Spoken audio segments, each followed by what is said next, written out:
A young man, Bai, was angry, saying he couldn't believe the apartment owner had changed the lock just because he couldn't pay this month's rent. He commented that the landlord didn't realize this would literally make him homeless, forcing him to sleep on the streets. Bai added that the payment for the novel he had just released would take a long time to arrive. With his hands in his pockets, he noticed he had very little money left to live on and wondered how he would survive with just that. Looking up, he saw a lottery shop and thought that since he was already at rock bottom, he might as well try his luck. Entering the lottery shop, Bai asked for a scratch card. The shopkeeper, who was smoking, asked which one he wanted. Bai replied that it didn't matter, as he was just testing his luck. However, Bai noticed something strange. He rubbed his eyes, questioning if what he saw was real. He seemed to see chances printed on each scratch card and wondered if he was hallucinating from overwork. The shopkeeper handed him a scratch card with a 100 success rate. When Bai tried to touch it, his finger went through it, making him question whether he was the only one seeing this or if it was some kind of illusion. Deciding to test one, he scratched it and won 10 yuan. His eyes lit up, and he asked for 2 more. Upon scratching them, he won another 5 yuan and then 50 yuan. He began to wonder if the numbers on top of the scratch cards indicated the probability of success. The shopkeeper, growing suspicious, prepared a row of tickets, 9 with 100 and 1 with 0. Bai opened the one with 0. Bai opened the one with 0 and didn't win, confirming that he was indeed seeing the success chances. The shopkeeper advised him to have self-control, but Bai, determined, asked for 20 more tickets costing 10 yuan each. The shopkeeper questioned if he was going to spend his last bit of money, reminding him of the risk. 10 minutes later, Bai had already transferred 20,000 yuan to his account. Bai began questioning how the success chances worked and how much he could win based on them. The shopkeeper tried to convince him to stop, but Bai was determined to continue. However, upon receiving the next batch of tickets, Bai noticed that the probabilities had changed. He realized that the probabilities seemed to be based on his thoughts and concluded that by rephrasing his questions, he could win much more money. Bai told the shopkeeper that today was his lucky day, but the shopkeeper believed his luck would run out. Bai kept scratching tickets and initially stopped winning, much to the shopkeeper's relief. The shopkeeper advised him to stop, saying his luck had run out. However, Bai had been secretly buying 0 tickets to disguise his plan. Eyeing a ticket with a 30,000 yuan prize, Bai turned the tables, winning several smaller amounts before finally winning 15,000 yuan. The shopkeeper was shocked, realizing that Bai had taken all the winning tickets. He tried to persuade Bai to keep buying, but Bai noticed that all the remaining tickets had 0 probabilities and refused. He explained that he needed to be diligent and careful with his money, leaving the shop satisfied. Outside, Bai wondered if he could use this newfound ability for purposes beyond lotteries. Testing his powers, he saw the probabilities of successfully opening a door, which decreased as he hesitated. Suddenly, a dog burst through the door. Bai stepped back just in time, confirming that his ability was real. The shopkeeper, surprised, asked if Bai knew the dog would come in. Bai invented a story, claiming he was a seer from a family of fortune-tellers with a 3,000-year lineage. The shopkeeper, still suspicious, asked Bai to guess something about his financial future. The shopkeeper mentioned he was about to sell an apartment but didn't know for how much. Using his ability, Bai determined the shopkeeper could sell it for 4.3 million yuan. The shopkeeper was impressed and thankful, eventually offering Bai 300,000 yuan as compensation for his help. Bai almost felt embarrassed to accept such a large amount but left the shop with gratitude. As Bai walked out, he noticed the dog showing signs of distress. Though he initially called the dog stupid, he realized it might be a purebred. He wondered about the chance of the dog having an owner, and the system confirmed it was 100. Deciding to help the dog, Bai saw an opportunity to earn money as well. While playing with the dog, a ball it was holding flew onto a billboard, bounced back, and hit both of them on the head. Bai laughed, calling the dog stupid but also wondered about its owner. Bio could hardly stand it as the dog pulled his leg. He thought the idiot seemed to want to lead him to its owner. Suddenly, the dog ran off frantically. Bio wondered if the dog was at least heading toward its owner and decided to follow it to see. The protagonist chased the dog and, 3 minutes later, found himself in Central Park, where a girl was taking selfies for TikTok. Bio was surprised by the girl's beauty, thinking she was a 9 out of 10. He wondered what the probability was that she was the dog's owner and concluded it was 100. Apparently, the owner was a beauty. Initially, he only thought about asking her for money as a reward for finding the dog. The girl was calmly taking several selfies, and seeing this, Bio thought she must be stupid for not realizing her dog had been lost for a while. As he and the dog approached the girl, she asked if the husky with him was named Orion because it looked a lot like her dog. Bio thought she was dense and stupid. She squatted to talk to the dog and commented that even its barks were similar to her dog's. But Orion was a bit more handsome. She added that his husky seemed a bit dumb, less intelligent than hers, ate about 500 tons of dog food, and that her dog's coat looked better. Hearing her say these things, Bio had no reaction. And likewise, she showed no reaction either. However, he asserted that it was her dog. The girl replied that he must be joking because her dog was tied up over there. 5 minutes later, embarrassed, she thanked Bio and gave him her phone number. He said it was no problem and was glad she found her dog. Later, Bio saw a picture of the girl and the dog making a mess in her posts. Seeing this, he commented that her dog was destroying everything and said he would have kicked it out if he were the owner. However, he admitted he couldn't even kick it out because he had been kicked out of his own house and had nowhere to go. The girl ignored his comment and casually said that if he didn't have a house, he should just buy one. Bio thought she might be right. Now that he had the probability ability, why was he still thinking about paying rent? He concluded that buying a house would be easier once he got rich. But he wondered how he would get rich quickly enough to buy a house. He didn't have nearly enough money, and even paying in installments with a 300,000 yuan deposit wouldn't be easy. He needed a quick way to make money. The lottery seemed too suspicious, and stocks would take too long. Then he had the idea of checking out antique collections. Arriving at the Chinese market, he noticed merchants loudly announcing their items. Suddenly, a guy with 2 teeth suggested that Bio take a look at his porcelain collection. Other merchants started forming a circle around him, all advertising their goods. A fat vendor on the right commented that Bio was a novice wandering around aimlessly and probably didn't know anything about antiques. Bio stopped and thought these guys must think he was a novice, a bunch of lions ready to steal his money. One merchant suddenly told him that these were antiques inherited from his ancestors and that his name was Lai, claiming his ancestor was the poet-like son.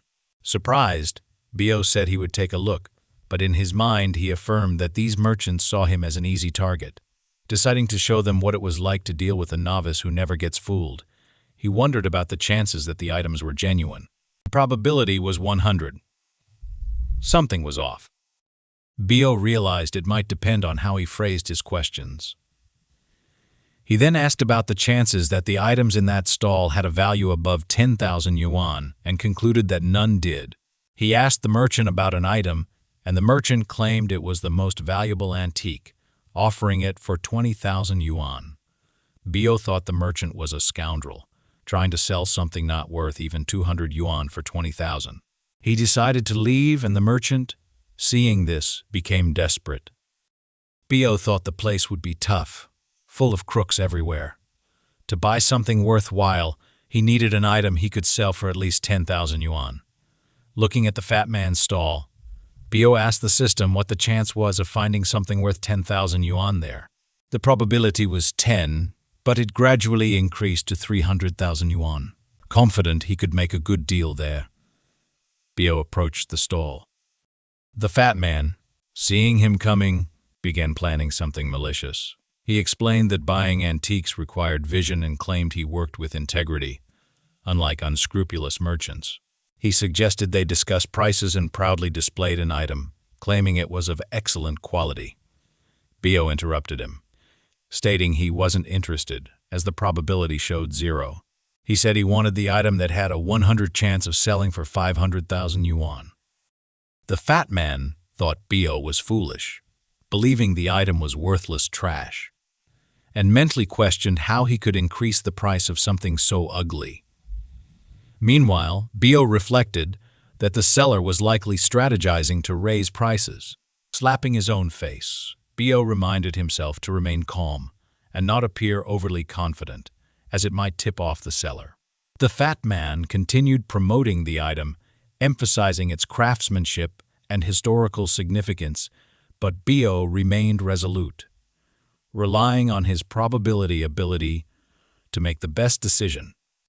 The fat man claimed the vase was handcrafted and produced a clean sound, offering it for 50,000 yuan. He stated that if Bio acquired it and sold it anywhere, he would make a fortune. Bio was confused by the fat man and, in his thoughts, questioned whether the seller even knew the item was worth 500,000 yuan. After finishing his thoughts, Bio commented that the vase was indeed beautiful, but that he didn't feel an affinity for it. Instead, he found another very good item. The merchant smiled and remarked that the boy had a good eye for antiques, as he was interested in a bronze pot. He claimed it was a treasure excavated from his homeland and offered to sell it for 8,000 yuan, stating this was the original price he had paid for it. The merchant asked Bio what he thought. Bio reasoned that compared to the item's original value, 8,000 was nothing. However, he decided to ask the system if the merchant knew the vase's real value. The system revealed a clear 0. Seeing these results, Bio thought that with his probability ability, he could deceive the seller without the man even realizing it. However, he debated whether to pretend to be a novice or a poor buyer to make the seller lower the price further. He decided to determine the minimum price the seller would accept. Bio asked the system about the probability of the fat man selling the item for 4,000 yuan, which surprisingly dropped to 2,000 yuan with a 100 chance. After this conclusion, Bio stated that 8,000 yuan was a bit high and asked if the seller could lower the price a little.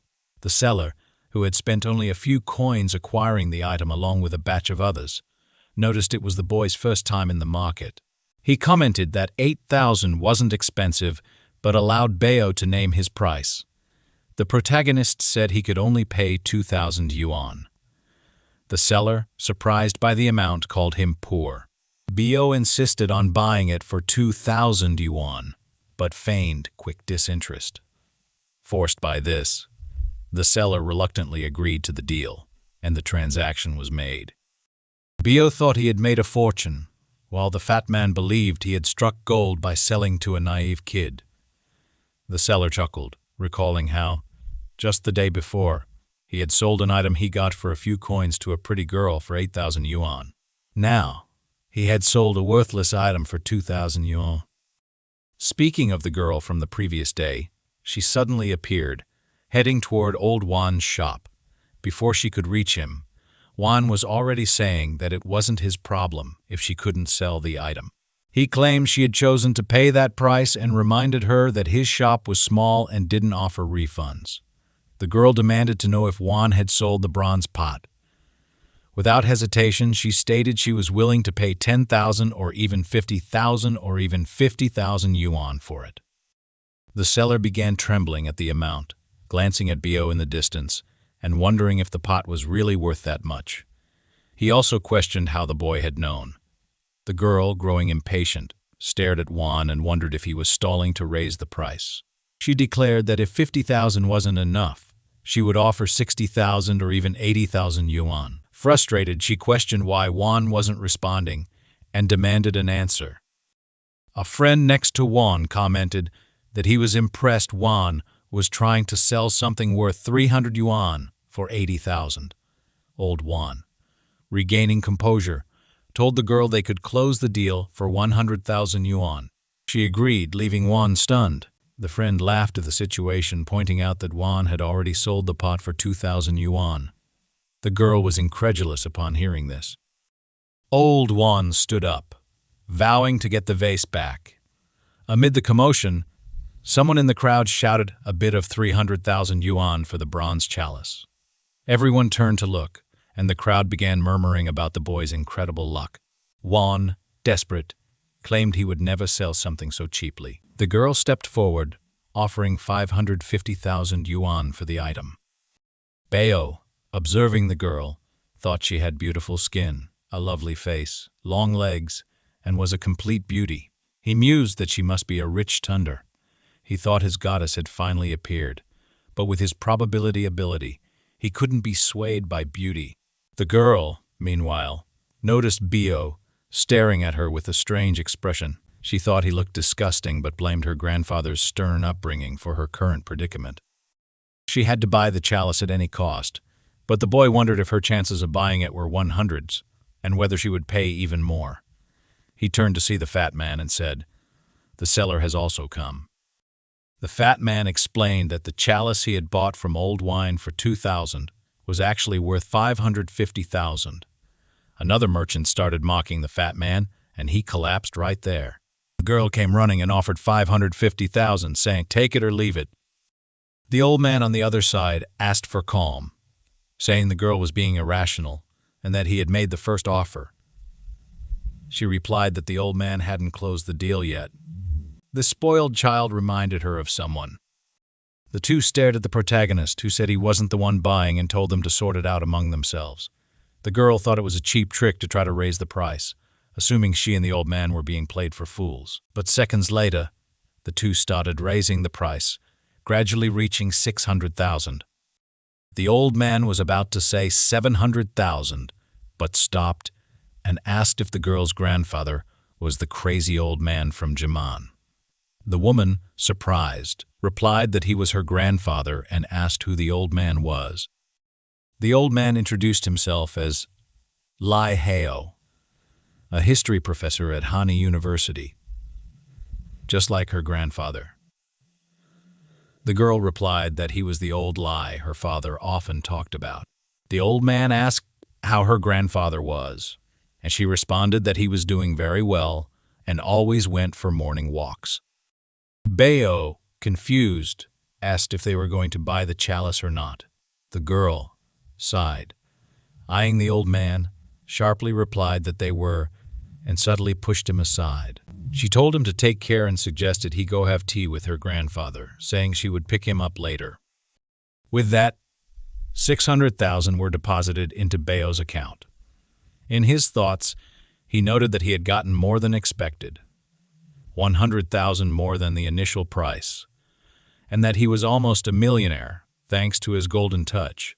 He thought this power was like that of a protagonist in Anam and wondered why the girl didn't give him her number. When he asked for her number, she looked at him with surprise and disgust. The protagonist thought he should calm down, noting that the girl seemed interested in antiques. He decided that when he found something truly valuable, he would call her. She stared at him, thinking he was awful, wondering who he thought he was. A toad hoping to kiss the princess. She found him too ugly and felt disgusted. Roy asked the girl if she was going to answer. Startled and uneasy, she asked what he meant by calling her his girl. In her thoughts, she called him a piece of crap and thought he was being too informal with her. Turning to him, she asked if he thought he was older than her to speak so casually. The protagonist then asked the assistant about the probability of the girl being older than him. The answer was 0. Observing her prideful demeanor, he thought she was worthy of being his woman, even if she didn't know it yet. Curious, Bai Wu asked the system about the chance that the Empress was 20 years old. The answer was 100. He and she were both 20 years old. He was born on September 30 and began wondering about her birth date. He ruled out October and December, then asked the system if they were born on the same day. The answer was 100. He was born at 3:23 in the afternoon, so he asked if she was born between 7:00 a.m. and noon. The answer was negative. Then he asked if she was born after 5:00 p.m. Again, the answer was negative. Finally, he learned they were both born at 3:30, with only a 1-minute difference. Bio thought she was trying to act older, but he was slightly older than her. The protagonist began teasing her, saying that she turned 20 this year and was born at the end of September. The girl was confused. He continued affirming that she must be wondering how he knew this, and claimed it was just a predictive ability. She glared at him and replied that anyone could find that information online. She told him to stop joking because she was leaving. The protagonist challenged her, stating that she was born in the afternoon, around 3:30. The girl was shocked and didn't know what to say. The crowd commented that he had gone too far researching her, calling him a pervert. The protagonist thought this wasn't supposed to happen. The girl tried to escape, but he insisted, saying he wasn't done yet. He boldly claimed she was born at 3:24, and even more precisely, at 3 hours, 24 minutes, and 36 seconds. The girl, sweating, pulled out her phone and called her mother, asking for confirmation of her birth time. Her mother confirmed it. 3:24 and 36 seconds. The girl, extremely confused, said nothing. The protagonist urged her to say something because her silence scared him. She finally responded, saying she couldn't believe how strange he was. She added that she was leaving. He tried to explain that it was just a joke and that he had guessed. She didn't believe him, saying he had even gotten the seconds right and was now treating her like an idiot. She asked what the trick was. The protagonist thought she looked even more beautiful when angry and replied that it was just logical deduction and a bit of guessing. She questioned if he was serious about the guessing. Bio commented that not all fortune tellers were liars and added that she was wearing black underneath today. She grew angrier at this remark. He then asked loudly why he didn't see her boyfriend and what the chance was of her being single, deducing she never liked any man. Extremely embarrassed, she asked what he was saying. The crowd around them was staring at her, and the protagonist said he spoke clearly. The woman pulled him away, and the two ran to a more secluded place.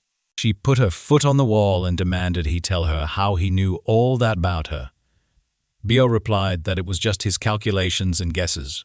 She didn't believe him, so he challenged her, saying he knew where the 3 birthmarks on her body were, and that knowing someone's orientation was much easier than that. She was shocked and at the same time shy and angry. A while later, the protagonist was adding her contact information. He said that if he had something good to sell, he would let her know, and added that if she wanted any fortune telling advice, she could ask him. In his thoughts, he reflected that his guessing ability was so accurate he could even discover people's secrets. He didn't expect to learn so much from that girl. Observing the situation, he noticed that the old man who knew her was calling someone. He wondered if the old man had overheard their conversation and asked the system what the chances were that the girl's family would find out she had no interest in men. Initially, the answer was 0. However, the situation was changing, and the chance of the secret being discovered reached 100. He concluded this likely happened because of the public conversation. He questioned if Mr. Lai had already called the family and panicked, as he didn't intend for this to happen.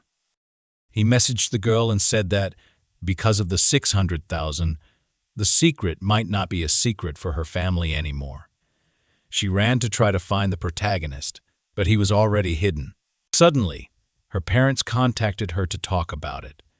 From a distance, he just watched as her family, on the phone, told her to come home because her mother and father had something to ask her. Bio thought his fortune telling ability was a blessing for him but a curse for others. Suddenly, his phone rang. His mother had arranged a blind date for him. Although he refused, the date was already set for 8:15 p.m. at the restaurant. He thought about leaving since it was taking a while and complimented the girls in the place. He saw a woman with blue hair entering the establishment, accompanied by Kim. The system confirmed that Kim had 100 interest in the blue-haired woman. The blue-haired woman stared at Bio, quickly removed Kim's hand from her arm, and started to cry. Bio thought Kim was looking at him like she wanted to kill him. The blue-haired woman approached and asked if he was Bio. Introducing herself as Ma, she said she believed he was a good man to date. People around them were incredulous at the situation, and Bio was even more confused. Kim fell into desperate tears. Bio commented that the situation was strange. Mu asked if he didn't find her attractive. He replied that, yes, she was amazing in every aspect. In his thoughts, he wondered how to get out of this situation. Mu approached and whispered in his ear that she was serious and it wasn't a joke. Then she hugged him, doubting if it was a dream. He asked the system, which gave a result of 0. The girl stared at him and gave him a forced kiss, leaving Kim desolate. Mu told him to follow her to meet her parents. Bio deduced that Mu wasn't in love with him, but was using him as a shield to make Kim give up. Hesitant, he wondered if she really wanted to introduce him to her parents. Seeing his hesitation, Mu asked if he regretted it.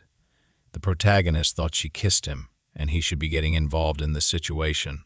Seeing Mu, he shed a tear.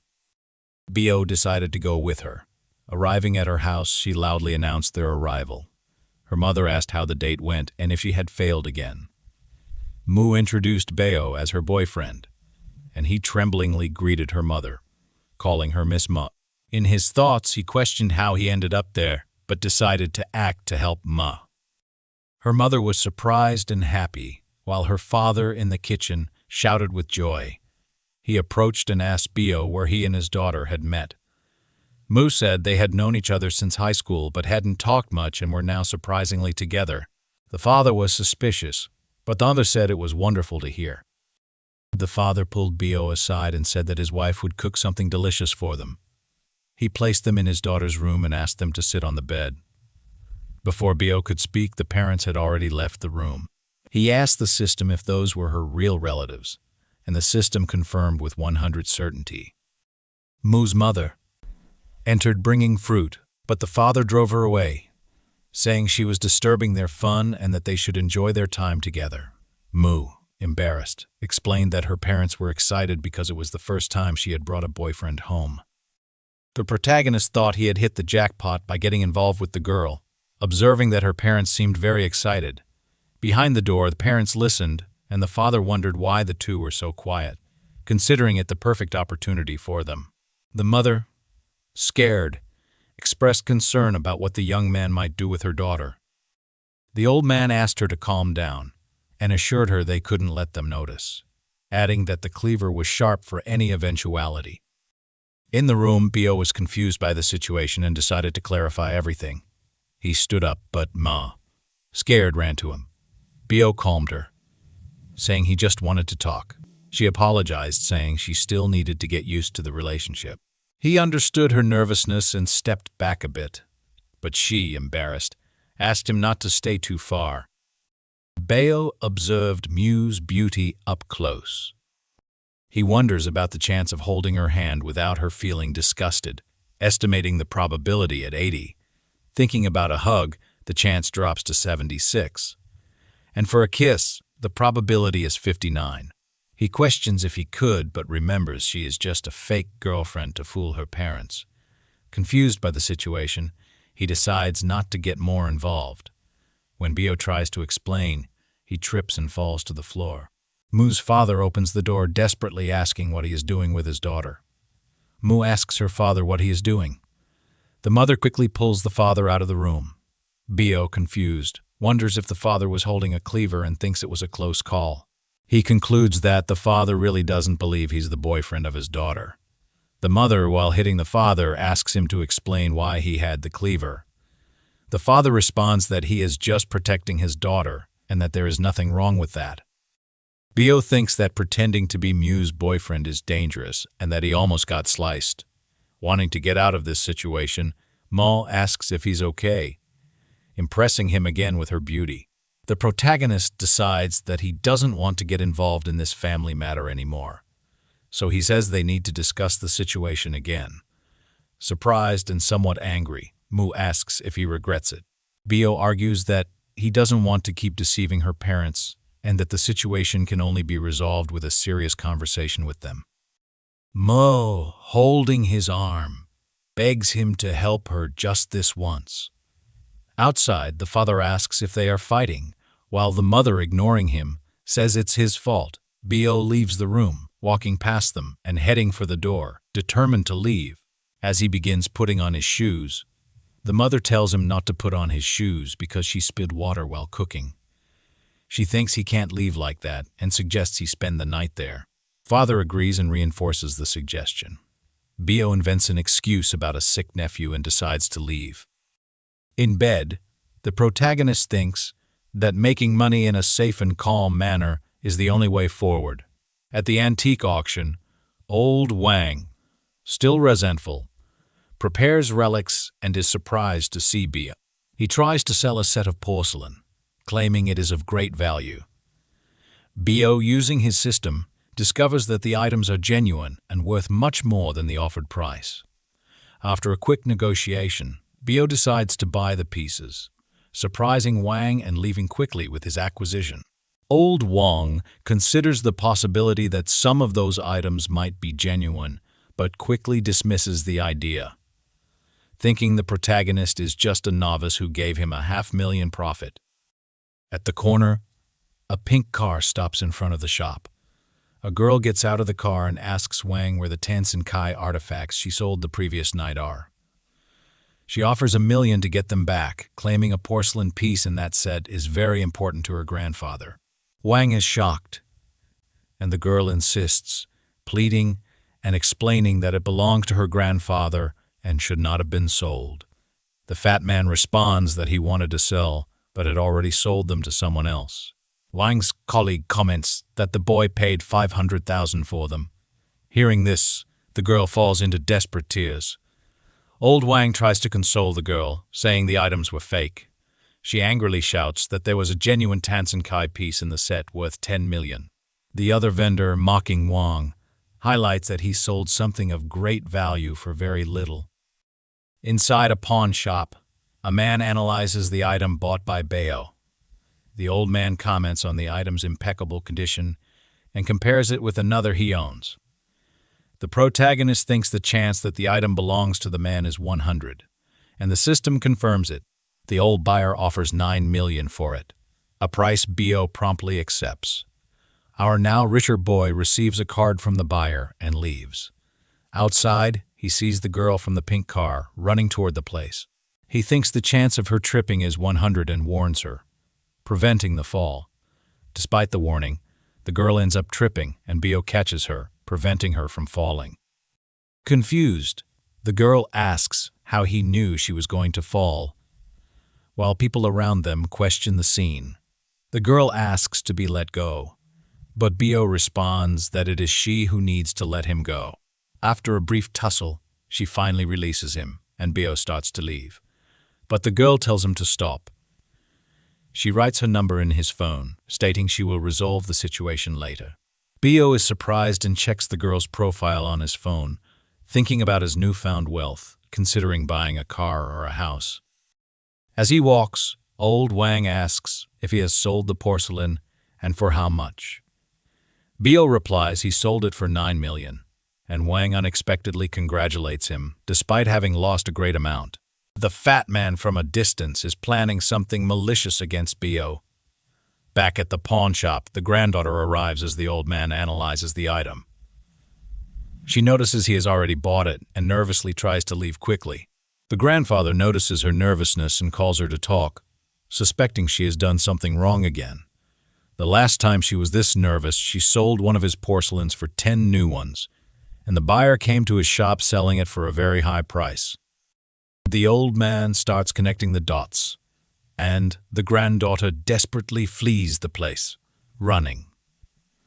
The girl reflects on the quick transaction and the need to retrieve the piece before its value is discovered. She remembers the boy who mentioned she. He wonders if the girl will fall and questions if he really has such good foresight. Bio feels a chill and asks the system if it's because of old Wang. The system confirms it with a 100. Bio then speculates if Wang will try to trick him with fake relics again, and the system confirms it.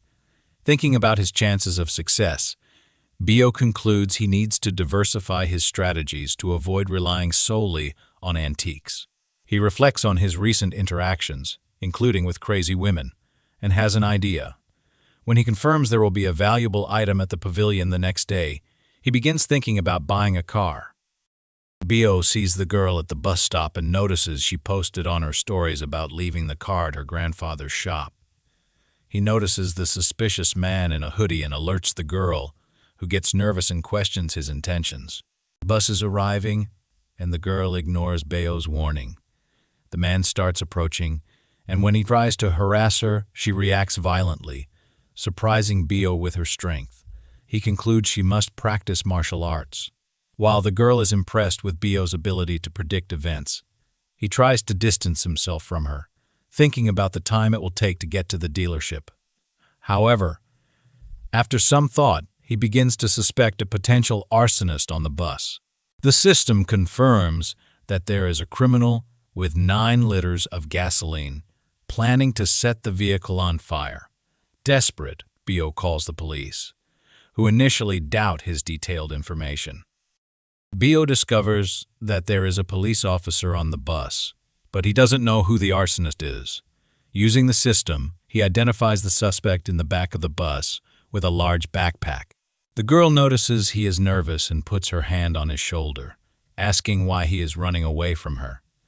Seeing an opportunity, he yells at her, calling her a brute gorilla girl. The protagonist thinks that by doing this, the criminal will be distracted and might alert the police officer. The girl looks at him angrily and moves to attack. The protagonist throws himself to the side, opening the criminal's bag full of gasoline. The girl punches the criminal in the face, knees him in the stomach, and as he falls, delivers a reverse kick to the back of his neck, knocking him out. She handcuffs the criminal and inspects the liquid, revealing it to indeed be gasoline. The protagonist is surprised to realize that the girl is a police officer. At the bus stop outside, Bio tries to leave discreetly, but the girl interrupts his departure. She says she heard it was him who reported everything to the police and asks if he wouldn't like to give an explanation. Bio thinks the girl will be a problem all the time and is on his case. Bio responds that if he tells her, she must keep it a secret or he will be in trouble because of her. The girl, in her thoughts, questions if he has some kind of power because he's guessing too much. Bio realizes she doesn't believe anything. She continues insisting, not knowing what to say. The girl asks again how he knew a man intended to set the bus on fire. Bio responds that it was just a coincidence because it is his duty to help society. The girl doesn't believe him and pins him against the wall, saying he wasn't even on the bus when he called the police and hadn't even found the suspect yet. But even so, he knew the man was carrying 8 liters of gasoline. The protagonist's fake girlfriend is watching the situation. Bio responds to the girl that he just guessed. Hearing this, she asks if his guesses now predict the future and says they are going to take a walk to the police station. Fake girlfriend arrives and asks what he is doing. The police officer asks if the two know each other, and the fake girlfriend responds yes, asking if he's okay. The protagonist, in his thoughts, realizes the situation is escalating and becoming even more worrying.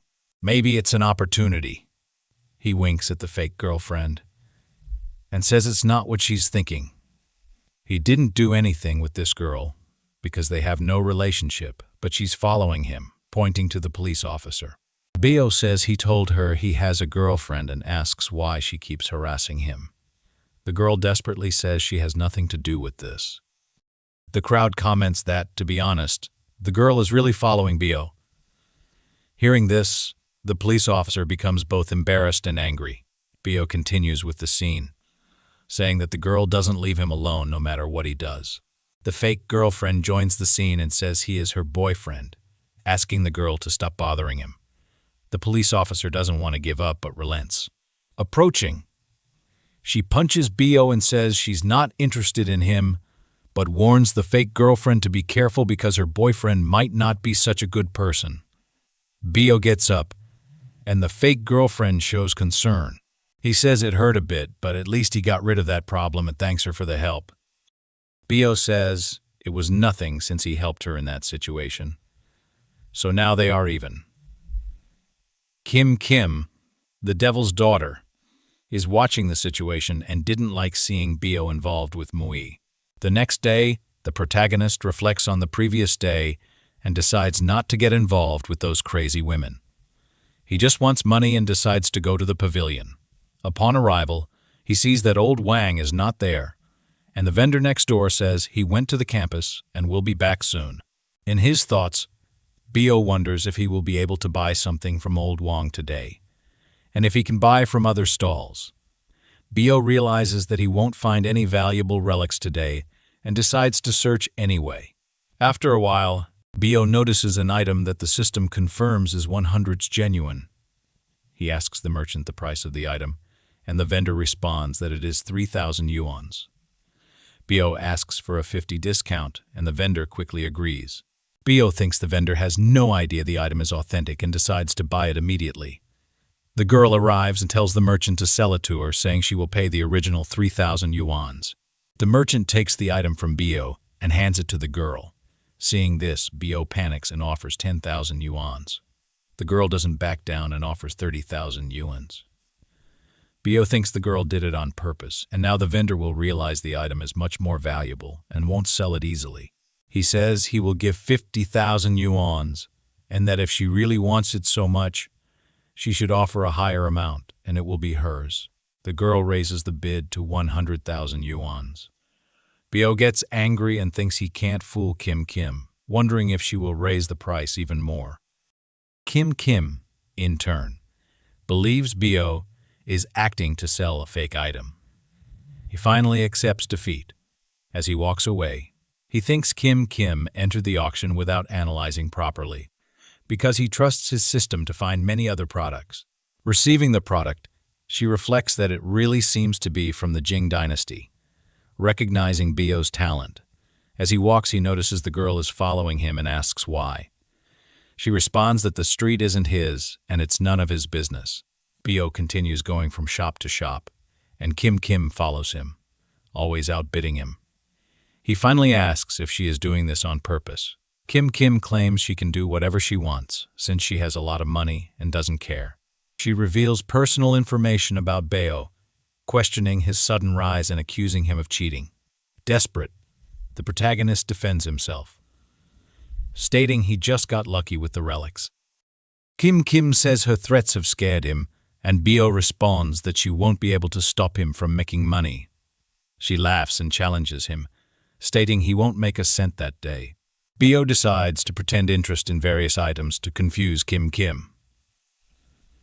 Suddenly, he asks all the vendors to sell all the vendors to him. The girl, realizing his tactic, tells the vendor she will buy everything with a 10 crease, while Bio challenges her to really buy it all. The vendor, excited, agrees to sell to her. Bio mocks her, showing the transfer he received from the merchants as part of his plan. Kim gets furious and promises revenge. Bio just laughs, stating her threats are empty. Bio then leaves the pavilion, thinking that, even though he made good money today, Kim's family is very powerful. He believes that if she tries to mess with him, it will cause problems. Additionally, he notices that the system has updated but hasn't seen any changes. The protagonist thinks that when he tests it, he will know the difference. Despite having the skills to make money, he recognizes that the problem is the lack of contacts. He wonders where he can find these contacts. In front of his car, a man is standing and asks if he is Bio, introducing himself as Miss Kim's butler. Bio asks if the man is there to put him to eternal sleep, warning that if that is the case, it will take more men than just the butler. The butler responds that Bio has misunderstood everything, explaining that his mistress sent him to invite Bio to a celebrity gathering as an apology for today's incident. Bio is surprised and thinks that a celebrity gathering as an apology doesn't make sense coming from Kim. However, he recognizes that if he goes to such a place, he will meet many wealthy people, making it a perfect chance to expand his contact list. After much thought, Bio finally agrees to the butler's proposal. An hour later, he is at the door of the venue. Kim opens the door and says she didn't expect him to come since it took him so long. The protagonist replies that he never expected to be invited.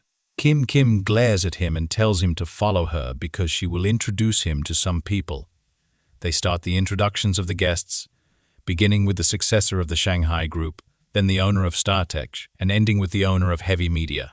Kim asks Bio if he knows the introduced guests, and he is impressed by their reactions. She thinks about the boy's ignorance who got all nervous when he saw someone famous. Bio quickly understands the situation and thinks that the girl wants to make a fool of him for being nervous. He knows that when he's nervous, thinking about it only makes things worse. The secret to breaking this cycle is to think about how people go to the bathroom. The peculiar strategy works, and Bio starts greeting the guests correctly and without nervousness. Kim is incredulous at seeing Bio's calmness. 5 minutes later, the two are sitting at a table. She says she was surprised to see that he can talk to these people. Bio responds that there is no difference between a celebrity and an ordinary person. The girl becomes serious and says that soon he will see the difference between them. The master of ceremonies arrives to make the announcement, saying that the esteemed guests should move on to the main topic of the illustrious gathering, a charity auction. Bio is surprised to learn that there will be such an event. Seeing an opportunity, she tries to mock him and asks if he doesn't know what a charity auction is. Our boy becomes serious and says he is not stupid enough not to know what such an event is. Kim changes the subject and says she has a Ming Dynasty porcelain plate she wants to put in the auction. Since Bio is an expert in relics, she hands it to him and asks him to estimate the price and bid for her. Bio, even devoid of intelligence, asks if she will really let him estimate the price and auction it. The girl replies that she's given him such good help that he can even use his name in the bid. She reminds him that he wants money and says this is a good opportunity to improve his reputation in front of all these people. Bio becomes thoughtful, recognizing that she is right. He knows that if he can improve his reputation with these wealthy people, he will take much more advantage of his skills. However, he becomes serious and asks if she is making fun of him somehow and why she is being so kind to him. Kim sighs and replies that she has given up and doesn't want to be his enemy anymore. Our boy is still suspicious and starts talking to the system. He asks if Kim gave him a fake product. The system replies that the product is genuine, being 100 from the Ming Dynasty, and was recently sold for 2.5 million. The protagonist thinks that the relic may be real, but perhaps there's something wrong with the auction. He asks if the auction will go well, and the system indicates a 100 success rate, with the piece being genuine and the auction guaranteed. Bio concludes that there is nothing to worry about, recognizing that he is overthinking. Even if she wants to do something, he has the system on his side and has nothing to fear. After these thoughts, Kim tries to take the box from Bio. He asks her to calm down, and she says that if he doesn't want it, it's better to forget it. Bio replies that he accepts her kindness. The auctioneer raises his hand and announces that the next and final item of the charity auction is the relic owned by Mr. Bio. He looks back and sees Kim with a malicious smile, thinking that her expression indicates something is wrong. The auctioneer continues announcing the last relic in Bio's possession. Bio feels apprehensive and thinks that there's no use overthinking it. The piece is real, and the system guaranteed a 100 Chay success rate for the auction. So he decides to see what Kim's trick is. Bio turns to the audience and begins to introduce himself. During the presentation, he reveals the item he will auction, but unexpectedly, it is a roll of toilet paper. The audience is surprised, questioning if Bio has some kind of mental illness. Nervous about the situation, he thinks that he knew it wouldn't be so easy. Recalling when Kim asked him to pick up an earring that fell on the floor, he realizes that was the moment she must have switched the items. The auctioneer asks Bio if he feels like going to the bathroom, questioning why he would bring a roll of toilet paper to the auction. Kim mocks him, thinking about how Bio will handle the situation. He thinks that if he runs away, she will think even less of him and will despise him. Besides, it would be a lifelong shame. The protagonist decides that he has to sell the item, as the auction success rate is 100. With the paper in hand, Bio begins to tell a story about how the roll of toilet paper is the most precious gift he has ever received. He recalls his childhood when he was called a crybaby, and on his birthday, he received the roll of toilet paper from his parents, who said that men are willing to bleed but not to shed tears. Shortly after that, Bio's parents passed away unexpectedly. His family was very poor, and all he had were debts. Whenever he couldn't hold back, he would take a piece of paper and wipe his tears, telling himself that he had to be strong and move forward. Step by step, he reached that moment. Bio states that the roll of toilet paper is a testament to his suffering. And at that important moment, he makes a point of auctioning his most important item to contribute to charity. The audience doesn't seem to care about Bio's story, but a man in the back, smoking, says he liked the story and offers 100,000. The auctioneer raises his hand and closes the auction, stating that the sale is finalized. Bio sighs in relief, thinking he was lucky. He's good at inventing stories under pressure. He glares at Kim, thinking that she wanted him to fail. She says he got lucky this time, but next time it will be impossible. Our boy thinks he saved his skin, but his plan to meet celebrities went down the drain. Now he is seen as a clown by these people. Bio concludes that he will have to work hard to earn money and gain power, status, and dignity. A car passes by Bio with Moo and the man who bought the toilet paper, confused. Our boy asks the system why they are together. The system responds that they have a collaborative business and are about to get married. Bio realizes that the system is smarter, possibly due to the update. He reflects on the messy world of the rich and decides he wants to make money peacefully. Returning to his old methods, thinking about old wine, he asks the system if old wine found a gift recently. The system informs him that old wine is about to collect a treasure. The protagonist thinks that old wine is very strange. Every time he has treasures, it's Bio who ends up with the fortune. He wonders if he shouldn't just cooperate with Juan, as he seems to have a lot of access to antiques. If any inconvenience arises, Juan can still intervene for him. The next day at the pavilion, the fat man is talking to someone on the phone, asking why the person hasn't arrived yet, and mentioning that he's been waiting for a long time.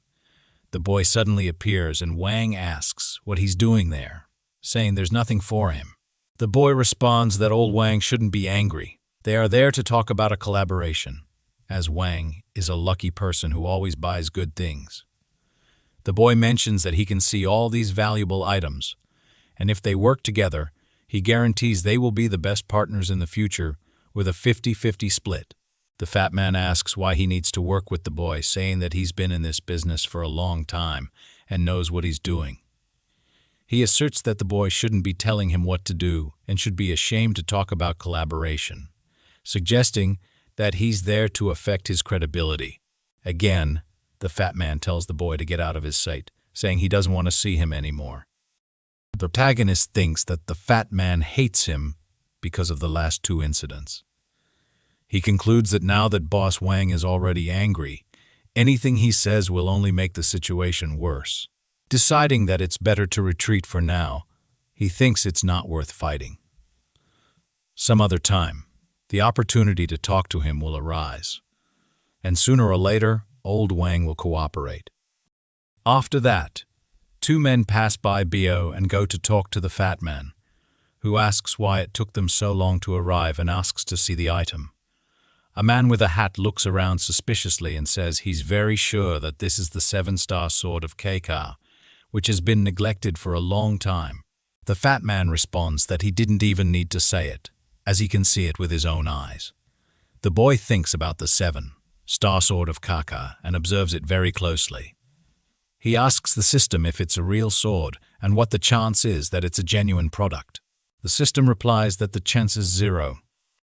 Old Wang says it looks like a good thing and asks when they want to make the transaction. The protagonist starts to think about what happened to Wang and why he's going to buy a fake item. He wonders if the forgery is so good that the fat man can't see it. The system informs him that the chance of Wang seeing that it's fake is 0. The protagonist concludes that those two men must produce very good replicas, but they can't hide from his eyes. He tries to identify which part of the sword is fake, but can't see it. The system asks if he's stupid and opens a screen of the item, showing several parts to him. The boy thinks that the fake part might be the jewel, but concludes that old Wang has a good eye for artifacts and would have known from the start if the jewel was fake. Bio wonders if it's a false bottom under the jewel, and if Wang would believe him if he said the sword was fake. He decides to use his special tactic, as there's no other way.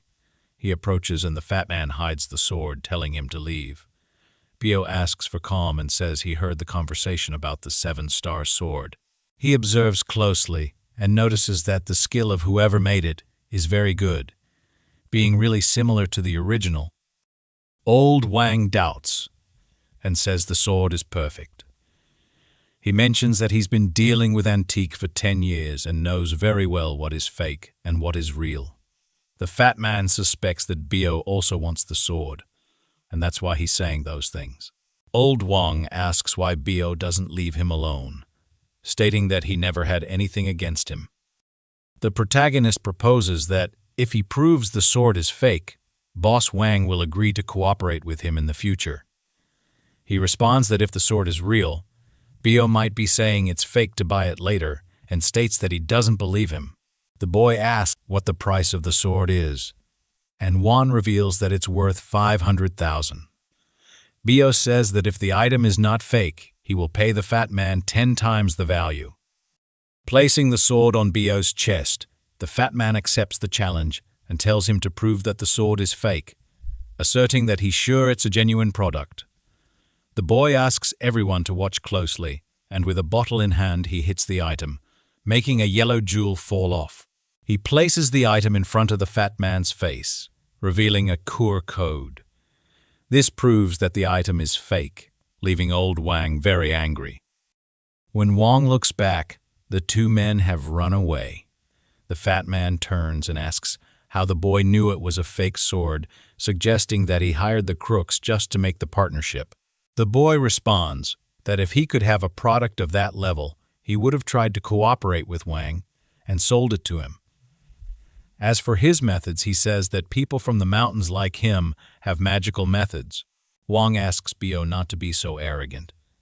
He sees an opportunity and announces the collaboration for artifacts between the two. Once again, the fat man responds negatively, saying they will not collaborate.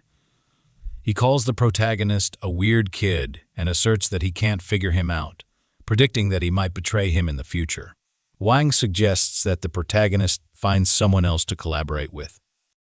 Our boy tries to convince Wang, reminding him of the bet they made and asking if he's really going to break the promise. One responds that he's been working in this market for a long time and that no one is on his side here, referring to the two men who were there before. The fat man concludes by saying there will be no collaboration and offers the protagonist to choose anything from the stall as thanks for his help. Bao is intrigued by the situation and asks about all the items there. Wang proudly displays his treasures, showing off a cloak and a bowl with grand stories. But the protagonist comments that they seem like simple and common items. Old Wang is speechless in the face of the criticism, but tries to highlight the value of the artifacts despite the flaws pointed out. The protagonist is disappointed with what he has seen so far. He starts thinking about what the system said, that today he would find something valuable with Wang, but so far nothing. He then pulls something out of a bag, announcing a double saw used by Liai and Lu Zhang during the Three Kingdoms, and guarantees it is 100 real. Bio doubts the item is real and asks the system. The system confirms with 100 certainty, but still has no specific information about the item. Our boy is incredulous with this statement and still in doubt, asking if it is really real. Wang assures him it is and refuses to give it to Bio, as it is a valuable piece that he intends to profit greatly from. The protagonist realizes this is the opportunity he was waiting for and decides to acquire the sword. He provokes Wang, mentioning that he also believed in the seven-star sword before, asking him what the great treasure is this time. The fat man gets angry and calls him an idiot for not seeing the details. Bio continues, provoking, saying that Wang also believed in the details of the seven-star sword, insinuating that this double sword must also have a core code. Wang becomes disheartened, realizing he may have been deceived again, feeling disappointed in himself for trusting the artifacts. Before Wang throws the sword to the ground, the protagonist interrupts and asks for its price. The fat man, resigned, tells the protagonist to take whatever he wants, as he is disheartened by the situation. Bio thanks him, but decides he needs to sell the sword for a good price to avoid feeling guilty. He plans to use the sword to gain Wang's trust and explore future opportunities in the antiquity circle. Our boy goes to Mr. Chay, asking a woman about him, who responds that Mr. Chay is busy.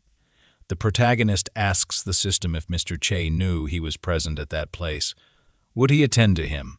The system confirms with 100% certainty. Bio announces to the woman that the person who sold Tang, Sank Kai, is present. She is surprised and says she will call Mr. Chay immediately. The protagonist feels a shiver when he hears a voice recognizing him as the seller of Tang Sank Kai. He turns and sees the gorilla girl preparing to confront him. The system alerts about an imminent fight with a 100% chance of injuries. The girl tries to attack him, but the protagonist manages to dodge and flee. Mr. Chay, who is the girl's grandfather, arrives and reprimands her, asking her to calm down. She leaves, warning Bio not to appear in front of her again. The protagonist knows he barely escaped, but is aware that Zaxa will not leave him alone.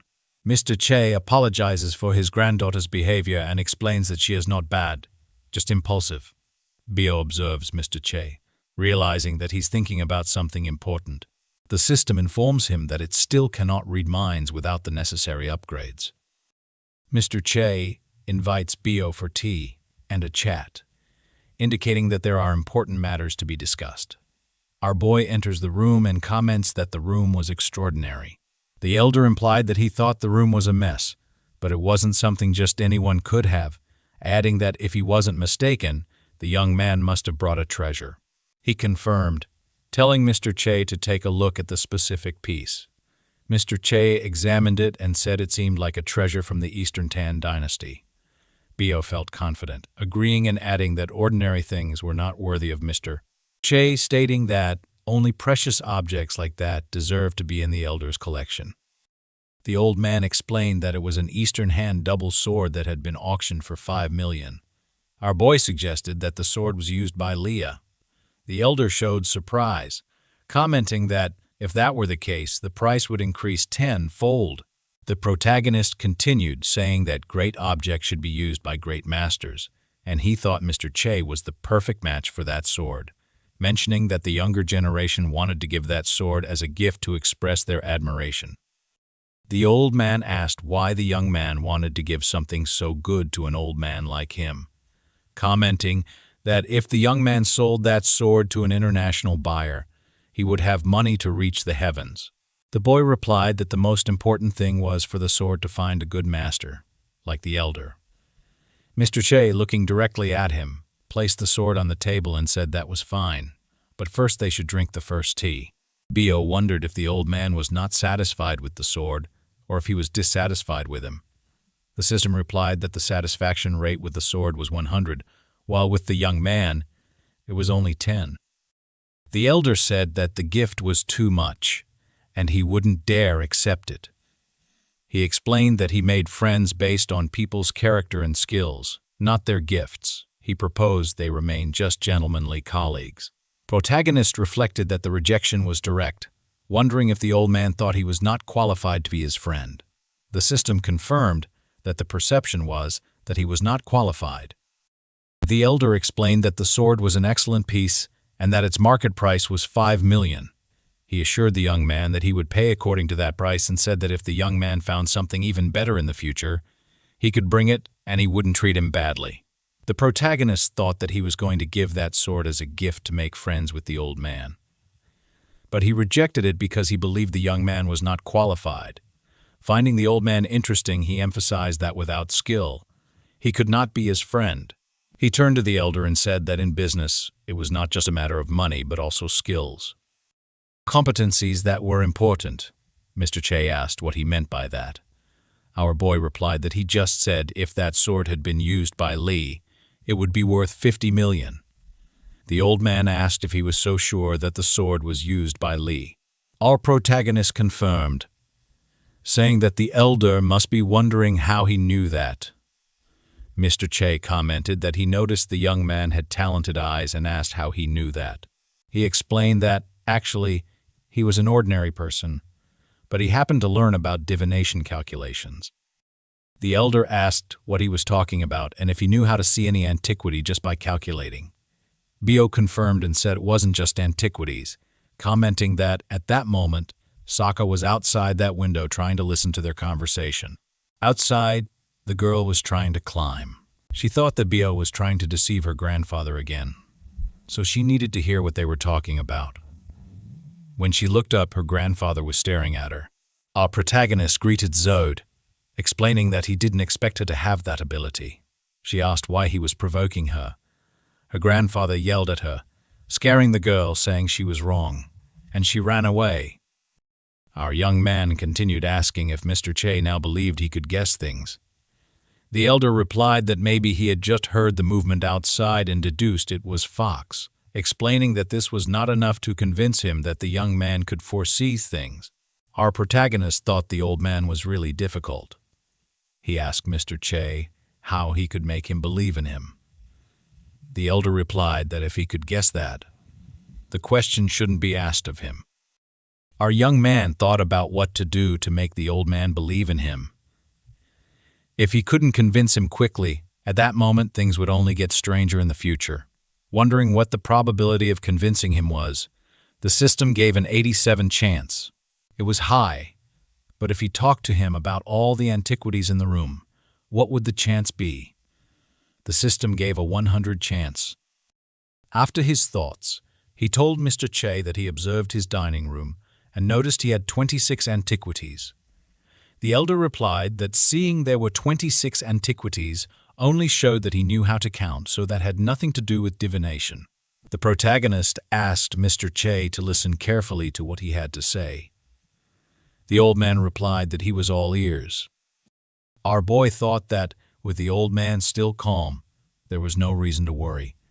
He activated the system, and several 3D information displays appeared. After a burst of data, he began to talk about specific details of an item. The old man responded that the boy was doing well. Bio continued saying that the set was a royal utensil worth about $20 million. The old man confirmed, but said that this still wasn't enough to convince him. Then Bio mentioned that the Black Jade platform was a Ming Dynasty revolutionary object worth about $5 million, and that it had also been used by Shang Xuan, assistant chief of the Lin Dynasty cabinet. Surprised, Mr. Chay asked how Bio knew that, as it took 2 years for all the elders to discover it. Bio, ego boosted, replied that it was natural calculations, a form of divination, and asked the old man to relax because he hadn't finished yet. Chay, a bit unsettled, asked Bio to continue. He proceeded with his knowledge, saying that the brush holder was from Emperor Zhang Qin's study room of the Qin dynasty, and that they were from the time of the Republic of China. Bronze jar was from the Song dynasty, produced during the spring and autumn period. The white porcelain and the hole in furnace were also from the Yuan dynasty. After describing all the antiquities in the room, the old man was completely confused. Bio then asked if the old man still doubted his abilities. He replied that he couldn't believe it if he hadn't seen it with his own eyes. Bio was satisfied and asserted that the sword had been used by Liu Baya and asked if the old man believed now. Mr. Chay admired Bio's intelligent calculations, responding that the elders conducted various researches to determine the origin of the items. However, he feared that claiming the sword was used by Lee based only on Bio's word was a bit too mysterious to be proven. The protagonist was confused and wondered if the old man still didn't believe him. But the system said that the old man believed 100. He wondered why, now that the old man believed, he was still challenging him. Our boy speculated that Mr. Chay had something to say or needed his help, and the system indicated there was a 100 chance. Bio continued thinking that the old man was impressive because he had just been outdone by the protagonist's talent, and now was trying to use tricks. Our boy acknowledged that the old man was truly a prominent elder in the antique circle. Observing Mr. Chay, Bio wondered if the problem was related to antiquities, and the system confirmed with 100. The protagonist realized that Mr. Chay wanted to discover something about the authenticity of a piece.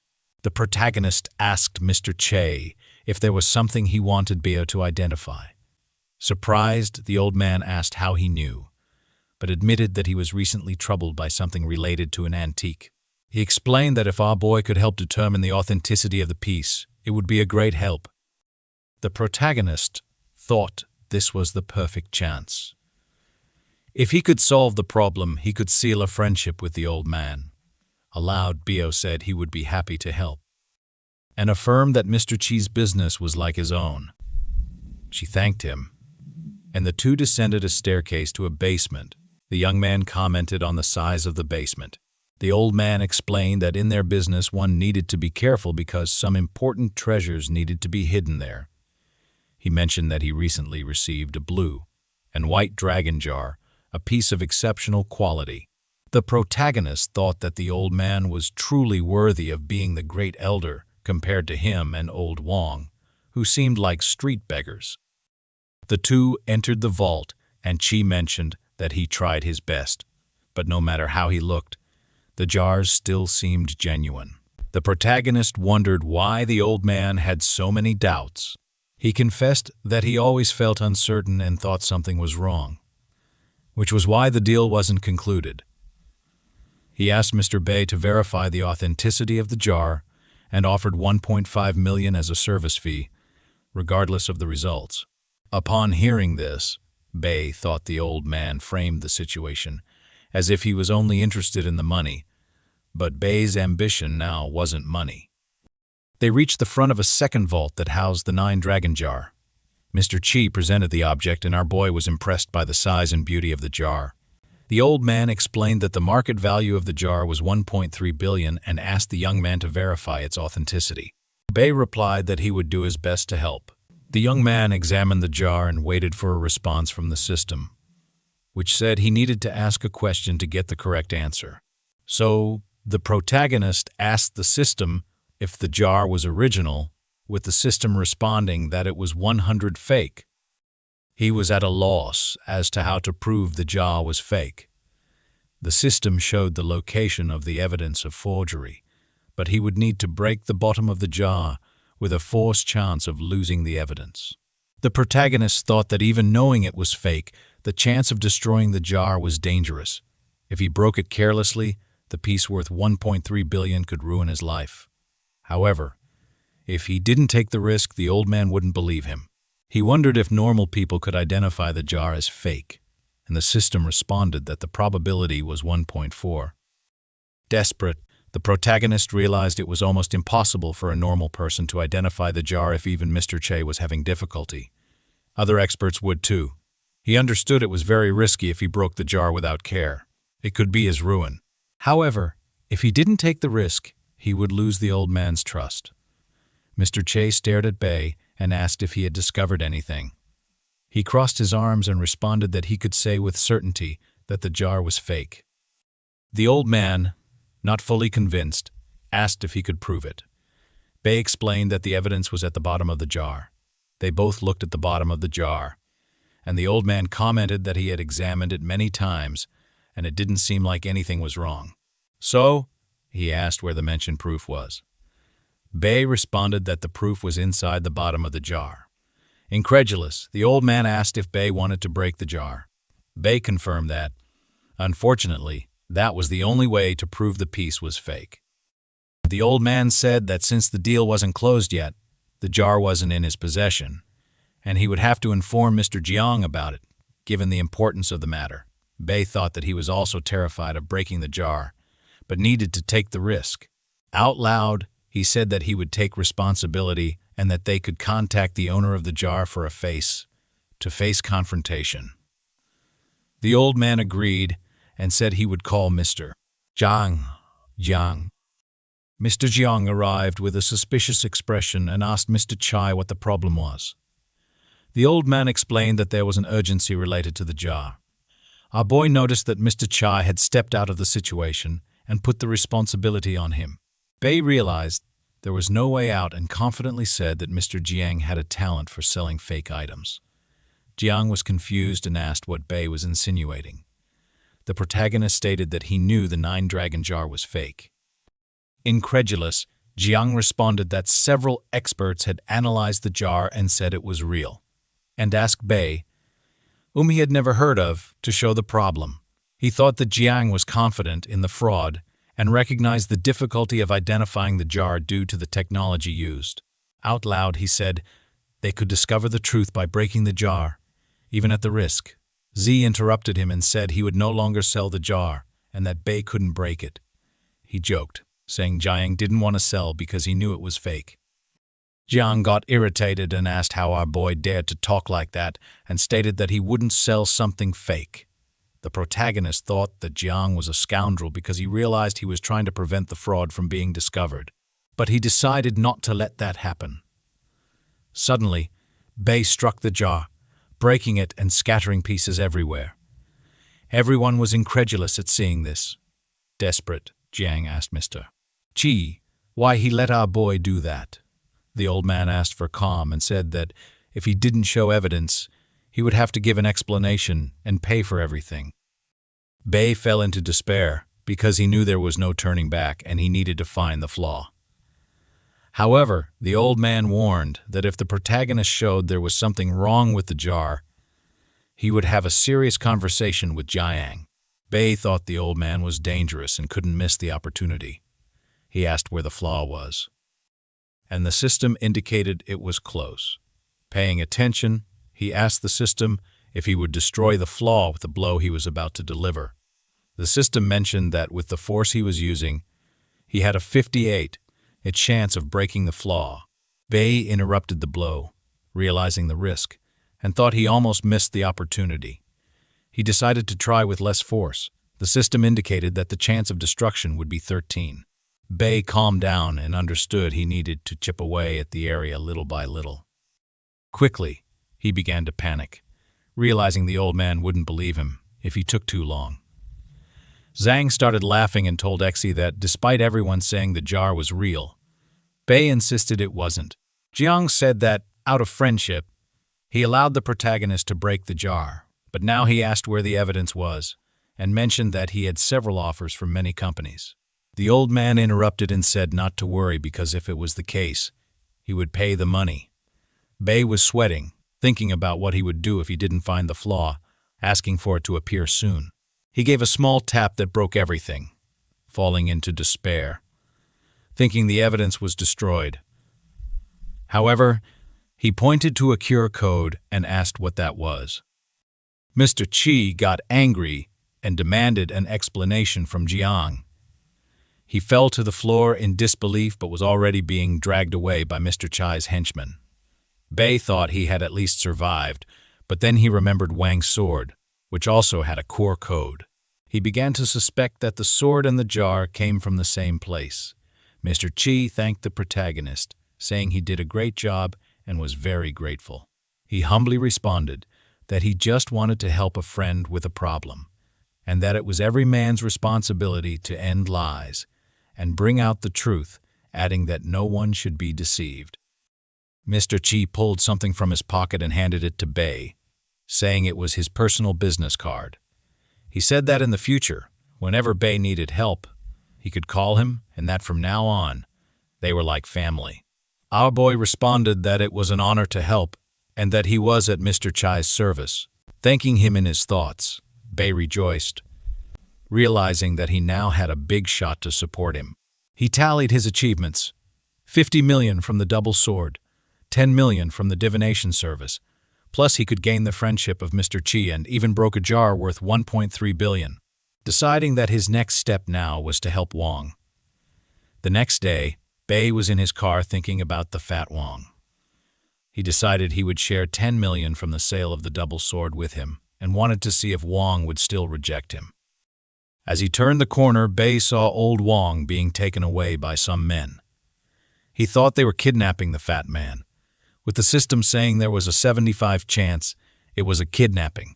Without time to think, he decided to follow the kidnappers because the safety of his future brother could not be ignored. The kidnappers sped up and were already in another part of the city. Bai wondered what this group would do with the fat Wang, and the system said there was only a 12% chance they would ask for ransom. He decided to call the police but realized his phone had no signal. Then he asked the system about the chance of the signal being blocked, and it informed him there was a 95% chance. The protagonist wondered how they were blocking the signal, and the system said there was a 37% chance of rescuing the fat man. He decided that was enough and that no one would stop him. Our boy began asking the system various questions to know the timing of everything. The system explained that after 5.88 seconds, the guard would pass through the door and then turn right. Bai seemed to have a map that the system had made for him. The system continued explaining that after turning right in 30 meters, the guard would come out in 8 seconds, where there would be a window to jump through. The guards were talking about why the boss had captured the fat Wang, speculating that his 7-star sword was of their production, and he came to investigate, so they needed to teach him a lesson. They beat the fat man and put a sock in his mouth. The window opened and Bai appeared, removing the sock from Wang's mouth. Wang, not understanding anything, asked how the boy knew he was there and if he had followed him or was part of the kidnappers. Bai slapped him on the head and said he was there to save him, asking who had kidnapped him. The fat man responded that he didn't know because he was caught by surprise, beaten, and then tied up there. Our boy thought it didn't matter because he would find out later with the system, and the important thing was to get out of there. He asked Wong to get up, but he replied that he couldn't because he was a fat man who had been beaten and couldn't get up. He suggested that Bai should run and save himself, saying he was already very grateful for the help with the 7-star sword. The protagonist thought it had been very difficult to get there to save Wong. He had an idea and asked the fat man if he remembered the last time he said he was like a younger brother. Wang said he remembered and responded that he would only be able to be someone's brother in the next life. Bai showed him a check for 60 million, and the fat man quickly got up, asking where he got all that money. Bai told Wong to stop asking because they needed to get out of there. Our boy offered 10 million if they both managed to escape, and he agreed upon hearing the amount. Outside, the kidnappers were talking about the boss, saying the fat man didn't know anything, so they let them handle it. Hearing the conversation, Wang asked what they would do now. Fearing they would bury him, the protagonist told him not to worry because he came to save him, but he was also scared. The kidnappers reached the door, and seeing that the fat man was no longer there, panicked. Seeing a rope by the window, the kidnappers assumed he had escaped through it and went towards the window. But Bai and Wong hid behind a box and then started running.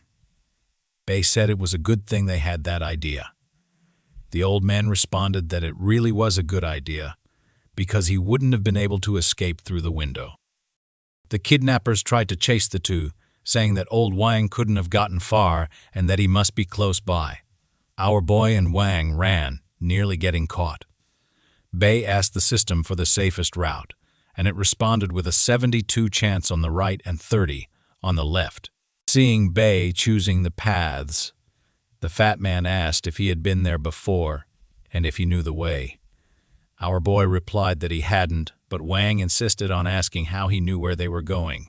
The protagonist then said he had a talent for guessing and asked if the fat man didn't believe in his abilities. Hearing this, Wang was impressed and asked Bai to teach him. The protagonist responded that he would teach him after they got out of there. However, Someone was watching their escape on the cameras. A man introduced Bai to another person. The mysterious person replied that it was him who ruined his business. The man confirmed that Bai had destroyed the 7-star knife and the 9-dragon jar. The mysterious person, who seemed to be from the army, said that despite Bai appearing to be just an ordinary guy, the problem was dealing with old Chay. He questioned what the protagonist and the fat man were capable of. The man suggested arresting old Chay the next day. Upon hearing this, the military man kicked the guy in the stomach, calling him a pig, and said that arresting old Chay would ruin all his plans. He threatened the man on the ground, saying that if he mentioned it again, he would leave him bleeding on the floor. The boss concluded that it was old Chay who saw through everything and used Bai as a scapegoat to break the vase. He promised to deal with old Chay and discuss with his older brother how they would handle him. Meanwhile, Bai was calculating the escape routes.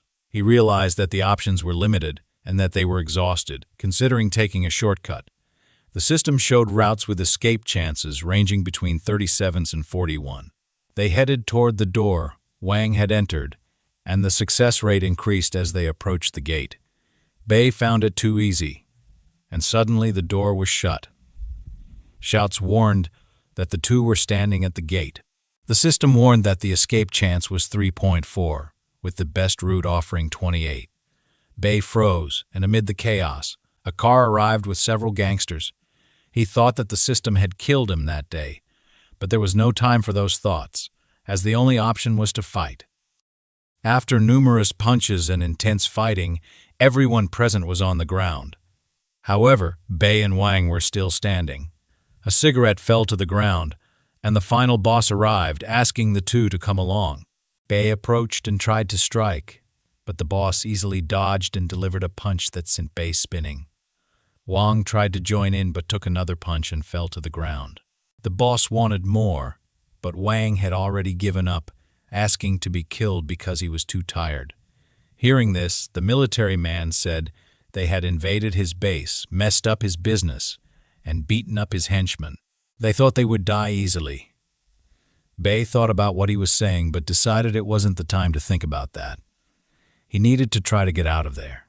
He asked the system for the odds of getting out alive, and the system responded that the chance was 33. He thought that wasn't too bad. Staying focused, our boy noticed Wang thought he was planning the escape and decided to buy some time. Getting up, Wang told the boss he was going to play, but he soon received a kick to the stomach and a punch to the jaw. Surprisingly, Wang was still standing. The protagonist thought that the fat man wasn't good for fighting, but for taking hits, and wondered if he was the key to escaping. The system confirmed that old Wang was the key to escaping with 100. Desperate, Bai said he didn't know how, but he needed Wang to use his power now because it was a matter of life and death. The fat man turned indignantly and said that just because he was fat, Bai thought he was Kung Fu Panda. But since that was the case, there was no other choice. Throwing himself at the boss's legs, Wang said he would ask his wife to send money and asked how much he wanted. Seeing this, everyone felt awkward, but Wang took advantage of the situation and knocked the boss to the ground. The boss realized he had been tricked by the fat man and became furious. He kicked Wang, who fell to the ground, and started beating him mercilessly. Bai saw this and felt sorry for Wang, remembering that when people lose control, they can become stronger for a short period of time. He asked the system if Wang also had this ability, and the system reported a 70-80 chance. The boss, lighting his cigar, said he was tired of beating the two of them and ordered his henchmen to finish the job. The henchman assured the boss that he didn't need to worry and asked Bai if he had any last words. Wang says there's something he's been hiding from him. The double-edged sword was actually real. Wang, who was lying on the ground, instantly gets up. Bai continues, saying he sold the sword for 60 million rupees and that the money he showed Wang came from that sale. He reveals that he told old Chay that Wang's items were fake and that the old man was going to make him disappear from that place. Moreover, Bai reminds Wang about the 7-star sword and claims that it belonged to him and his friends, who were deceiving him. Foaming with rage, the fat man says he's going to kill Bai. Suddenly, Wang takes down 3 enemies and heads toward Bai. He punches him in the stomach, throwing him against a gate and making him fall. After this surge of energy, the fat man faints. Our boy, with a metal plate under his shirt to cushion the impact of the punch, comments that he would have died at Wang's hands if it weren't for that. He puts Wang in the car, commenting that he's really heavy. However, the protagonist knows he needs to find out who these people are first.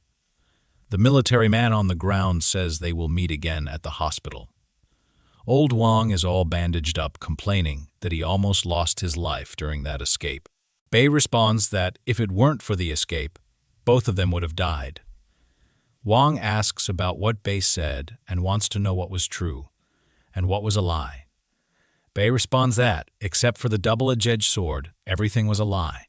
Wang assures Bai that he won't break the promise that half of the money from the sale of the sword is his. Bai promises that he will never betray Wang in the future and that he will be his business partner. Wang starts crying, calling him a liar, but Bai asks him to believe him and assures him that he won't lie to him again. The conversation is interrupted when Wang remembers that Bai promised to teach him how to guess. Bai responds that with a fat man's qualifications, it will be difficult. Wang insists that he doesn't care about the difficulty and reminds Bai that now he has to take responsibility for him, suggesting that he should receive a gift for this meeting. Our boy thinks that Wang only has money on his mind, but the fat man raises his arm, saying that the antiquity circle will be theirs. Then he feels a pain in his arm. The protagonist gets up and asks if the fat man really doesn't know who is responsible for the kidnapping. Wang replies that he doesn't, stating that if he knew, he would have done something to settle the score. The fat man explains that the only different thing he did was investigate the forgery of the 7-star sword, questioning if that could be related. Bai thinks about the dragon vase being involved with the same group, and the system confirms with 100% certainty. He reflects on the level of fraud within the group, realizing that he has been involved with 2 items related to them. He then asks the system what the chances are of being targeted by this group, and the system responds with 100%. Bai realizes that Wang was kidnapped because of him, with the system informing him of a 60% chance of this theory being true. He concludes that it was partially because he indicated the 7-star sword was fake. He understands that with his current strength it will be difficult to deal with the group, deciding that he needs to go into hiding. Wang apologizes for involving the protagonist, but he thinks that the fat man hardly knows that he was the one who got him involved in this situation. However, our boy promises to protect Wang now that he has recognized him as a brother. Bai's phone rings, and it's Mr. H asking if everything is okay. The protagonist thanks him for the concern and thinks that since H called personally, he suspects it has something to do with the antiquity circle. She informs him that he will be out of town for a few days and recommends that Bai and Wang be careful, as the gang won't let them go easily.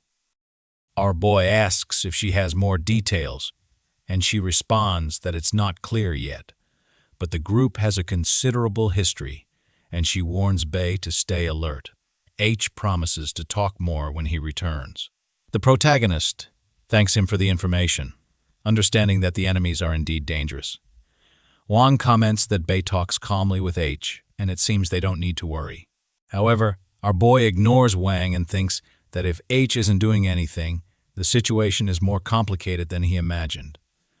He reflects on how he got involved in this and wishes he had avoided breaking the 9-dragon vase. The scene shifts to an isolated house, where the military man is on the phone discussing the importance of old Shi and some recent disturbing research. He asserts that, to avoid suspicion, they need to kill Bai and Wang. Another lamp flicks on the line and responds that they, from the ancient circle, will use traditional methods to eliminate the 2, saying that the show is about to begin. A few days later, Wang is walking around with a mask, fearing that assassins might be lurking nearby. Bai, irritated, asks if the fat man is stupid, reminding him that no assassin would operate in broad daylight. Still scared, Wang suggests they should hide until old Chay returns. However, the protagonist thinks that waiting for death solves nothing and that they need to take the initiative.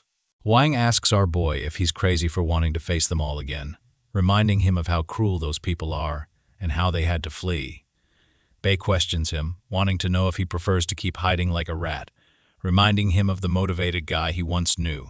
He asserts that the priority is gathering information to take the initiative. He reminds Wang of his ambition to dominate the antiquity circle. Circle says that getting rid of the enemies is half the battle. Wang becomes motivated, removes his disguise, and decides not to be afraid. The protagonist asks if he has any scheme to gather information. He responds that he knows a guy in the north of the city who is well informed, as long as he's bribed. Bai consults the system, asking if going there would help in investigating the fraud gang.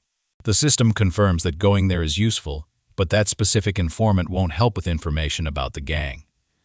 There will be a better specialist there.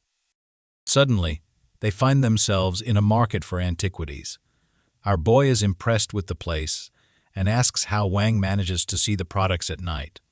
Wang explains that the market starts at night and ends at dawn, suggesting that he show Bai a place behind a wall. A suspicious figure observes the two, speaking on the phone, saying that they've arrived at the market and that everything has been arranged as instructed. The interlocutor promises a reward if the mission succeeds. Back at the market, the suspect mutters to himself about the 100,000 reward for spreading rumors to ruin Wang's reputation, saying that Wang shouldn't blame him for what he did. However, another mysterious man watches him leave the alley. Meanwhile, the fat man brags to the protagonist about his reputation at the market, claiming that everyone knows him and that he's done business with many there. However, when he greets two people, he is ignored with a look of disdain, leaving him confused. Bai mocks the situation sarcastically, commenting on Wang's great reputation. Wang tries to explain, saying he mistook the people and that the stalls he frequents are over there, suggesting they go check them out. The man on the phone, who is smoking, doesn't even look at Wang and tells him to pick whatever he wants. Wang, being friendly, calls him brother and asks if there are any good things available. Seeing that it's the fat man, the man responds coldly, saying everything is reserved and that Wang can go anywhere else. The fat man, irritated, asks if the man is on meds because he has no right to treat him like that. The man responds aggressively, telling Wang to stop bothering him and asserting that he won't sell to him anyway. The two stare at each other for a moment, but Bai senses something is wrong. He tells Wang to look around and notices that everyone is staring at them. Quickly, the protagonist realizes they've walked into a trap. As they head toward an alley, the merchants start booing them, saying, "You're not welcome." Wang, confused, comments that he's always been treated well there and doesn't understand the hostility. Our boy tells him to shut up and follow him. 10 minutes later, the two return in disguise, and Wang complains, saying that he's always been polite and welcome. But now everyone has turned against him. Bai tells him to be quiet, saying they'll soon find out why. They approach two merchants who are talking. One of them says that Wang is working for old Chay, who wanted to buy the jar, but since he didn't have the money, he had Wang destroy it and claim it was fake. The other mentions that Bai was an accomplice and that the owner of the 9-dragon jar was thrown into the reservoir. The first merchant wonders why no one calls the police, and the other responds that old Chay is a big shot in the antiquity circle, and no one messes with him. He mentions seeing Wang and Bai walking around the market recently. An old merchant questions the truth of the rumors, but the first insists that where there's smoke, there's fire, and that everyone believes it. Old Wang, furious, is about to say something, but Bai covers his mouth, and the two hide in an alley. The protagonist thinks that the rumors might have been spread by the fraud group, and the system confirms a 67th probability of a connection. Wang, once again irritated, wants to know who spread the lies, but our boy explains that the rumors are aimed at old Chay. Since he's a big shot in the antiquity circle, he doesn't care about such things. As a result, the rumors have ended up severely impacting both of them. Instead, the fat man becomes worried and comments that the situation won't end well. Bai agrees that it's a sinister plan, but fortunately, they discovered it in time. Wang asks how they will find the person who spread the rumors, and Bai responds that they don't need to search because a noble man will appear at the night market to help them. Surprised, the fat man asks what this man looks like, and Bai says he doesn't know. The most important task is to find him. Suddenly, old Wang disappears, but Bai soon sees him negotiating with a merchant. The merchant praises Wang for his good eye, showing him a Dyna-shaken organ box and saying that it's mysterious and full of secrets. However, it cannot be opened, so he offers the box for 30,000. Wang tries to negotiate, saying he will pay 3,000. The merchant reluctantly asks Wang to increase the offer, mentioning that he's going through hard times. Our boy asks the system what the chances are of the item being genuine, and the system confirms it with 100% certainty. Bai thinks Wang is being sly, but decides to let him handle the negotiation. The fat man raises the offer to 5,000, and the merchant, still hesitant, accepts. Wang is satisfied and comments that he'll make good use of the box. The resigned merchant admits that he would only make a small profit from the sale. The merchant wishes Wang good luck if he plans to sell it.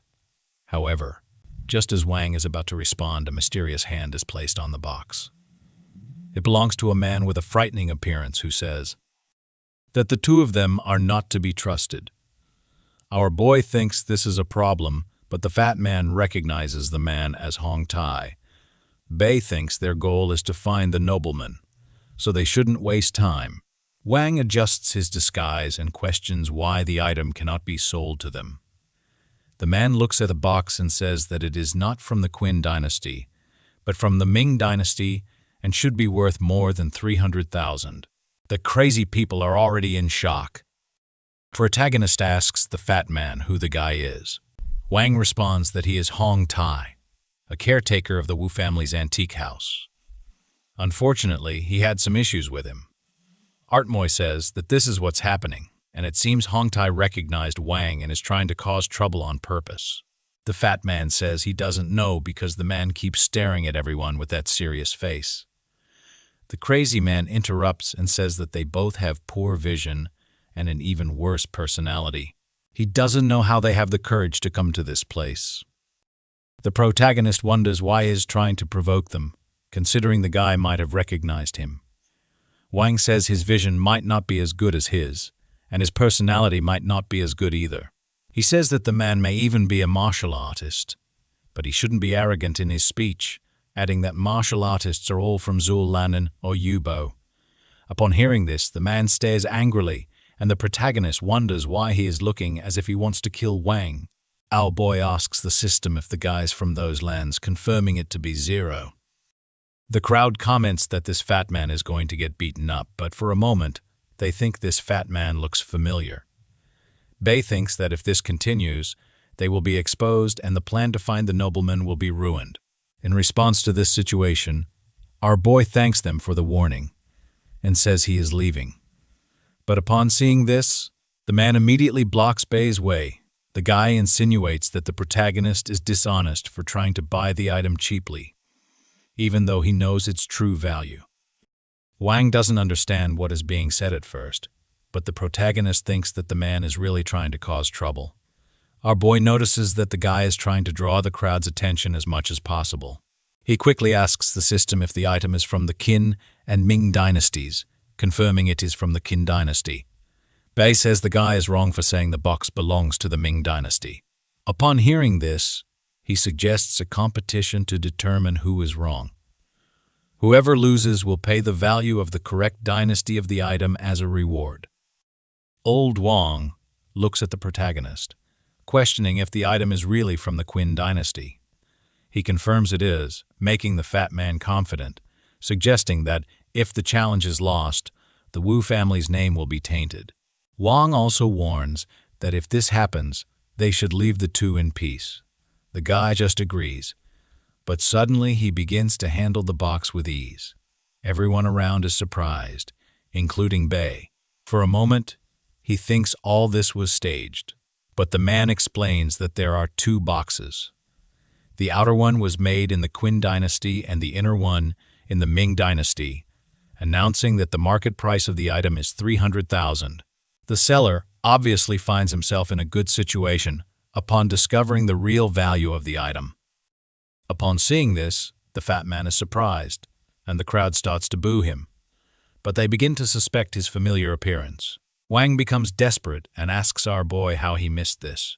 He ignores it and thinks about the future problems of this situation, stating that the system is always right, but there were two boxes, where one was from the Qin dynasty and the other from the Ming dynasty. The protagonist doesn't know what to do but admits his defeat and praises the keen eyes for the item's true value. Old Wang reluctantly praises Hong Tai for being a great martial artist. However, he is not in the mood for small talk and demands that the bet be fulfilled, also requiring an apology to the Wu family. Our boy, in his thoughts, calls him proud, but reflects that the man seems to be of good character. He also thinks that the Wu family has a strong presence in this antique circle. Suddenly, Bai considers that the nobleman they're looking for might be right in front of him. The crowd interrupts these thoughts and recognizes the fat man, calling him a scammer. He gets angry, but the protagonist questions if the man is really the nobleman. The system reveals a 50 probability. Our boy considers that he must be someone related to the guy. Bai smiles with these thoughts, and the fat man doesn't understand. Meanwhile, the man doesn't understand why the master of the Wu family is so interested in the protagonist. Suddenly, an old man related to Shi observes everything from an alley. The old man questions why Mr. Chief put him to keep an eye on the protagonist. The protagonist says he already knows what to do. Then he turns, stating that he has a good vision and a good technique. However, the box is worth more than 300,000, leaving the man confused as he asks if it's worth that much. He says that if the Wu family has many inheritances and knowledge, then what other mysteries exist in this box? The man looks and says that the Wu family indeed has some boxes with these mechanisms passed down through many generations. However, this one has no mystery at all. The protagonist questions Mr. Wu about why he doesn't open it and see what's inside. He agrees and begins. Surprised, the old man asked how he knew, but admitted that he was recently troubled by something related to an antique. He explained that if our boy could help determine the authenticity of the piece, it would be a great help. The protagonist thought this was the perfect chance. If he could solve the problem, he could seal a friendship with the old man. Aloud, Bio said he would be happy to help, and affirmed that Mr. Chi's business was like his own. She thanked him, and the two descended a staircase to a basement. The young man commented on the size of the basement. The old man explained that in their business one needed to be careful because some important treasures needed to be hidden there. He mentioned that he recently received a blue and white dragon jar, a piece of exceptional quality. The protagonist thought that the old man was truly worthy of being the great elder compared to him and old Wang, who seemed like street beggars. The two entered the vault, and Chay mentioned that he tried his best, but no matter how he looked, the jars still seemed genuine. The protagonist wondered why the old man had so many doubts. He confessed that he always felt uncertain and thought something was wrong, which was why the deal wasn't concluded. He asked Mr. Bai to verify the authenticity of the jar and offered 1.5 million as a service fee, regardless of the results. Upon hearing this, Bai thought the old man framed the situation as if he was only interested in the money, but Bai's ambition now wasn't money. They reached the front of a second vault that housed the 9-dragon jar. Mr. Chay presented the object, and our boy was impressed by the size and beauty of the jar. The old man explained that the market value of the jar was 1.3 billion and asked the young man to verify its authenticity. Bai replied that he would do his best to help. The young man examined the jar and waited for a response from the system, which said he needed to ask a question to get the correct answer.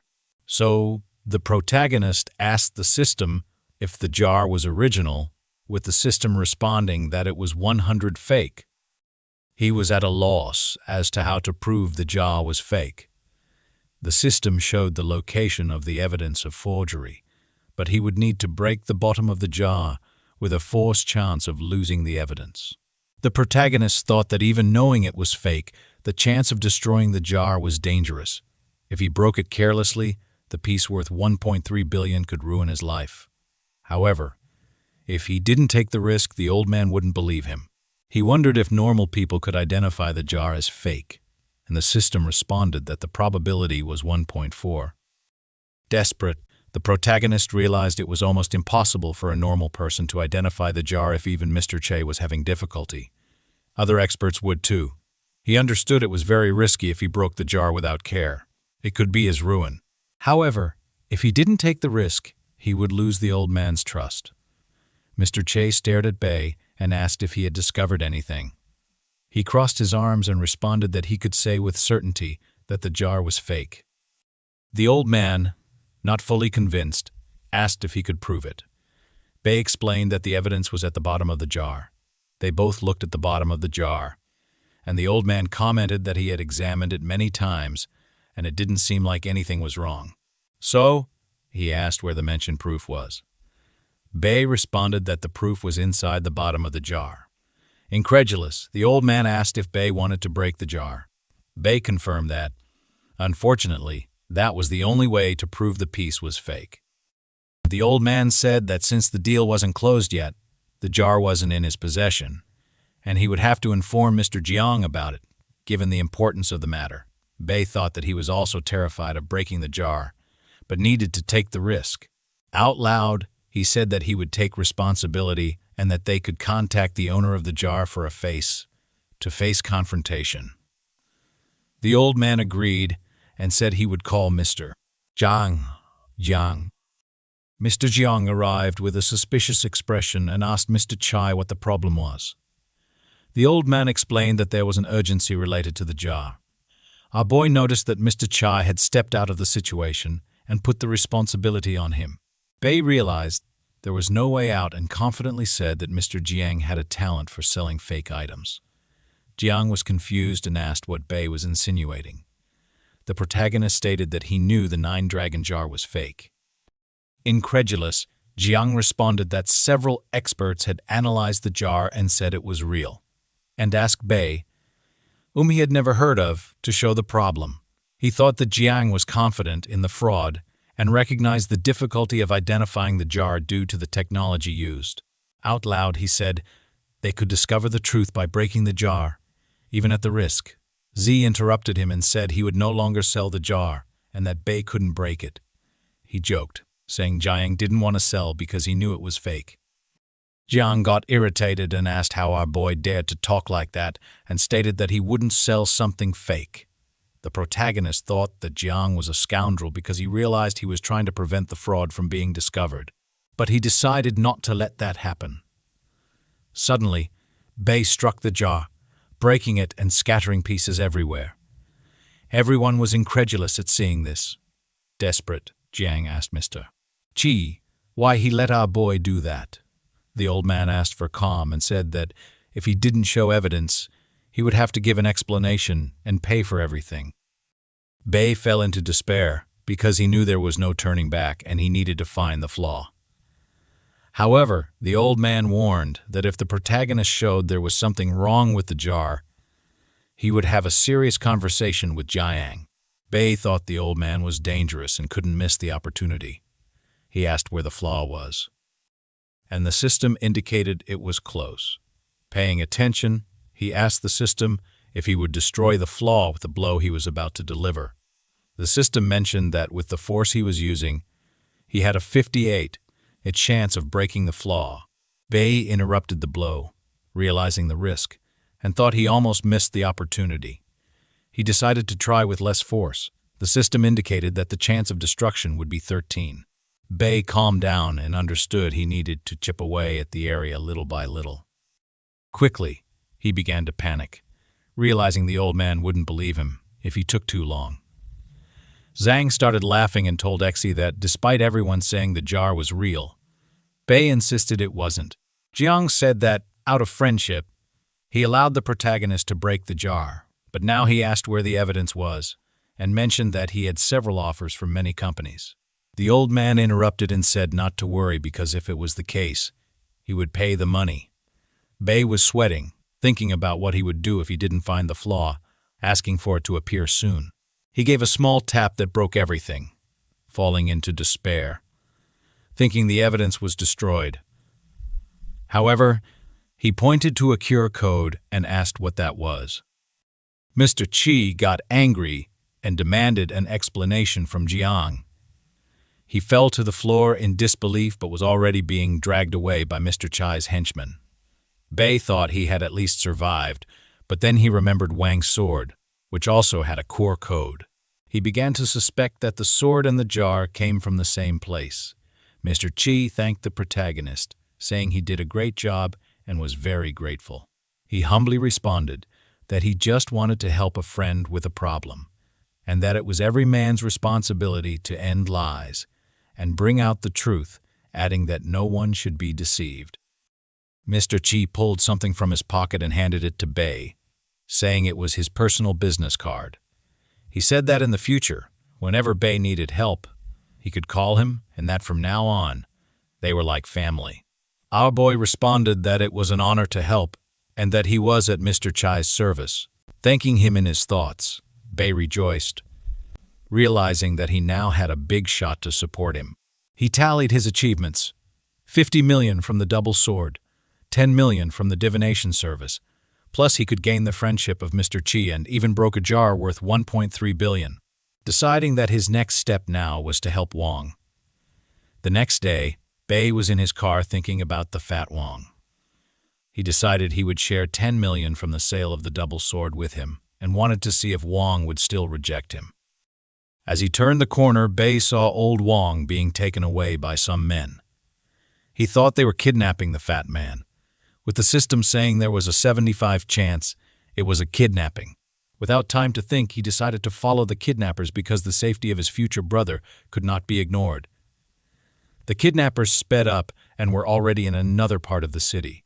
Bai wondered what this group would do with the fat Wang, and the system said there was only a 12% chance they would ask for ransom. He decided to call the police but realized his phone had no signal. Then he asked the system about the chance of the signal being blocked, and it informed him there was a 95% chance. The protagonist wondered how they were blocking the signal, and the system said there was a 37% chance of rescuing the fat man. He decided that was enough and that no one would stop him.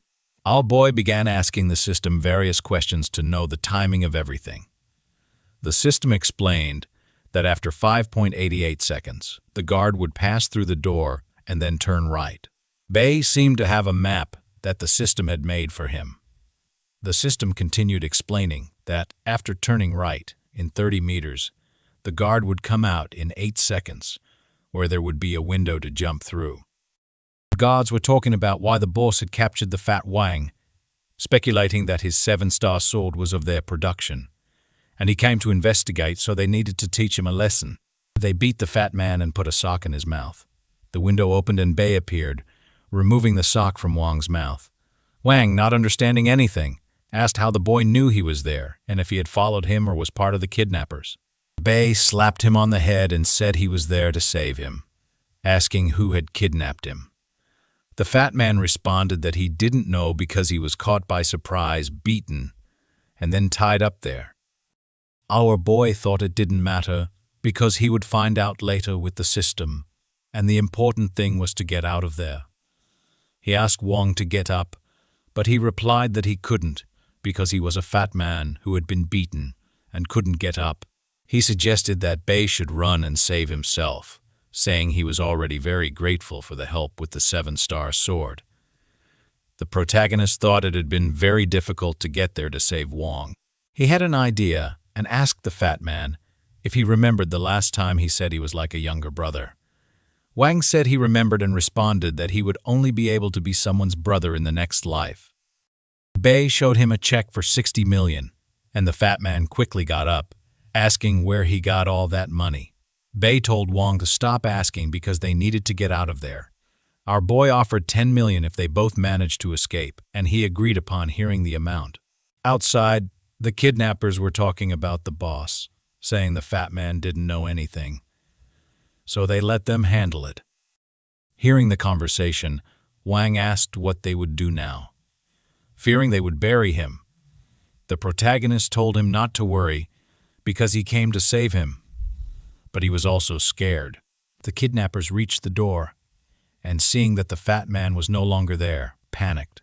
Seeing a rope by the window, the kidnappers assumed he had escaped through it and went towards the window.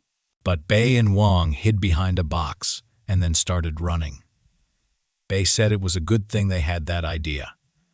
The old man responded that it really was a good idea because he wouldn't have been able to escape through the window. The kidnappers tried to chase the two, saying that old Wang couldn't have gotten far and that he must be close by. Our boy and Wang ran, nearly getting caught. Bai asked the system for the safest route, and it responded with a 72 chance on the right and 30 on the left. Seeing Bai choosing the paths, the fat man asked if he had been there before and if he knew the way. Our boy replied that he hadn't, but Wang insisted on asking how he knew where they were going.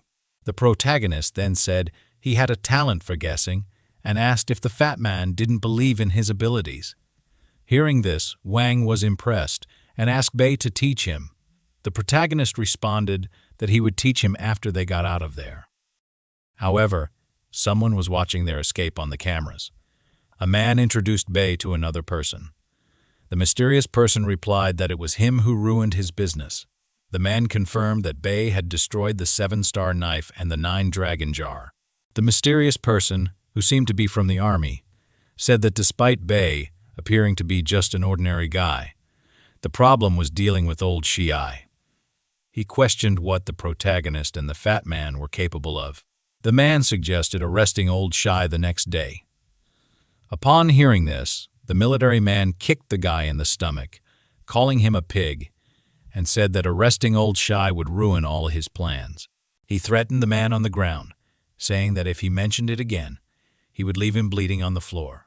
The boss concluded that it was old Chay who saw through everything and used Bai as a scapegoat to break the vase. He promised to deal with old Chay and discuss with his older brother how they would handle him. Meanwhile, Bai was calculating the escape routes. He realized that the options were limited and that they were exhausted, considering taking a shortcut. The system showed routes with escape chances ranging between 37s and 41. They headed toward the door Wang had entered, and the success rate increased as they approached the gate. Bai found it too easy, and suddenly the door was shut. Shouts warned that the two were standing at the gate. The system warned that the escape chance was 3.4, with the best route offering 28. Bai froze, and amid the chaos, a car arrived with several gangsters. He thought that the system had killed him that day, but there was no time for those thoughts, as the only option was to fight. After numerous punches and intense fighting, everyone present was on the ground. However, Bai and Wang were still standing. A cigarette fell to the ground, and the final boss arrived, asking the two to come along. Bai approached and tried to strike, but the boss easily dodged and delivered a punch that sent Bai spinning. Wang tried to join in but took another punch and fell to the ground. The boss wanted more, but Wang had already given up, asking to be killed because he was too tired. Hearing this, the military man said they had invaded his base, messed up his business, and beaten up his henchmen. They thought they would die easily. Bai thought about what he was saying but decided it wasn't the time to think about that. He needed to try to get out of there. He asked the system for the odds of getting out alive, and the system responded that the chance was 33. He thought that wasn't too bad. Staying focused, our boy noticed Wang thought he was planning the escape and decided to buy some time. Getting up, Wang told the boss he was going to play, but he soon received a kick to the stomach and a punch to the jaw. Surprisingly, Wang was still standing. The protagonist thought that the fat man wasn't good for fighting, but for taking hits, and wondered if he was the key to escaping. The system confirmed that old Wang was the key to escaping with 100. Desperate, Bai said he didn't know how, but he needed Wang to use his power now because it was a matter of life and death. The fat man turned indignantly and said that just because he was fat, Bai thought he was Kung Fu Panda. But since that was the case, there was no other choice. Throwing himself at the boss's legs, Wang said he would ask his wife to send money and asked how much he wanted. Seeing this, everyone felt awkward, but Wang took advantage of the situation and knocked the boss to the ground. The boss realized he had been tricked by the fat man and became furious. He kicked Wang, who fell to the ground, and started beating him mercilessly. Bai saw this and felt sorry for Wang, remembering that when people lose control, they can become stronger for a short period of time. He asked the system if Wang also had this ability, and the system reported a 70-80 chance. The boss, lighting his cigar, said he was tired of beating the two of them and ordered his henchmen to finish the job. The henchman assured the boss that he didn't need to worry and asked Bai if he had any last words. Wang says there's something he's been hiding from him. The double-edged sword was actually real. Wang, who was lying on the ground, instantly gets up. Bai continues, saying he sold the sword for 60 million rupees and that the money he showed Wang came from that sale. He reveals that he told old Chay that Wang's items were fake and that the old man was going to make him disappear from that place. Moreover, Bai reminds Wang about the seven-star sword and claims that it belonged to him and his friends, who were deceiving him. Foaming with rage, the fat man says he's going to kill Bai. Suddenly, Wang takes down 3 enemies and heads toward Bai. He punches him in the stomach, throwing him against a gate and making him fall. After this surge of energy, the fat man faints. Our boy, with a metal plate under his shirt to cushion the impact of the punch, comments that he would have died at Wang's hands if it weren't for that. He puts Wang in the car, commenting that he's really heavy. However, the protagonist knows he needs to find out who these people are first. The military man on the ground says they will meet again at the hospital. Old Wang is all bandaged up, complaining that he almost lost his life during that escape. Bai responds that if it weren't for the escape, both of them would have died. Wang asks about what Bai said and wants to know what was true and what was a lie. Bai responds that, except for the double-edged sword, everything was a lie. Wang assures Bai that he won't break the promise that half of the money from the sale of the sword is his. Bai promises that he will never betray Wang in the future and that he will be his business partner. Wang starts crying, calling him a liar, but Bai asks him to believe him and assures him that he won't lie to him again. The conversation is interrupted when Wang remembers that Bai promised to teach him how to guess. Bai responds that with a fat man's qualifications, it will be difficult. Wang insists that he doesn't care about the difficulty and reminds Bai that now he has to take responsibility for him, suggesting that he should receive a gift for this meeting. Our boy thinks that Wang only has money on his mind, but the fat man raises his arm, saying that the antiquity circle will be theirs. Then he feels a pain in his arm. The protagonist gets up and asks if the fat man really doesn't know who is responsible for the kidnapping. Wang replies that he doesn't, stating that if he knew, he would have done something to settle the score. The fat man explains that the only different thing he did was investigate the forgery of the 7-star sword, questioning if that could be related. Bai thinks about the dragon vase being involved with the same group, and the system confirms with 100% certainty. He reflects on the level of fraud within the group, realizing that he has been involved with 2 items related to them.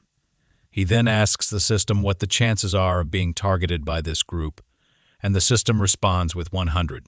Bai realizes that Wang was kidnapped because of him, with the system informing him of a 60 chance of this theory being true.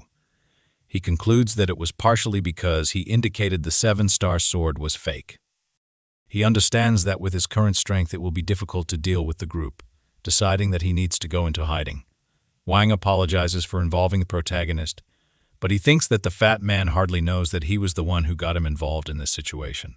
However, our boy promises to protect Wang now that he has recognized him as a brother. Bai's phone rings, and it's Mr. H asking if everything is okay. The protagonist thanks him for the concern and thinks that since H called personally, he suspects it has something to do with the antiquity circle. She informs him that he will be out of town for a few days and recommends that Bai and Wang be careful, as the gang won't let them go easily. Our boy asks if she has more details, and she responds that it's not clear yet, but the group has a considerable history, and she warns Bai to stay alert. H promises to talk more when he returns. The protagonist thanks him for the information, understanding that the enemies are indeed dangerous. Wang comments that Bai talks calmly with H, and it seems they don't need to worry. However, our boy ignores Wang and thinks that if H isn't doing anything, the situation is more complicated than he imagined. He reflects on how he got involved in this and wishes he had avoided breaking the 9-dragon base. The scene shifts to an isolated house, where the military man is on the phone discussing the importance of old Shi and some recent disturbing research. He asserts that, to avoid suspicion, they need to kill Bai and Wang.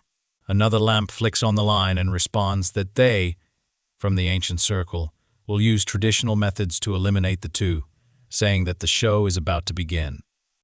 A few days later, Wang is walking around with a mask, fearing that assassins might be lurking nearby. Bai, irritated, asks if the fat man is stupid, reminding him that no assassin would operate in broad daylight. Still scared, Wang suggests they should hide until old Chay returns. However, the protagonist thinks that waiting for death solves nothing and that they need to take the initiative. Wang asks our boy if he's crazy for wanting to face them all again, reminding him of how cruel those people are and how they had to flee. Bai questions him, wanting to know if he prefers to keep hiding like a rat, reminding him of the motivated guy he once knew. He asserts that the priority is gathering information to take the initiative. He reminds Wang of his ambition to dominate the antiquity circle. Circle says that getting rid of the enemies is half the battle. Wang becomes motivated, removes his disguise, and decides not to be afraid. The protagonist asks if he has any scheme to gather information. He responds that he knows a guy in the north of the city who is well informed, as long as he's bribed. Bai consults the system, asking if going there would help in investigating the fraud gang. The system confirms that going there is useful, but that specific informant won't help with information about the gang. There will be a better specialist there. Suddenly, they find themselves in a market for antiquities.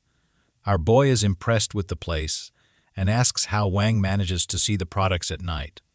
Wang explains that the market starts at night and ends at dawn, suggesting that he show Bai a place behind a wall. A suspicious figure observes the two, speaking on the phone, saying that they've arrived at the market and that everything has been arranged as instructed. The interlocutor promises a reward if the mission succeeds. Back at the market, the suspect mutters to himself about the 100,000 reward for spreading rumors to ruin Wang's reputation, saying that Wang shouldn't blame him for what he did. However, another mysterious man watches him leave the alley. Meanwhile, the fat man brags to the protagonist about his reputation at the market, claiming that everyone knows him and that he's done business with many there. However, when he greets two people, he is ignored with a look of disdain, leaving him confused. Bai mocks the situation sarcastically, commenting on Wang's great reputation. Wang tries to explain, saying he mistook the people and that the stalls he frequents are over there, suggesting they go check them out. The man on the phone, who is smoking, doesn't even look at Wang and tells him to pick whatever he wants.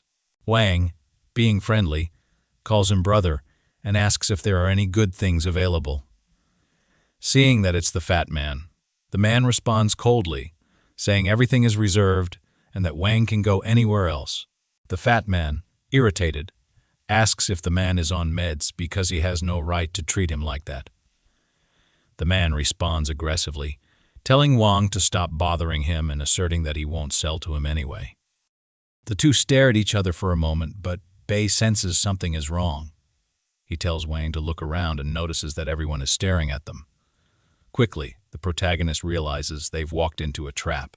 As they head toward an alley, the merchants start booing them, saying, "You're not welcome, Wang." confused, comments that he's always been treated well there and doesn't understand the hostility. Our boy tells him to shut up and follow him. 10 minutes later, the two return in disguise, and Wang complains, saying that he's always been polite and welcome. But now everyone has turned against him. Bai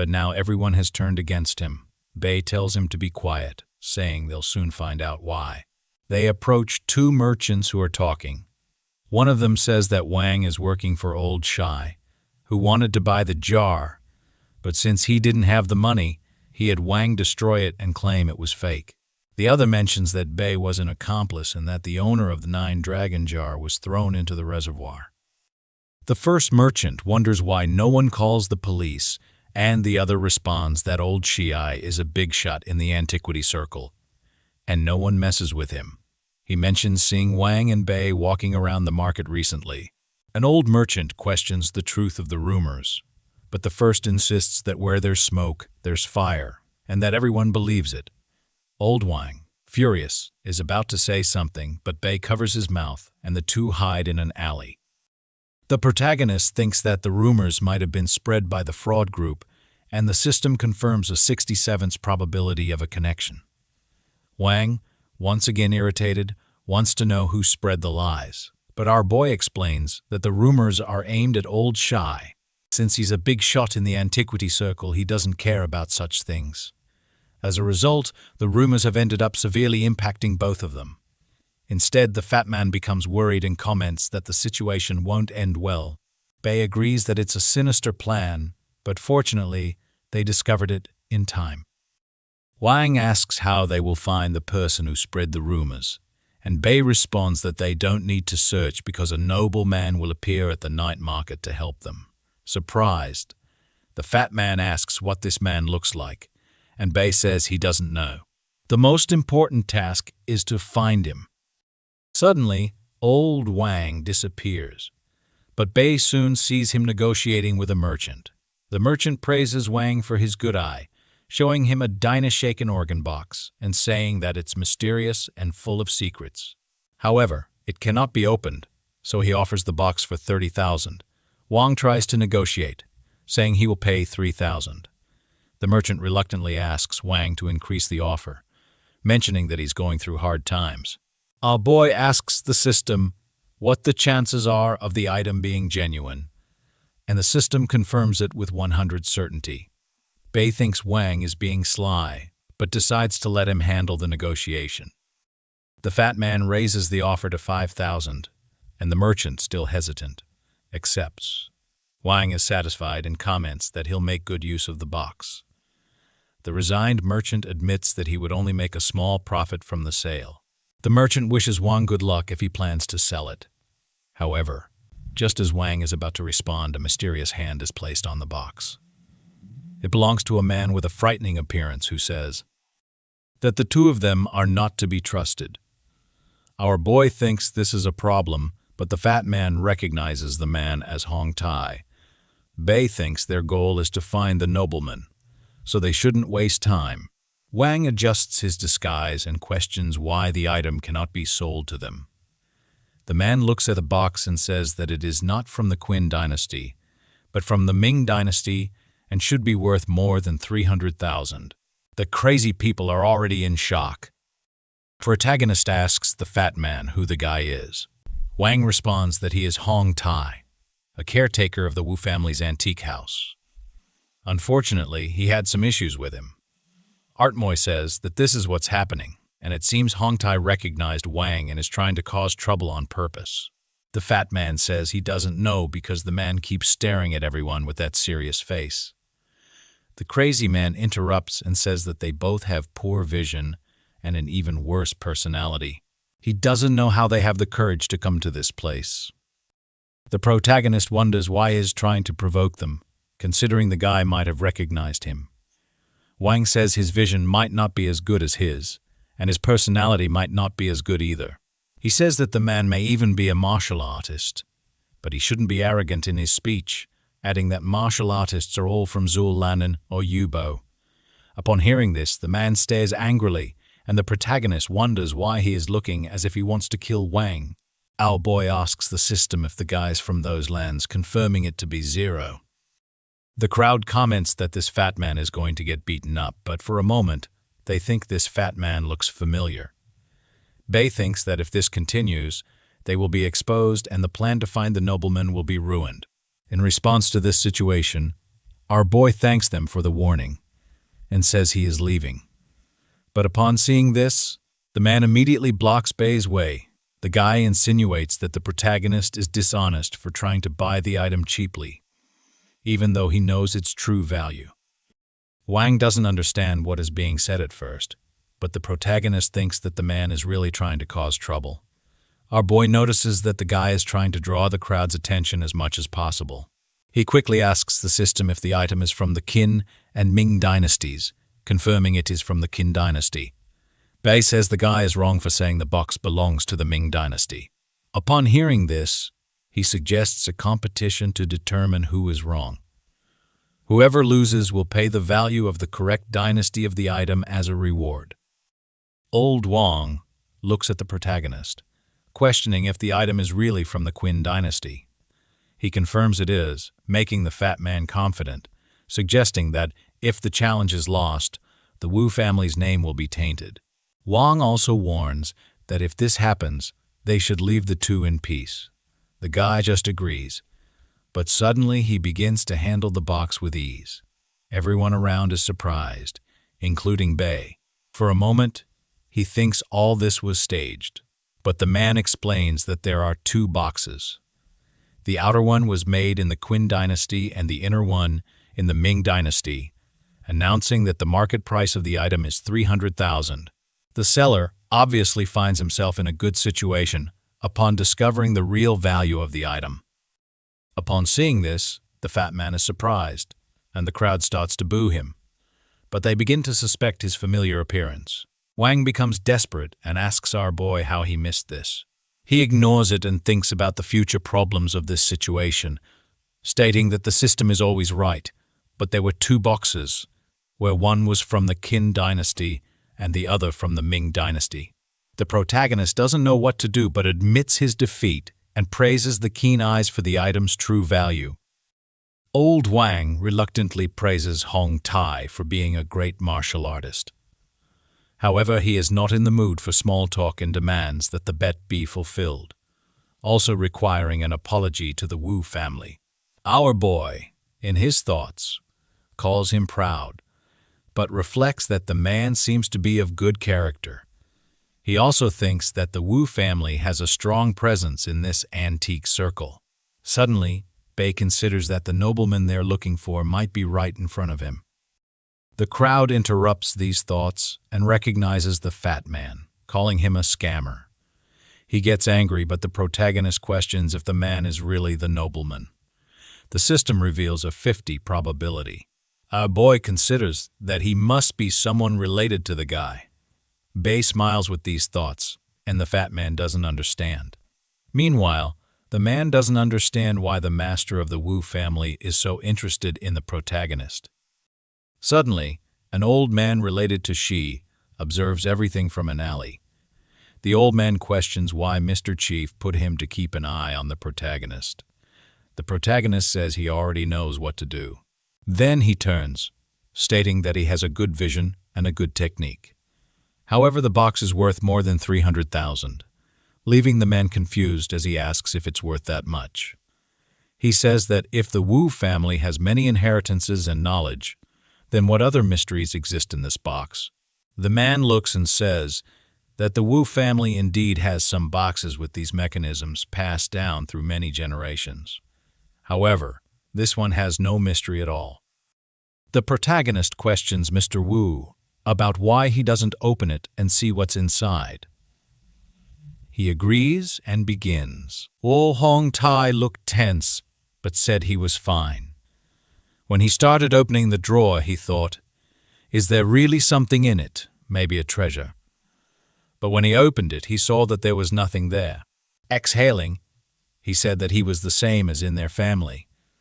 He had nothing inside. Bai said it wasn't true, and asked him to let him try. Wu Hongai handed him the box. They started trying to put it back together, but he couldn't do anything. Then the old men from the crowd began to swear and asked what he was showing off before. They told him not to dare spoil such a good box. Bai took another look at the box, and this time he realized something. He started to collect it again. Then he pulled out a tablet and showed that there was a drawing on it. He turned this drawing to the top and began to twist it. The system said that the first layer was a lotus flower, and the second layer was a maze. Showing him the picture, Bai smiled and thought that even the masters did not know about it. This box was encrypted with both a Chinese and Western lock. When Bai had done all the manipulations, the drawer opened and there was a broken bracelet in it. Everyone was very surprised. Was there really something there? Didn't the Wu family even notice? Bai thought that, fortunately, he had studied everything in detail from the system. Complete shame was postponed. Turning to Mr. Wu, he said that he had no talent but was still capable of something. Mr. Wu said that Bai had exceptional abilities and admitted defeat. Bai wondered if the master he was looking for was Wu Hongtai, but he understood that most likely Mr. Wu did not intervene on a whim. The master must be watching them from the crowd.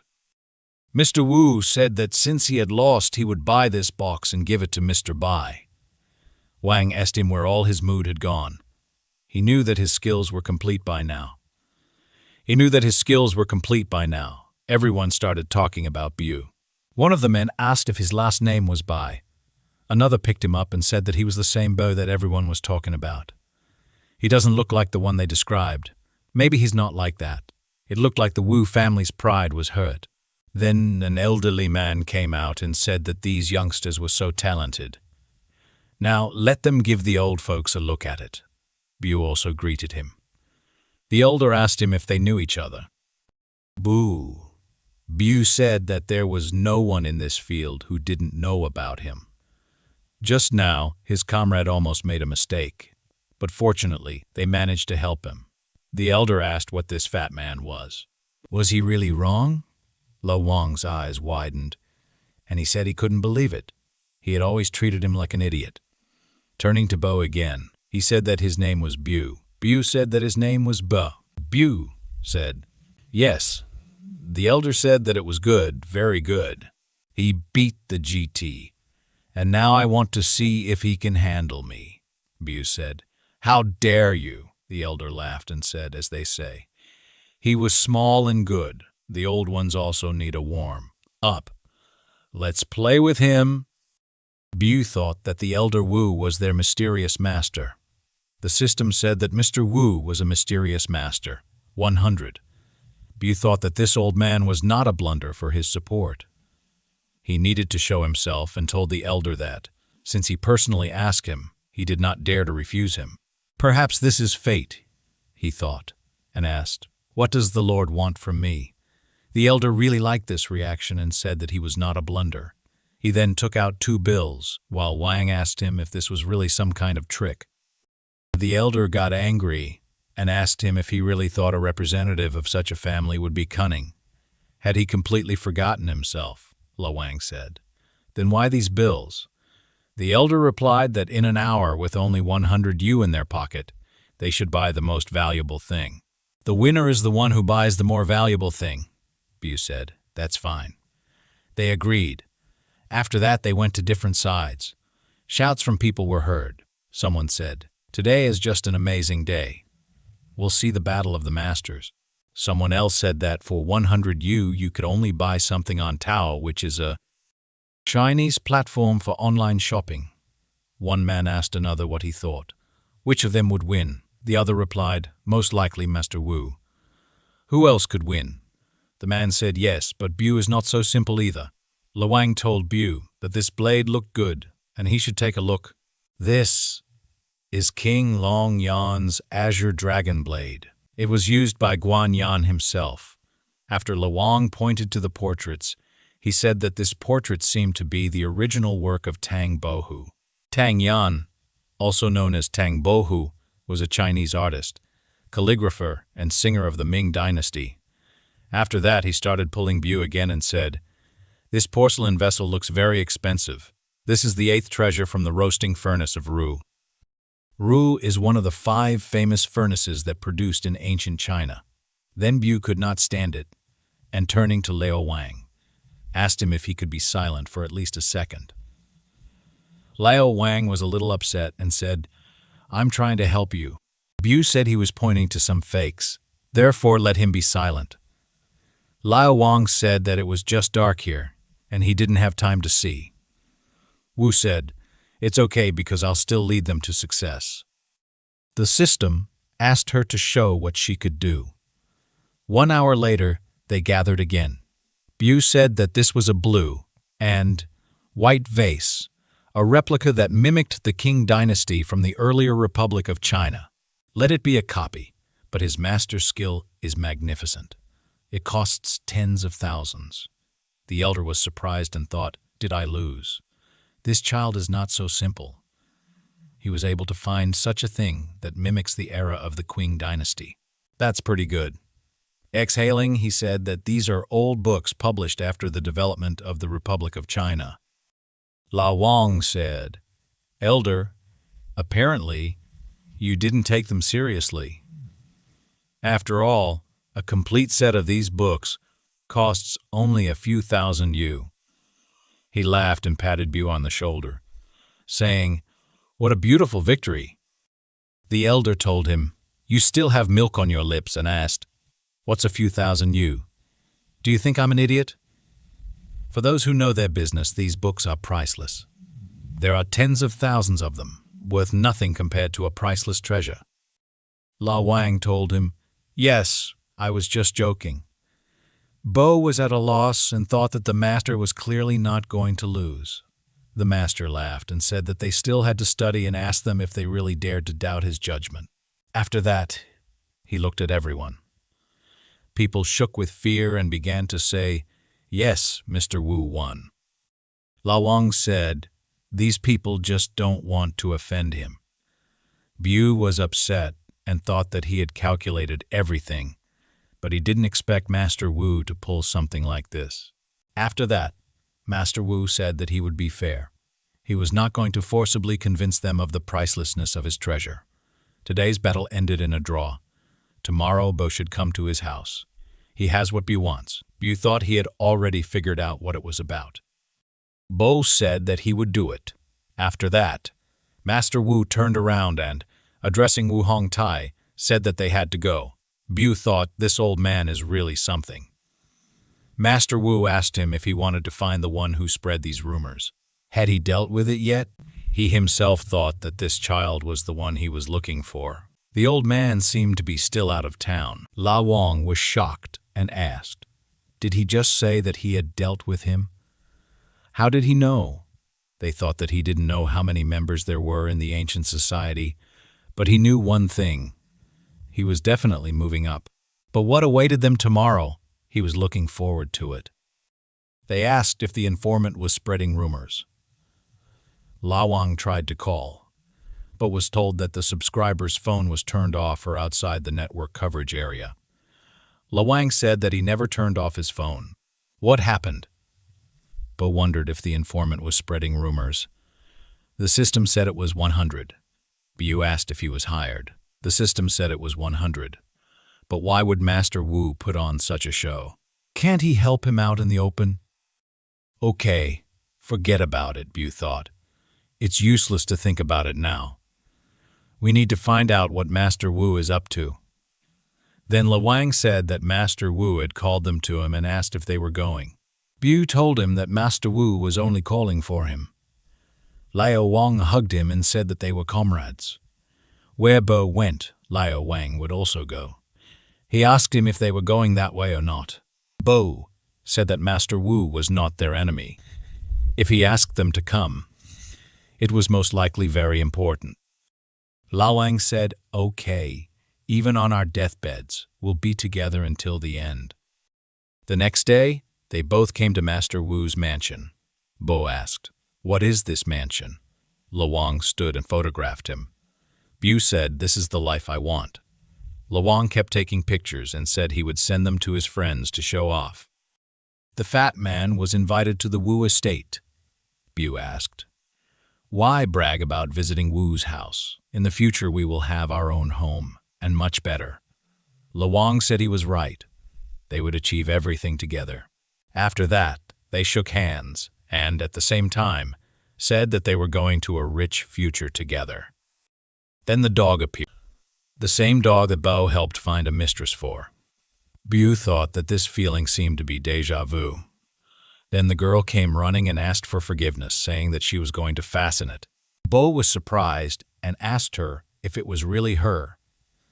The girl said that he looked familiar. She had already seen him somewhere, but where, she'd remember now. Lawang whispered to his boss, asking who she was. Did he really know her? Bu said, I can say that I've met her before. The girl said she remembered.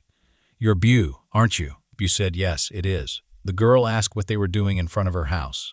Bo asked if this was really her house, and Lawang asked her what she was to Master Wu. The girl said that's how they came to her grandfather and offered to take them to him. Lawang asked Bo if she really wanted to see them. Should we be more careful? Bu thought that she had an open character, but it seemed to him that something was wrong here. Then the girl had already opened the gate and called them in. The three of them went into the courtyard.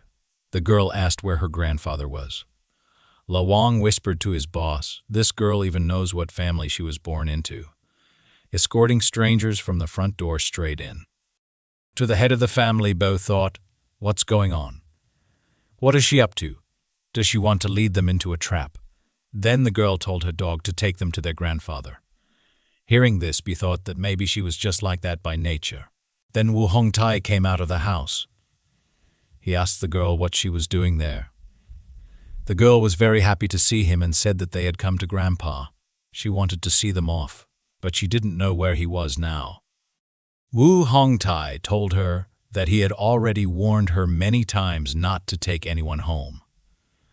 After looking at them, he said that especially ruthless, suspicious strangers should not be welcome. Having already addressed them, he said that they needed to go. The master was waiting for them on the terrace. Bu said goodbye to the girl and followed Wu Hongtai. Bu thought that it turned out he was just making it up. This girl is pure and innocent. Then they came to the terrace, and Wu Hongtai told the master that they had arrived. The master showed the flash drive and said that this information was about a group of forgers. They had to prove their abilities if they wanted it. Bu said to the master, do you dare to ask how they can prove themselves? The master got up and said that he had heard about Bo from old Kai. He is so young and already so talented. But is it true? It's very simple. He should look at the treasures in his office and tell why they are so valuable. If he recognizes his abilities, then he will get the flash drive. Bo said that it was fine and agreed.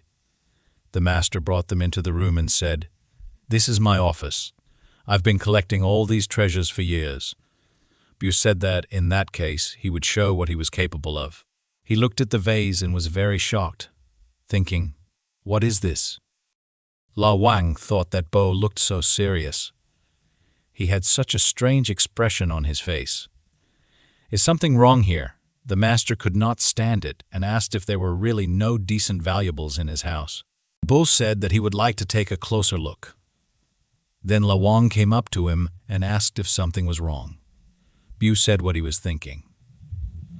Liao Wang said that Bo seemed to be out of shape today and offered to help. He knew the value of almost everything here, so nothing could be done. He would have to shine. He was about to say something, but Bo stopped him and told him not to get involved. This is a serious matter. The master asked him why he was silent. Silence will lead to nothing. Apparently all the praise you've received was in vain. Liao Wang thought that Bu looked upset. It seemed he would have to intervene. Two heads are better than one. Why not say a few words to appease Master Wu? The rich are such concerns. Then he said, the Buddha's head looks great. Because it's from the Northern Ai dynasty, it is so rare and unique, he said, amazed. It's priceless. Master Wu asked what he was talking about. This head, it is forged. It is well preserved because it is several decades old. He said that the approximate price could be 30,000 yu. Lawang asked, if this was really a fake and thought, Brother Bo, even if it's a fake, it can't be so straightforward. We need to fix this. He said that it was okay because even the tigers miss. There is no sage who has never been wrong. Taking out the next item, Bo said that he had never seen such beautiful antique things. They were placed in the very center of the exclusive hall of the museum. Master Wu is so lucky. After all, he can see them every day. But Bu said that a copy of the candlestick from the spring and autumn period, their forgery was popular 20 years ago. But it's worth admitting that all of this is a great job. The approximate price is 100,000. La Wang was shocked and asked if this was also a fake. They looked at Master Wu and realized that he was very interested. But La Wang got scared and thought it was over. Master Wu will kill him with his eyes. He needs to fix it quickly. He said that Master Wu is so good at calligraphy and painting. How awkward it is. Apparently even bronze can be pierced. But all people are as gifted as he is. He thinks it's okay. Then he saw the calligraphy on the wall and said it was an excerpt from a book. He asked, "Can't calligraphy be forged?" Bu said, "No, it's a fake." La Wang asked if this was some kind of joke. "If everything is fake too," he whispered to Bu. That Master Wu seemed to doubt his abilities. Otherwise, how could they be forged? Was he sure he wasn't mistaken? Master Wu is a very important person. It's better not to anger him. The master may be old, but he could easily finish them off without even breaking a sweat. However, Bu continued to assert that this calligraphy was forged just last year, using the technique of recognizing submitted paintings. It could be easily verified, but even such a fake would cost millions. They walked up to the jug and stated that it was an imitation of the Ming dynasty. Approaching the vase, he claimed it was forged under the Qing dynasty. After that, he mentioned that the jade from the era of the enmity of the states was forged, and it was also a very good copy of Zhang Datsun's calligraphy. Master Wu couldn't stand it anymore and got up from his chair. Bo declared that, at the moment, there were 73 antiques in the room, and each of them was a fake. La Wang insisted it was impossible, but Master Wu pressed on. Master Wu wanted to convey that Wu Bufan, the head of this family for 17 generations, had collected a collection of fakes. La Wang, frightened, tried to explain that it wasn't what the boss meant, but Master Wu pushed him away. He asked Bo if he was genuinely confident in his assertion, and Bu affirmed that everything in the room was forged. La Wang urged Master Wu not to get angry, suggesting there must have been a misunderstanding. He reasoned that Bo's lack of sleep might have led to his current disposition, and Master Wu might not have seen his treasures yet. Master Wu asked if Bo was in his right mind, questioning how he could put together a collection of fakes alone. Bu began to doubt, wondering if the system had made a mistake. The system had made a mistake. The system had promised their support, but the situation seemed to be escalating. Master Wu pressed on, giving Bo one last chance to admit that his treasures were real. Bo apologized, confessing that the entire antique collection was fake. Liao Wang, panicking, declared that they were finished. Master Wu asked if La Wang was ready to take responsibility for his words. La Wang tried to intervene, telling Master Wu that everyone needed to calm down, but Master Wu focused on Bo, expressing concern about the fat man. He stated that the fat man shouldn't be involved just because they came together. After releasing the fat man, Master Wu applied some force against Bo. Bu thought it was the end, questioning whether the system had made a mistake. Master Wu seemed to have no intention of helping them. Bo wondered if Master Wu was indeed the master they were looking for and questioned his motives, considering the house was full of fakes. La Wang was very worried about Bo and questioned what Master Wu was trying to achieve. Master Wu asked Bo if he would change his mind. Bu asserted that originals would never become fakes, and fakes would never become originals. He could not change that. Master Wu laughed, leaving Bo in uncertainty. Another old man entered the room, telling Master Wu he had been too harsh. The old man did something to Bo's back, and Master Wu left, saying that his disciple was in bad shape. Mr. Chay assured them that everything was fine. Master Wu had merely grazed Bo's acupuncture point and blocked his airway. Bo asked about Mr. Chay, and Master Wu patted Bo on the shoulder before leaving. Mr. Chay explained that he and Master Wu were old acquaintances. He asked Master Wu to take care of Bo until he returned, expressing concern about his choice and deciding to test it himself.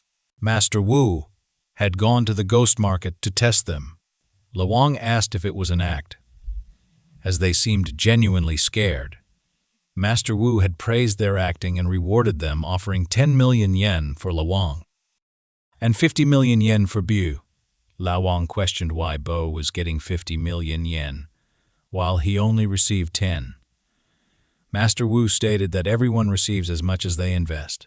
However, if Lawang wishes, he can demonstrate his capabilities, and perhaps that will change his mind. Bu thought that everything ended well. It was a routine test.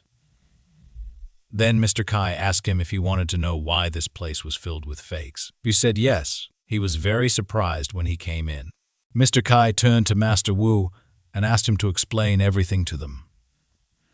Master Wu explained that they had gathered not only for verification, but also to develop the ability to recognize fakes without losing their honor and beliefs.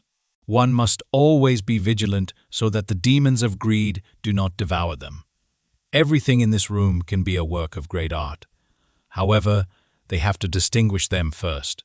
He collects them to study their technique, to harden character, and, most importantly, because many experts were created by a forger named Gang Singon Tang. This is the gang of forgers that Master Wu is investigating. They asked if Master Wu was studying the enemy through their works, understanding the methods of the forgers to cope with them. Master Wu agreed, saying it wasn't a bad idea. The office is called the Room of Lies. The office is called the Room of Lies. You thought that explains why Master Wu was collecting crafts. However, he was more concerned about something else. When he used the system to calculate, the Wu family had something to do with the gang of scammers. The system indicated a likelihood of 7.70. Bo was surprised, thinking that Master Wu might not be directly related, but someone from their family likely had involvement. When Bu tried to question the system further, it didn't provide a clear answer. The system rebooted, and Bu thought that he needed to find this person as soon as possible. Turning to Master Wu, Bo asked to be allowed to study with him. Master Wu responded that there was no need for formalities. Bu is a good child, and I like him. Old Wang, another character, made a suggestion, and Master Wu agreed with it. Bo inquired about the offer, and Old Wang explained that they are the official representatives of the ancient society, inviting him to join as a full member. Master Wu added that Bu has honor and ability, making him suitable for joining the ancient society. Bo was happy, thinking that he was really becoming a member. Lawang cautioned him to be calmer, as this is just the beginning. The ancient society consists of 1,000 people, and even Lawang is a member. Mr. Chay emphasized that they believe Bo could become a core member. Lawang and Bo simultaneously asked about the main members. Lawang questioned if this was a hoax, and Boang questioned if this was a hoax, and Bo asked what being a core member entails. Master Wu explained that core members are significant figures, with their votes even superseding those of the president and vice president of the society. Lao Wang confirmed that Bo was already a core member and suggested raising his level as well. Master Wu encouraged Bo to continue developing his potential, and Mr. Chay explained that to become a core member, one needs huge potential, exceptional skills, constant improvement, and knowledge in politics. All questions about promotions are resolved by Master Wu. Lawang pledged to convince others of Bo's abilities. Bu asked Mr. Chay why he was supporting him and if they shouldn't make decisions together. Lawang defended Bu, stating that they can't be separated. Master Wu clarified that main members are added as old ones decrease. They discussed the case of Le Sun, who was removed due to involvement with a group of scammers. They moved on to discuss the origin of the forgers, deciding to continue the conversation over tea. Master Wu offered everyone a drink, saying he was good at drinking. After that, they began to tell that the ancient society has existed for about 100 years, and throughout its existence, it struggled with fakes. Everyone who supported them was coming to an end. It was a good time, but like all good times, it also came to an end. A new face has appeared in the trading arena. He started selling fakes again, and others followed him. Master Wu was so angry at them that he squeezed the chair. La Wang was scared and told him that it was the same chair from Hai Hong, and asked the master to be more careful. Bai thought that this organization even had a sinister background. Master Chay said that their skills are growing every year. Now even they find it difficult to distinguish the fruit of their ignorance from the original. Bai thought that if it wasn't for Mr. Chay, he would be hugging a fake vase of 9 dragons right now. Mr. Chay said that, in addition, their influence began to penetrate into the core of the ancient society. An example of this is La Sun, but he thinks there are more of them. Master Wu couldn't stand it anymore and called them all out, saying, "Let them just get to me. As soon as I learn their names, let them not expect mercy." La Wang was sweating all over and asked the master to calm down. Bai thought that it would be better to sell his soul to Master Wu himself than to cry across his path. He needed to find out who from the Wu family betrayed them. He turned to the system for help and asked, "Who from the Wu family is connected with a gang of forgers?" But the system said that the question was not. Bai thought that there was no answer. He thought he had not been able to answer such questions before. But he needed to stop asking the system such questions and instead ask if there were members of the Wu family among the forgers, specifically if it was a man between the ages of 20 to 30 years. The system started downloading. Bai thought, is it really broken, or did she also decide to give him a test? Okay, he's just making things up for himself. He's just nervous. The system said that the content of the question was sure, but the answer was impossible. Bai thought that it looked like he would have to find out for himself who was behind this and told the system that it could rest. Sir Chay said that now that all sides had reached an impasse, they needed to unite. Master Wu said that becoming a core member could put him in danger, so the final decision, of course, was up to him. Bai thought that he and the Forgers gang were no longer on the best of terms, but even if that wasn't the case, he still wanted to fight for what he thought was right. Besides, it was a good opportunity, and he still had the system, unless, of course, she continued in the same spirit. Further, he slapped the table and stood up, thanking them all for their trust. He said that he would make every effort for the benefit of the common goal and would join them. Master Wu said it was a good attitude. They would support him, so he didn't have to worry. Mr. Chay said there were still some formalities left, such as voting, but he shouldn't worry about it. They would be able to help him secretly, but most of the time, he would be on his own. La Wang said that it turned out there was still a vote. He thought they had already taken care of it. Bai told them not to worry. He would be careful and solve this issue. He himself thought that he would definitely get their votes. Meanwhile, Scar was on the phone again. He said that Leon had been expelled from the circle, and Chi would try to put one of his own in his place. The man replied to him that he already knew that this cowardly old man had convinced everyone to vote for his deductions. His business was suffering, and he wouldn't let their plans come to pass. The next step was sure to be successful. Scar said he hoped he wouldn't have to remember his old skills against theirs. Master Wu said that he was so happy and invited everyone to sit until morning because it would be so much fun. They would invite their family and call those small ones to join. He was talking about his grandchildren. La Wang said that he often heard about the skill of the Wu family's personal kitchen. They were very lucky. It was like tasting a divine peach. Bai thought that this was a good opportunity to check out the rest of the Wu family members. Then Mr. Chay received a message from Zio. She texted him that she would be late. Master Wu said that it was not worth waiting for her. They should continue. He then turned to Bu and said that they would wait because they had nowhere to hurry and invited him to play guests or pitch. Lo Wang told him that it was a great opportunity to show off his abilities. Bu thought that he would like to play, but he didn't even know if the system could help him. He said that he would start and try to guess what time Zio would come. Bu thought he should try and ask the system if she would come by 18:0. The system said that the probability of arrival by 18:0 was 0. They were surprised and said it was clear. But they tried further. He asked the system if she would come by 19:0, but the system said that the probability of arrival by 19:0 was 0. Bu then asked her, what could happen by 10:0? She can't come any later, can she?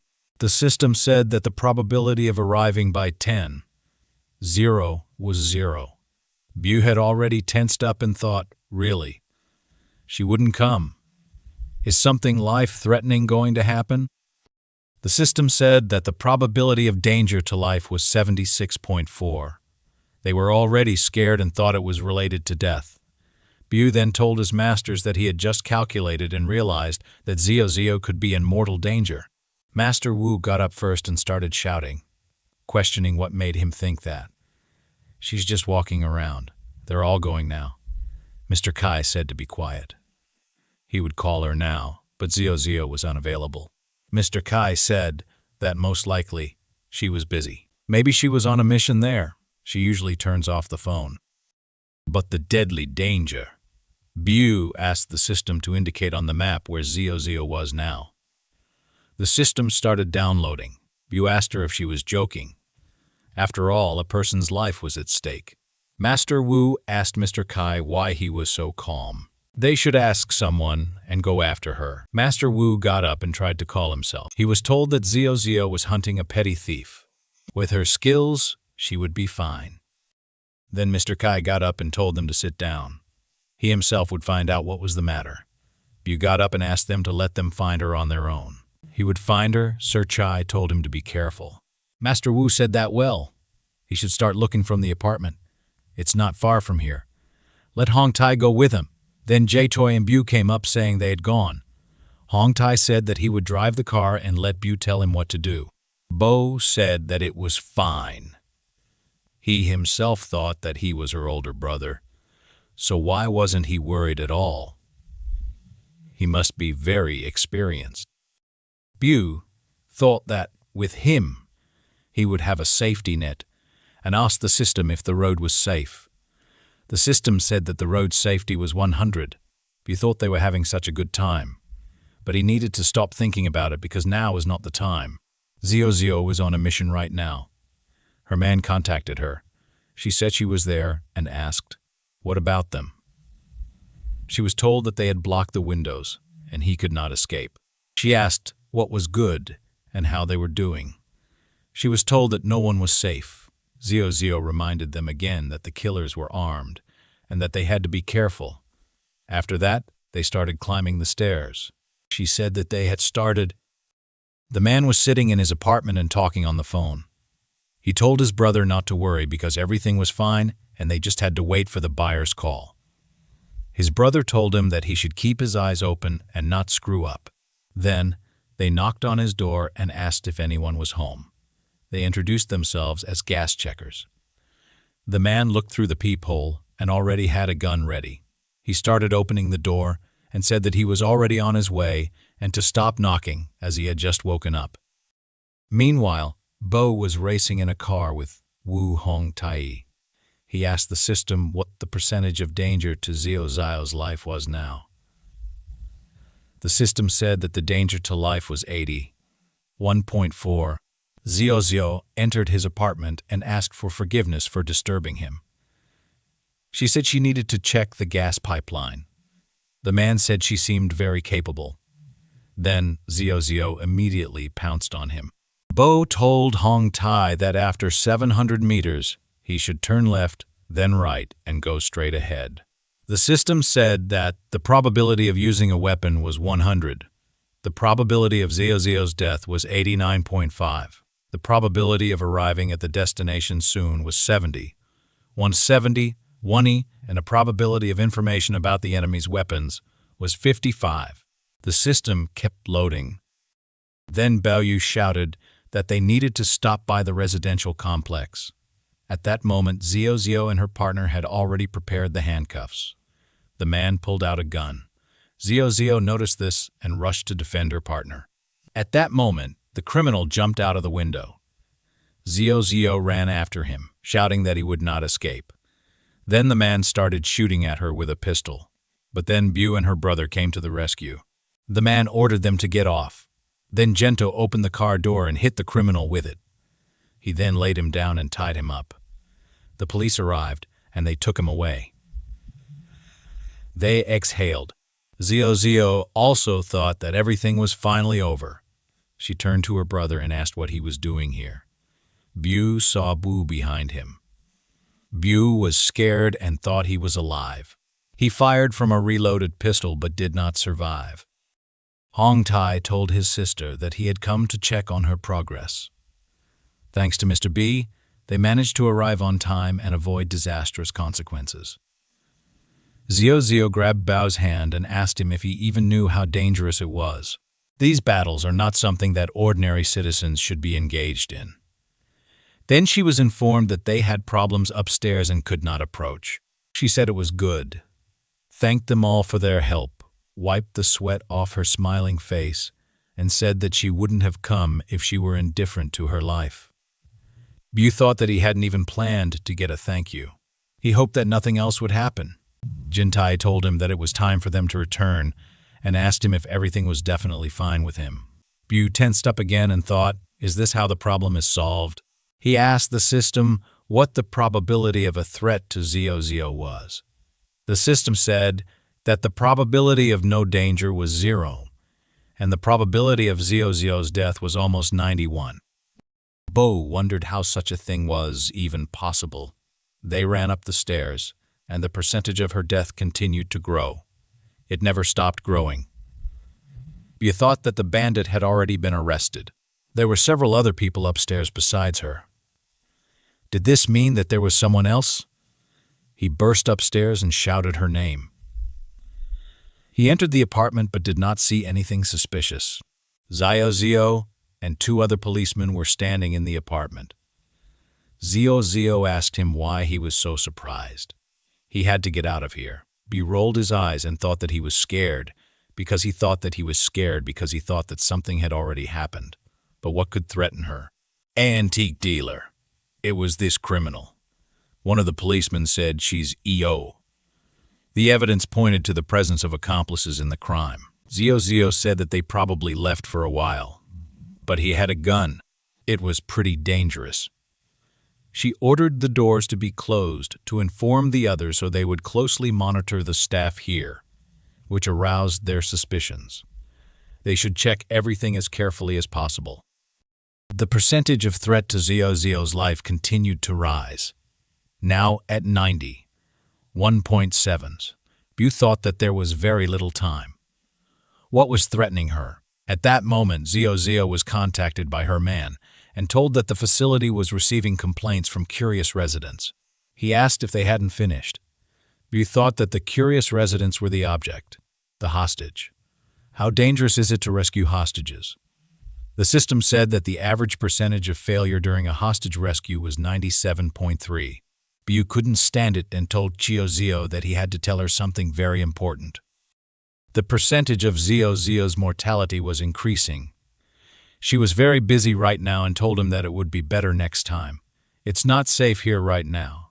Bai Wu told them that they had to go back, and turning to her colleagues, he said that they should already go ahead. Bo didn't back down and said, "No, the thing is."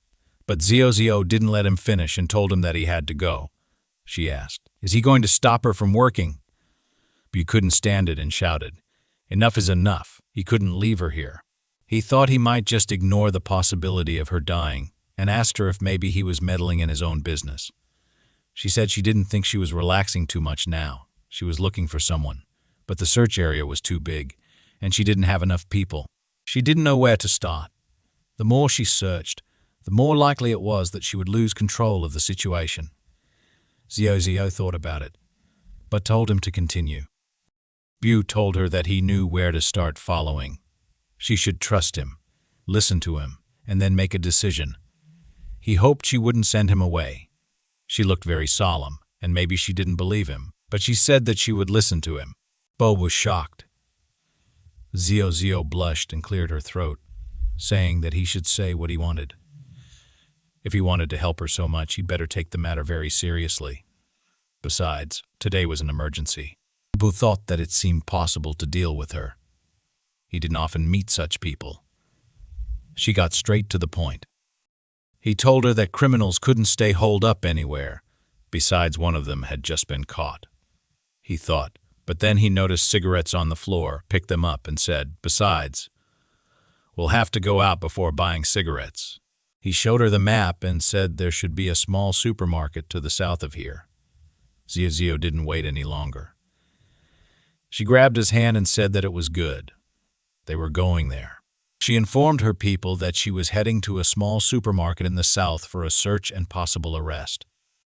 The system then said that the probability of civilians being involved was 80.4. The probability of going to buy cigarettes was 100, and the readiness to escape was 95.7. Bo looked at the phone and said to Zio that there was a small street to the south from there. They could get out, but there were too many people there. At that moment, the probability of a threat to civilians began to decrease, and it amounted to 44.25. He said he must have realized they were looking for him. Zio was informed that the target had been found. They were coming from the east, and it seemed that he was ready to escape. Zio started climbing into the car and told him not to worry. There were a lot of people around, so let him run away. He must not lag behind and protect civilians. He had to get in the car. They drove the car at full speed, saying that if they went to the supermarket to the south, then they should move out from the east. They should pass the fork, and there was just a commercial area. Bu said that there were 2 multi-story buildings to the north. Xiao said that they would check everyone for documents. The traffic management service would cooperate, and all drivers would be checked for alcohol consumption. The criminal escaped armed, most likely requesting reinforcements. She was told that everything was accepted. 2 passersby at the fork. Zio reported that she was obliged to evacuate the residence. Lee was still following the suspects. She was told that he had left the high-rise building and was heading towards the unfinished buildings. Xiao told them that they had to warn Lee that the enemy was armed, and he had to take people away from there. They should order the exit to be blocked. She was obliged to send someone to outflank the enemy.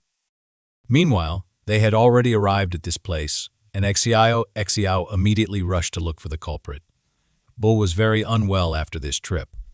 Janami stood and supported him. Bu told him that he was fine and should hurry up and catch up with Zio. He should protect her. After Hong Tai ran to Zio's aid, Bu thought the worst was over. Then the system informed him that the probability of a threat to Zio was 0. Bu exhaled and lit up again, thinking that it was all thanks to Master Wu. But then something got into his head. It was a little kid who was messing around on a construction site. The kid stuck out his tongue, and Bu just jumped over the fence. Bu shouted to the boy and asked him how he could run so fast with a bear. Then he sensed danger and shouted to the boy to stop. The probability of danger to Zio increased again. Now it was almost 100. The probability of a child being taken hostage was 90. Bu thought, is it really impossible to do without hostages for once? He rushed to the rescue, thinking, why can't he do anything? Then the boy was almost exhausted, but he told Bo that he would never catch up with him, calling him garbage. But then he noticed one of the bandits. Zio also ran up to this place. She saw a bandit rushing at the child in order to take him hostage. But then Bu rushed in and saved the child. A shot rang out. The system may have shot. A system error occurred, and Bo woke up in the car. Zio came up to him and told him to wake up, calling him a brave citizen. Bu asked if the boy was okay and if the criminal had been caught yet. Zio told him not to worry. Everything is fine. The accomplice has already been arrested and will soon be brought to justice. Well, it looks like he hit his head hard when he fell. I asked him what could take him to the hospital. She was embarrassed and said that when she saw him fall on the floor, she thought he might have had a concussion. He thought he remembered hitting his head, but it didn't seem to hurt anymore. Despite the system glitch, Zio's problem seemed to have already been solved. Then Chu asked him why he was silent. Is it really a concussion after all? We're going to the hospital right now, she said. Boo said he was fine, and there was no need to go to the hospital. The system started loading data with an error. The system cannot make the calculation. He accidentally grabbed Zio by the arm. They were both embarrassed, and Bo, throwing away his hand, said, honestly, there's no need to worry so much. He himself thought that the case was already over, which meant he could go. Zio was confused and said, who cares about him at all? She is simply responsible for the affected citizens. Anyway, what could have happened to him? Bu thought that maybe she felt responsible because he was trying to help her. Zio cleared her throat and said, again, this time, you really saved the situation. Bu thought that he risked his life for the sake of the child. He's not so bad. She told him that, in short, she thanked him very much for helping them. She didn't treat him very well before and apologized for it. Bo was surprised but said, come on, let's leave it in the past. I'm lucky to have met a man who did so much good. I'm not offended. Kaioyo said that Brother Tay had said they were worried about her, which was why they came. If they hadn't come, she said, things could have ended much worse, as expected from Master Bai. Bo said, no, they were the ones who caught him. Zio told him that he had helped very well in capturing the suspect. Bu said that they acted together. That's why they did everything. Zio said that she had formed a wrong opinion about him earlier, and that's why it turned out that way. She even felt a little hurt. Bu said that he didn't agree with this. If she hadn't made a mistake, then he wouldn't have been able to be where he is now. Zio got angry and hit the car with her fist. It turns out that you knew everything, and you knew that that thing belonged to her family, and deliberately sold it to her grandfather at a high price, she said. Bo, scared, got into the car and told her to stop. He could explain everything. But then Zio, exhaling, leaned against the car and said, why explain something now? It's already in the past. You helped my family, and these things still return to my grandfather. Bo asked, was she always worried about her grandfather? Was she really afraid that he would be deceived? Wasn't she, given her sense of fairness and professionalism? It was understandable why she was bothered by a mysterious stranger like him. She is very reliable and an outstanding specialist in her field. Chu asked him, what is he doing? Bu thought she was so arrogant. Then Chu asked, what could examine him? She opened the car and sat down next to him.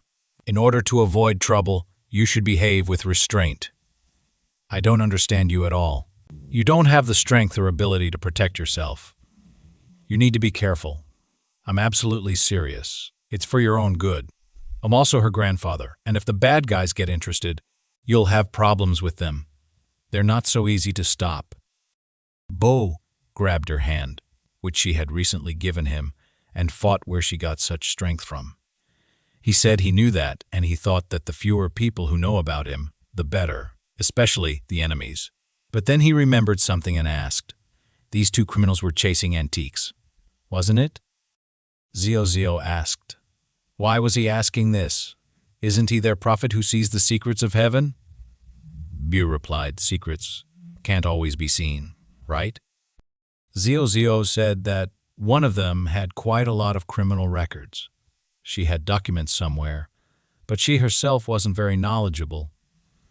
But the same thing she knew, she couldn't just tell him. Bu thought that she wouldn't do anything that would violate privacy rules. But even so, he didn't think she knew all the details. A group of scammers still had to deal with Master Kai in the antique circle. Then he remembered something and told the girl that her grandfather and the others were still waiting for news from them. But he appeared to Wuhong Tai and told them not to worry because he had already notified them. They're waiting for the two of you to come back, he said. Zio thought her brother was there and asked, what about? What about? What time is it now? Will they have time to return to them? Maybe he? But then Chu stopped him and said, "No, he's a hero today. Therefore, let him not even think of sneaking away." She got behind the wheel and told her brother to get in the car. After they all got into the car, the girl hit the gas and said that she would definitely make it. Meanwhile, at a family banquet, the man with glasses asked the girl, "How much longer do we wait? When will the sister come?" The girl said her sister told her she was stuck in traffic and would be there soon. Probably still late, but he shouldn't be so worried. The blonde guy said that, yes, let him not worry so much, because she is always unlucky. Maybe she was cursed in a previous life. Brother Chang told him not to waste words. Then the girl jumped up and said that Grandpa had come, and with him came Bai Wu and Chio. Master Wu said that he was their distinguished guest today. Everyone is familiar with Chilla and Chizo. Right. He also solemnly introduced Bai Wu, or Mr. Bai, to them. He is a wonderful young man, and he really hopes that they will get along. Now let's have them all sit down, and he told Mr. Bai to sit down here. Brother Chang told his other brother that he was able to impress even their old man. He probably has something to tell. Well, the blonde guy was clearly not thrilled and told him to just look at him. He doesn't know how he was able to deceive Grandpa. If he catches him red-handed, he will show him where the crayfish hibernates. The girl said that Mr. Bai is a good person. She already knows him. Her other brother asked her how she knew him, not that he's her ex. The girl told him to sit and envy in silence. With his face, it must be very hard to find a girl. Hearing all this, Chiza was furious and asked who was mocking her little sister here. She can't wait to teach them a lesson. The girl rushed to hug her and said how much she missed her. The blonde guy said, Zio, she came. Zio told him that she had asked him to call her sister Kai, and he called her Zio again.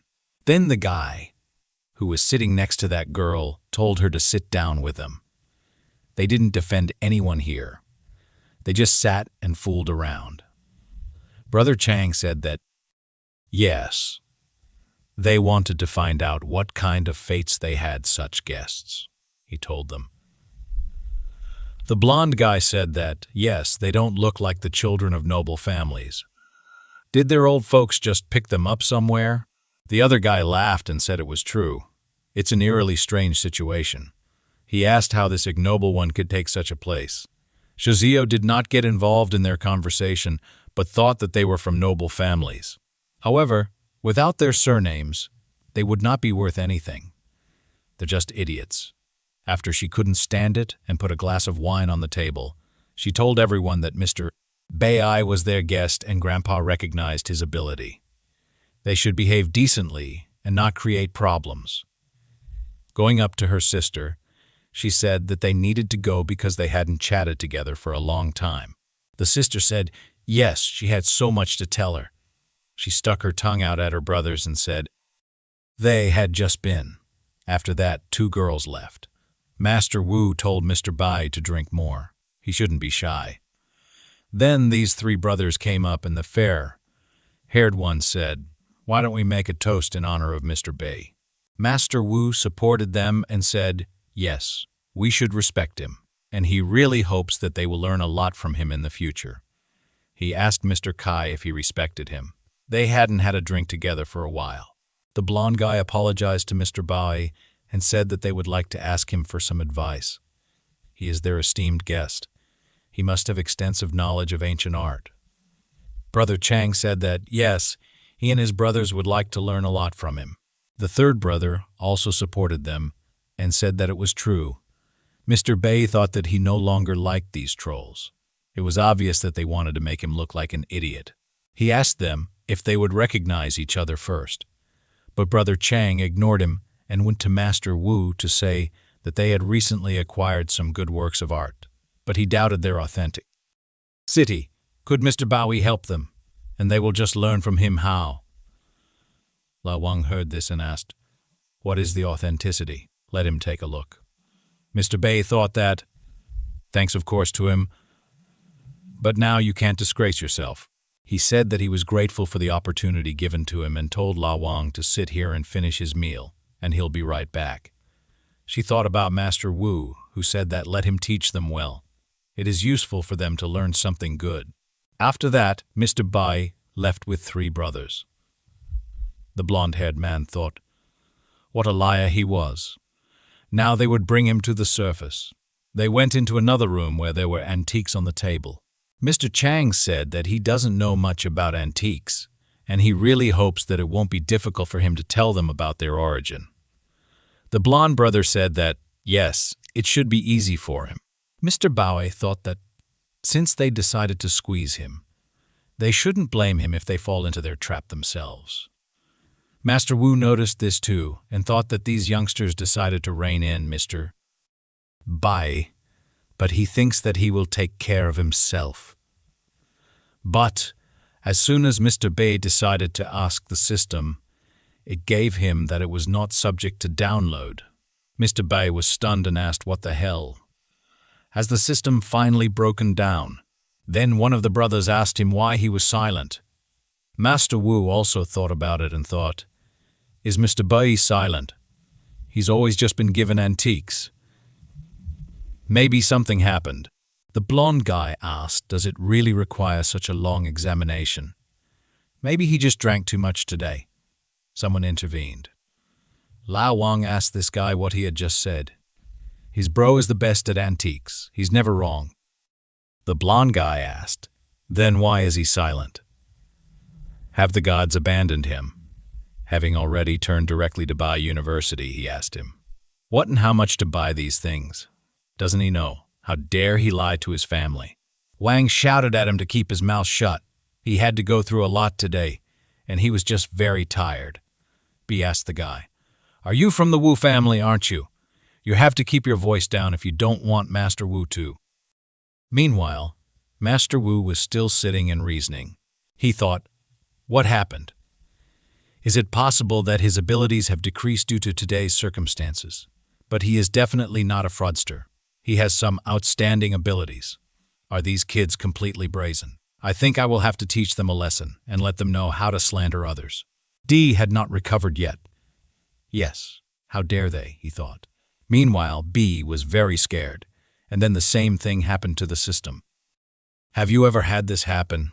He thought. What should he do now? Also, these guys cling like leeches. How would he get away? Then the blonde guy started screaming at him and asked, what happened? Are you still not aware? Then he himself said. But then Master Wu intervened and, calling them all, asked, how dare they talk to the guests like that? They are idiots. Approaching B, he said that these beasts lack discipline, and he should not blame them. B thought that he didn't even have anything to blame them for. His system had really failed. He would not be able to determine the authenticity now. Master Wu was smiling at him, but in fact he was very worried about him and thought, has he really made such a face? Is he still sick, or is he just angry at these kids? After that, he turned to these children and began to drill them with an evil look. Master Wu called them idiots again and said, it is like they have been raised by dogs. They should apologize to be faster. The blonde guy was very angry and said he was just a liar. Then Master Wu couldn't stand it. He already wanted to hit this guy, but B said that it was not worth interfering for his own good. It's just a normal argument. He said that these ink stones were fakes. They were only a few years old. They were forged under the annals of the Republic of China. They are very well made, and collectors could appreciate them. As for this porcelain jug from the Yongle era, it has a rich color and very fine work and technique. The production is just beautiful. It's a pity that it was made only this year. The Yongle era is the period from 1403 to 1424. The guy started Googling it all on their phone and said he was really right. D said that all people have different views on things, and he himself thought that, fortunately, Mr. Wu helped him because it took time to reboot the system. This time, the system really almost failed him, but everything went pretty smoothly. Without the system, he would not have been able to do anything. This time, he fought back. But this is far from the end. Master Wu said that he was worthy of being called a master. Even he would not be able to determine the authenticity of some of the things here. Master Wu has such sharp eyes. Dee thought that besides looking at the system that said it was 100 fake and 100 related to fraudulent groups, he thought that among the antiques, there are those that are related to fraudulent groups. Last time, the system said that there is someone in the Wu family who has a connection with scammers. But who could it be? Brother Chang came forward and said that he was worthy of being called a master, and he asked his forgiveness for his rudeness. Another brother hugged him and said he was really amazing. He hopes that they will see each other often, and he will help him earn a fortune. Brother Chang also added that he respects his abilities. Only the blonde guy said that he was doing well. Brother Chang suggested they go out together for a drink. B said, "No, I don't want to bother anyone," and he himself thought that the system had failed. This family is not easy to deal with. Besides, there is a traitor among them. He needs to leave as soon as possible because the traitor may be here. Master Wu was worried and thought, did they really make him angry? He hugged B and said that there was no need to be so reserved and offered them a drink together. He should have forgotten about these little scoundrels by now, he thought. Wang also supported this and asked,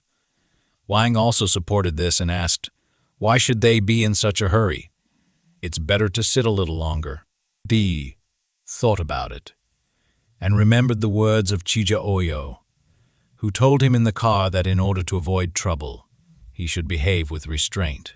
She also said that she does not understand him at all because he has neither the strength nor the ability to protect himself. He must be careful. Therefore, he thought that this situation is very alarming to him. While the system has problems, he cannot be sure of his safety, and if something goes wrong, he will be under the gun. He told everyone that it was too late and offered to meet next time. B was about to leave, but Master Wu stopped him and told him to wait a second. He said that he had heard that he and Zhou Oyo had known each other for a long time. Maybe it's fate, he said. Then Luang's eyes lit up, and he said that Master Wu was right. It could be fate. He had heard that Master B was not married yet and asked him about becoming part of the Wu family. Everyone was in shock. She asked him what he just said. Another guest supported him and asked if it was too early and sudden. Mr. Kai told the master that if he became a member of someone's family, it would only be the Kai family. He has known his granddaughter for a long time and blesses them. Master Wu told him that his blessing didn't solve anything. He and their Zio have mutual feelings. Mr. Kai began to get angry and said that his Zio and B also love each other. Will they be happy together? Then Chiyoyo couldn't stand it and burst into the room. She told her grandfather, "What kind of nonsense is this?" Zio told her grandfather that she was still too young and didn't want to think about marriage. Zio was very upset and told her grandfather that he had never asked her and was already marrying her off. Did he really care about her opinion? Then she ran away in tears. Dee clutched his head and thought, what is going on here? How did he get involved in all this? And why are they talking about marriage? Only one blonde guy was furious and looked at Mr. Kai with hatred. Then Brother Chang came up to him and whispered to him to listen to him because the old man is still here. They noticed this and thought that these two were clearly hostile to him. Maybe they are traitors. Then the master thief laughed and told B to go along with them. Mr. Kai joined him and told him to leave them and go have a drink with them. B said that was exactly what he wanted. At first, he wanted to leave because of his well-being, but now that he is better, he would like to have a drink with the elders. He himself thought that they both wanted him to stay. They must care about him. Whatever it was, he had to find this traitor. After that, they sat down at the table, and B again kept looking at those three brothers. He thought that he needed to check everyone present here. Golai behaves strangely and treats him terribly. Could it be him? But the system gave an error again. B tensed up again and thought that he couldn't believe it. The system wouldn't help him. After all, he can't rely only on his strength and his search. Brother Chang told the blonde-haired man that he was crazy to talk such nonsense in front of his Sues. Does he really want to die? If he wants to die, then let him die alone and not involve others in it. Then B came up to them, and he himself thought that Brother Chang is quite perceptive and pretty brave. He sat down next to them and said that it seemed he had not been able to have a drink with them. Looking at the blonde guy, he thought that he would start with him. Brother Chang told B that he was so polite and had amazing abilities and handed him a glass. They said that they were strangers after all. His concern was justified, but as they say, after a strong fight, the strongest friendship is born. When looking at the blonde guy, he asked him for forgiveness and asked if he had offended him in some way. He himself thought that this guy does not know how to hide his thoughts. He is too stupid for a traitor. Does he want to burn a hole in it? But then this guy grabbed his hand and said that he was very interested in how he met Zio Zio. B asked, "What is Zio Zio?" Zio said that she was also very interested. This guy was very determined. Therefore, B decided to tease him a bit and said that it was fate. One day, she wanted to sell one thing, and he bought it. Then they had to deal with one bandit, but at that moment this guy squeezed his hand even harder. B wondered if he really loved her that much. So he said they were just acquaintances. They weren't just acquaintances. They weren't even friends. Then the guy loosened his grip and asked, what was true? B said that she is a little hot-tempered, but he probably knows it that way. And also, she is arrogant. It's not so easy to communicate with her. To be honest, he's a little afraid of her. That is, for a woman, she is strong. He himself thought that he was hostile to him because of Tio Zoyo and because of Master Kai's words. Everything only escalated.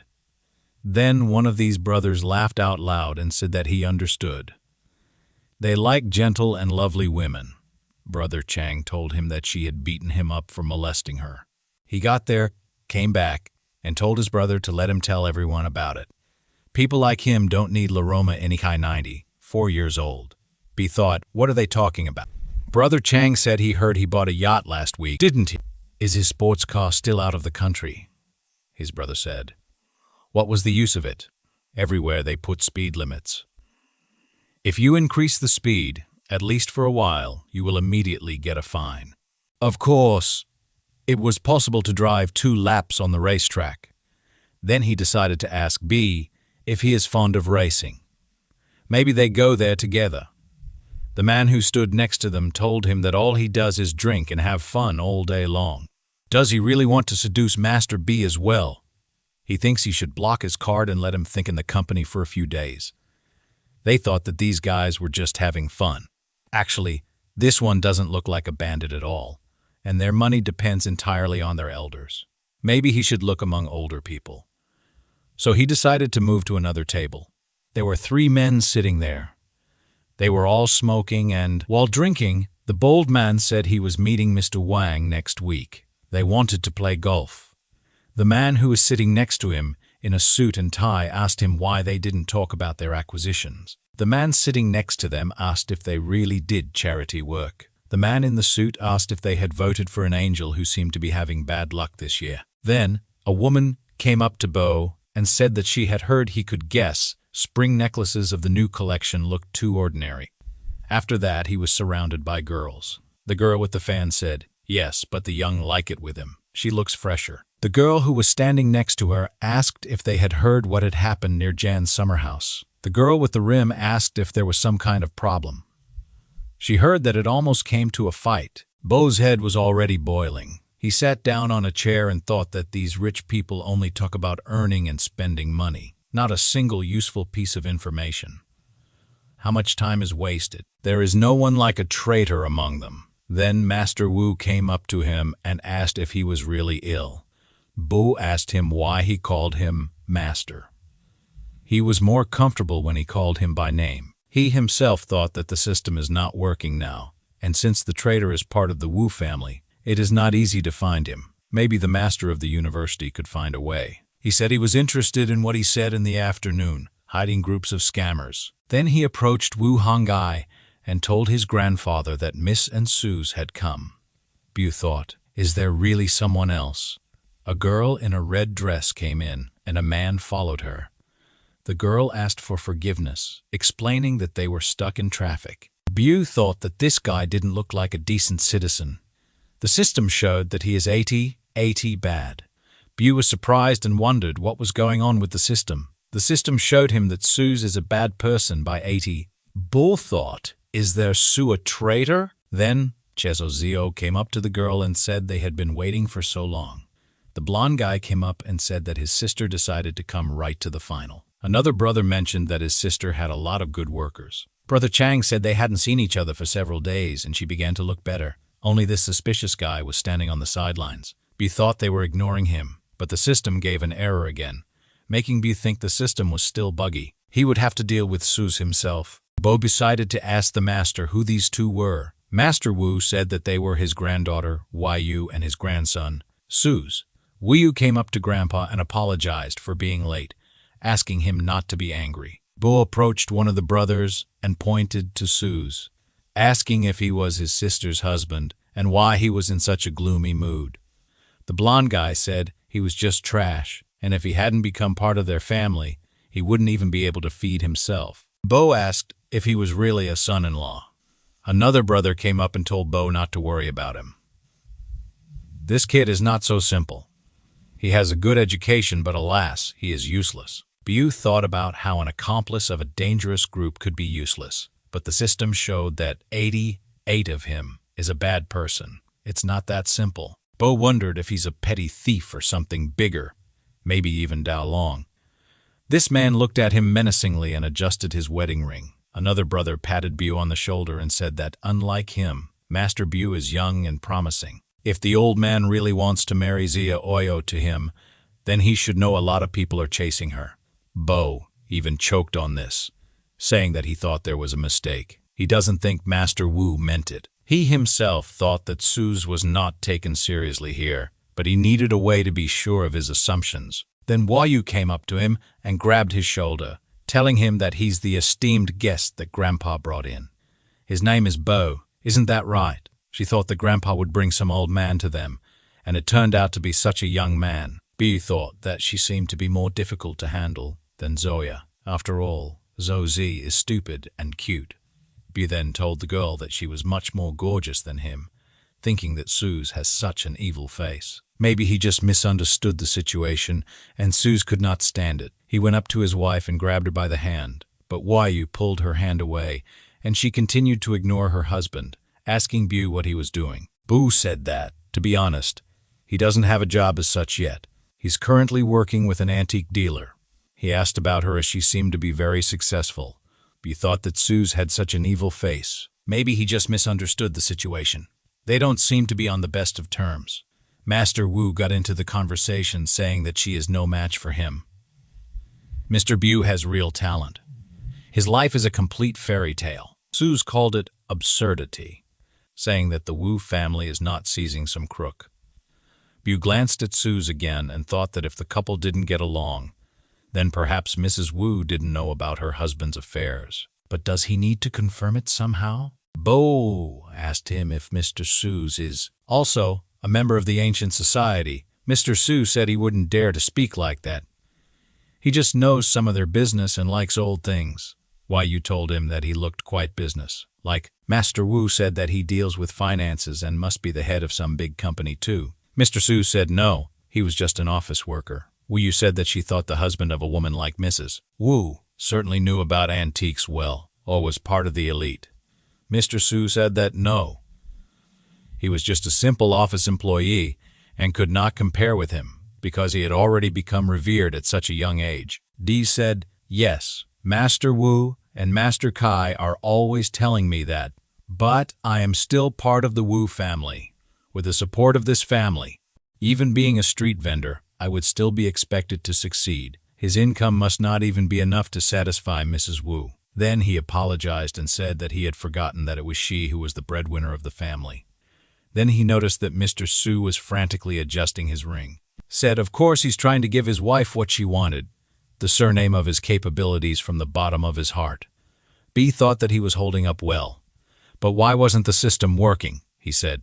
Yes, this is the most important thing. Happiness is not in money, and offered him a drink. B thought that he was just a great actor. No wonder even Master Wu and Master Chay were deceived. As soon as the problem with the system is solved, he will immediately tear off this mask from him. But he can't just sit and wait for the system. Then Liao Wang asked him what was wrong with him, what he was thinking about, and if he had really drunk too much. B told him, how does so much food fit into him? But then he remembered something and asked the fat man, you kind of told me that you're very good at gathering information, weren't you? He took him by the head and turned it so that he was looking at Mr. Su and asked him to help with one guy. It was already late at night, and everyone decided to go outside. Everyone came out to see B off. Master Wu was driving him and said that it was already so late because he couldn't get behind the wheel now, and asked him if he could stay the night. But B told him that he was too hospitalized and couldn't bother him like that. He had already called a taxi. He himself thought that he should be careful with the Su family. But how would he test it again? The system kept giving him an error. But now the most important thing was to fix the system error. He had already arrived at his home and decided to take a shower. After going out and drinking some water, he thought about what a hassle it was. No matter how much he asked, the system remained silent. This was also his fault, but he would like to gain a fortune by relying only on the system. He didn't know what it was, and he still didn't know, but the system was still unavailable. D clutched his head and asked, what should I do? Maybe I should turn it off somehow and then turn it on again. He broke away and asked, couldn't you attach at least some instructions to it? The system was still not working, but then, in one of the ads, it was written that there was not enough energy. B immediately jumped up and asked, what does the system mean by not having enough energy? The system told him that a vital part of the user's body required a lot of energy for stable operation. B didn't really understand and asked what the vital part was. The system showed a picture of the brain and circled one of its parts. Then B remembered that it was the part of his head that he had hit and asked, is the injury really that serious? It turns out that the system can not only determine the probability but also heal wounds. It turns out that there was not enough energy because he was now recovering. It's strange because before that everything was fine. But still, it's not his only injury. The system said that there was a system update and apologized for the inconvenience. B said he understood and asked what that meant. Now, no one would be able to answer his questions. Right now, he was defenseless. The system said yes. It couldn't be. B was scared and thought that now his dreams would come to an end. There were so many problems now, especially with a group of scammers. There should be something good in everything, but all his connections and capabilities depended on the system. How quickly would its end come? Without a system, would he return to his old life? But no, he urgently needed to find a solution to this problem. He exhaled and asked the system what he needed to do to restore this energy. But the energy is kind of from electricity, isn't it? Or where else does the system get energy from? The system started loading instructions for replenishing energy. They thought that the system worked on metaphysical calculations, but in general, it's something like a search engine. He received it quite suddenly and did not think about its origin. Then, the system flashed instructions for replenishing energy in one. It was an automatic repair system. It was written here that it was impossible to calculate the repair time. The hang-up from the battle would end after the repair was completed. Under the next item, it was written that external energy collection. It was said there that it was going thanks to the contacts and fees of the owner. According to paragraph 3, it was written that the extraction of the whole synergy is fast and takes only 3 seconds. D asked, what takes 3 seconds? Can they really extract his energy? Are they withdrawing something from him? What kind of energy can be pulled out of a person? What kind of energy does the system feed on? It could take his life. It's too risky. Well, there were many more ads that said pumping out energy would not endanger the life of the owner. B asked, what and how would it affect him? The system said it couldn't give an accurate estimate. Probably. Probability of success will be changed. B asked, what is the probability of his success? That is his luck. He can't exchange his luck. But then, what about option B? He could have collected energy for the system. He would be able to travel through mountains and rivers, as in the King Sang novel, and then defeat ancient mythical beasts or something like that. But his body is not capable of that. Although these restrictions confuse him, this is the best option. After all, just sitting and waiting is not an option. B asked the system, if I choose option 1, can I change my choice to 2 or 3 in the future? The system said that he could change his choice at any time. They lit a cigarette and thought that then he would have to take a chance. He told the system that he chooses option 1, but if the external energy for option 2 seems to be nearby, then it should notify him. B thought that it all depends on the situation. He can switch to any other option at any time, but for now, it's better to stop at option 1.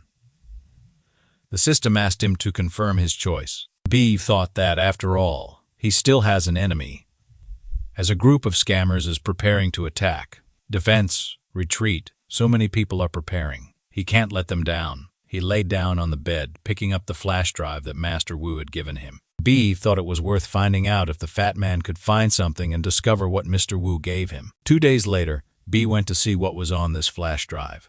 He inserted the flash drive into his laptop and found that there were 2 folders on it. The 2 folders were called Super Secret Information. B thought that there was so little information. How would he know what they were planning next? Then Leo Wang called him and said that he had very important news. Did he find some information? B asked. What is it? What did you find? Leo Wang said that he had found a fake bank that was somehow connected to him. He will send him the address now, and he should go there. B said that a group of scammers could uncover them, so they needed disguise. After some time, they disguised themselves and came to the bank. B asked Leo Wang what he found. Leo Wang told him in a whisper that he had heard this bank receives large sums of money from the ancient society, and that they also say it's related to those people. Therefore, he could not be rash and called him. B thought that he really admired the fat man. He was very reliable. Leo Wang suggested that B pretend that they were going to invest and then follow their trail. Yes, and his ability to find out all the secrets is better left for a last resort. After all, it consumes a lot of energy, so they should try to sort it out themselves somehow. B thought it was because his energy was too low and asked the system, is this bank somehow connected with that group of scammers?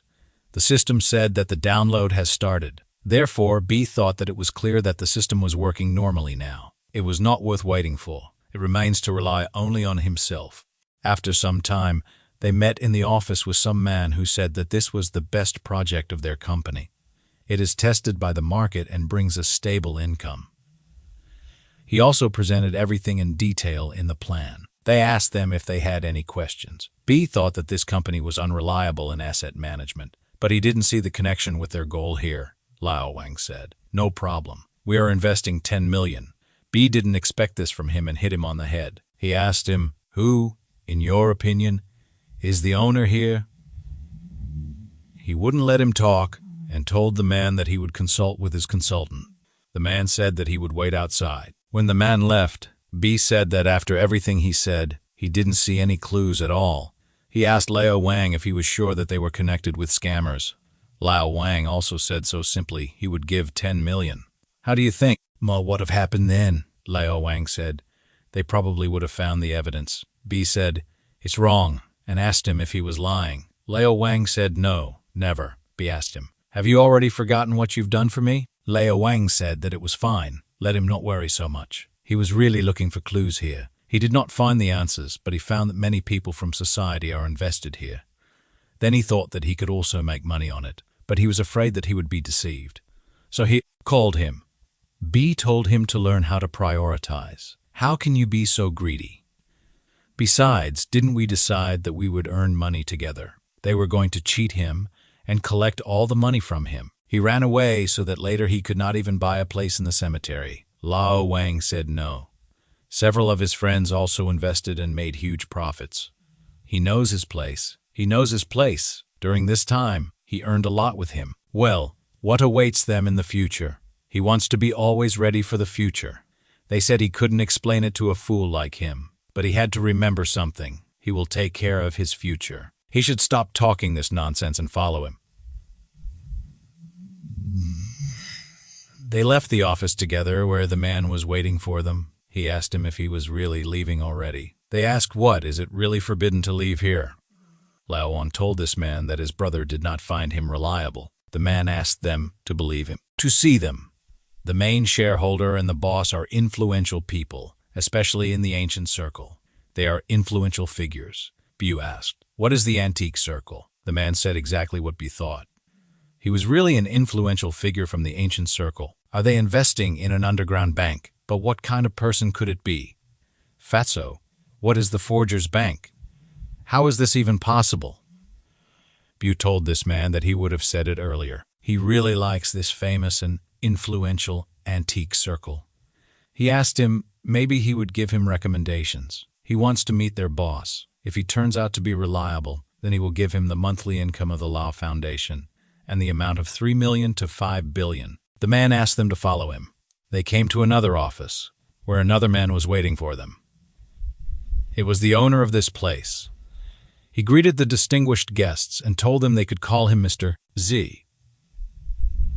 They'd better sit down and talk. They noticed he had that ring on his hand, and Bu thought it was him after all. Dear Su, Bu thought that he was right after all. It's the same person. How many faces does he have? Then this Mr. Z asked what his name was. Bu told him to call him Hey. A few years ago, he was engaged in the sale of coal. But he had already given up on it. He had heard from his subordinates that he was a very important figure of the ancient society, and he thought that maybe he should develop in this direction. Su said that there is nothing complicated about it. It all depends on his connections, capabilities, and of course capital.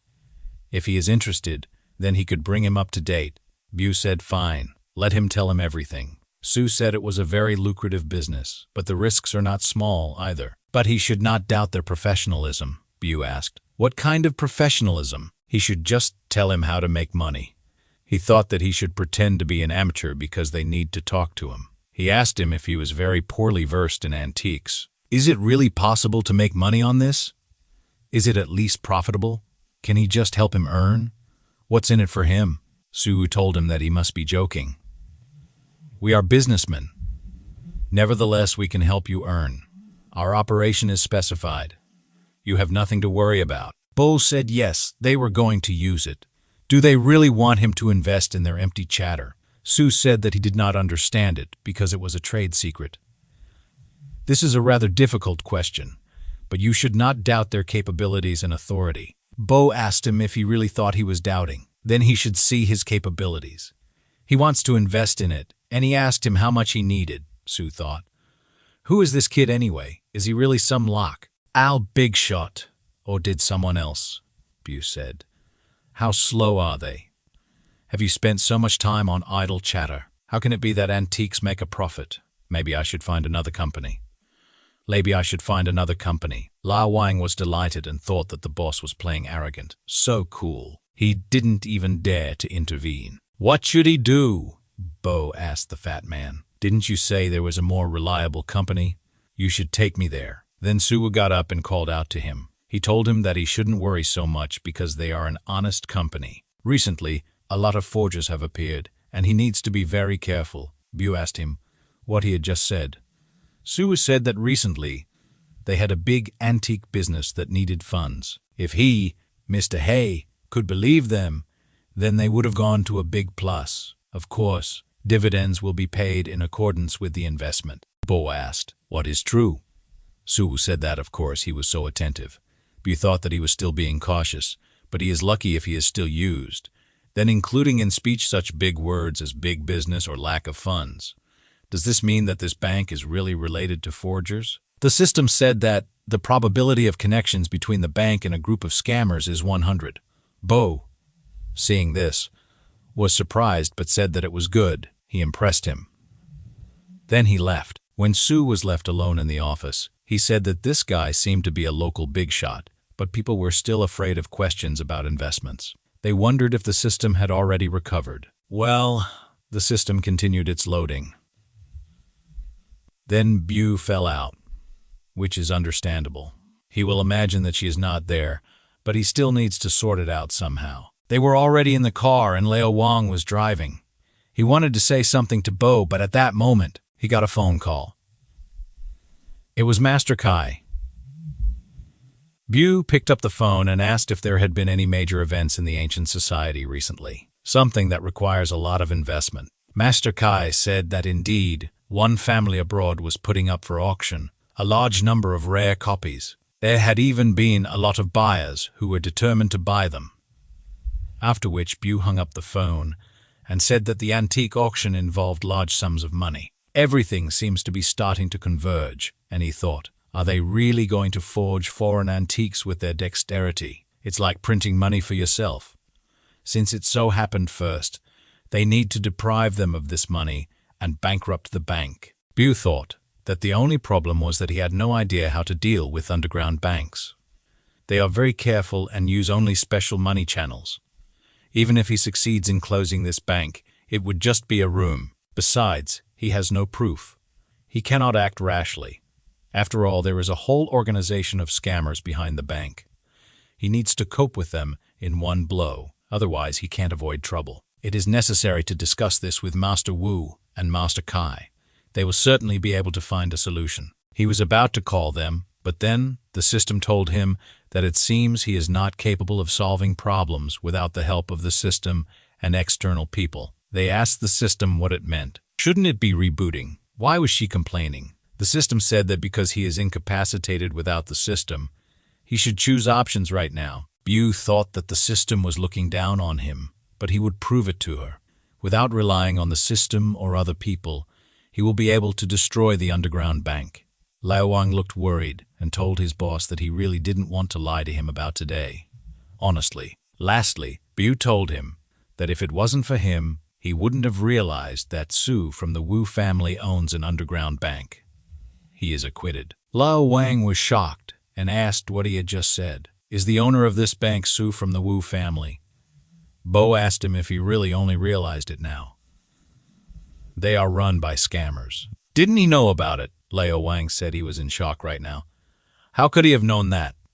But wait, if Su is the owner of this bank and the banks are run by scammers, then this means Su is a member of a fraudulent organization. Only such a fat genius like him was able to find this secret. Bo told him to be careful driving while Wang said, okay, he can relax. Bai asked him, what does it mean? He already guessed about it, didn't he? Bai said that, of course. He analyzes perfectly. Lao Wang asked him, what then? What should they do now? He's going to contact Master Wu and defeat everyone in one fell swoop, isn't he? Bai said they had no proof. If they blindly try to crush the snake, it will simply slip away. A more reliable way is needed. Lao Wang asked, what if they destroy the bank now? But he's not his friend. Money is still there. If you do something to him, their money will also be lost. They need to be warned so that they withdraw their money on time. Bo must have thought of something and asked Lao Wang to repeat what he just said. Lao Wang said he wasn't after money. He is very loyal and will not be able to just watch his friends go bankrupt. Bai told him not to worry, so he doesn't blame him for it. He is his blessing. Bo has an idea. Su came to Master Wu and told his grandfather that everything went fine in the company. He asked, what should I do now? Master Wu told him to straighten his back and speak straight. Su did as he told him and said, here, I stood up straight. Master Wu told him to hurry up because he gets angry when he sees him. If something happens to his company from now on, then he should deal with it himself and not involve him. Su said it was fine, then he bowed out. He was already driving in the car, contacted the man, and told him that he had charged his subordinates half of the amount to his account. The rest will arrive as soon as he receives it. Scar said it was great. He was doing a great job. He did the right thing when he entrusted the bank to him. After the operation is completed, he will score a high place for him in the organization. Su asked, is it really true? Then thanked Scar. After that, their call was completed. Su asked, what is a high position? After all, in fact, he wants his posts. When he completely subdues the entire organization, he will be able to make them pay, and the Wu family will be his too. He will control both the scammers and the Wu family. Light and darkness will be his from now on. Everyone in the ancient world will respect him. He had endured and humiliated himself for so many years. Finally, he will see the fruits of success. Then they called him again. He picked up the phone and asked, what happened? He was informed that something had happened at the bank and he was asked to return as soon as possible. Sue asked if something really happened at the bank. Meanwhile, Bo was trying to get away from this man with quick steps. He looked around and asked, "What did I do?" But here, we have a whole show of cries for help. It was the man who was drowning in the water. Bo asked the system if he was really in danger or just pretending. Should he watch him die without even trying to save him? The system started downloading, but Bai Wu couldn't stand it and shouted for everyone to disperse. He handed the man a stick and told him to grab it quickly. He thought that he couldn't afford to think about whether the man was a criminal or not. It was a matter of life and death. Should I save him first? Then, all the other people caught on and said they needed to help him. After they pulled the man out, everyone started praising Bo. One of the fishermen said he was so smart. Another fisherman said he was very brave and quick-witted. Without his help, the man would have died. A man with glasses said, "What a good man he is." Then the system informed him that he had received some power. Bai Wu thought, really, all systems are powered by it. It gave him the system's confirmation that it was a 100 falsification. He was actually sinking 90-80, Bai Wu thought. This guy really faked falling into the lake in the hope of killing me when I rushed to save him. However, then my leg actually cramped. That's the whole point, isn't it? How stupid he is after all. And he also made a mistake with the poisoning. The killer is so stupid. And how did I just manage to escape? Well, now they'll see how he catches him. Bo called the man and told him to come to him as soon as possible. He would send his location and said he shouldn't hang up and should listen to him. Then he looked in the mirror and saw the man and thought, I knew he wouldn't give up.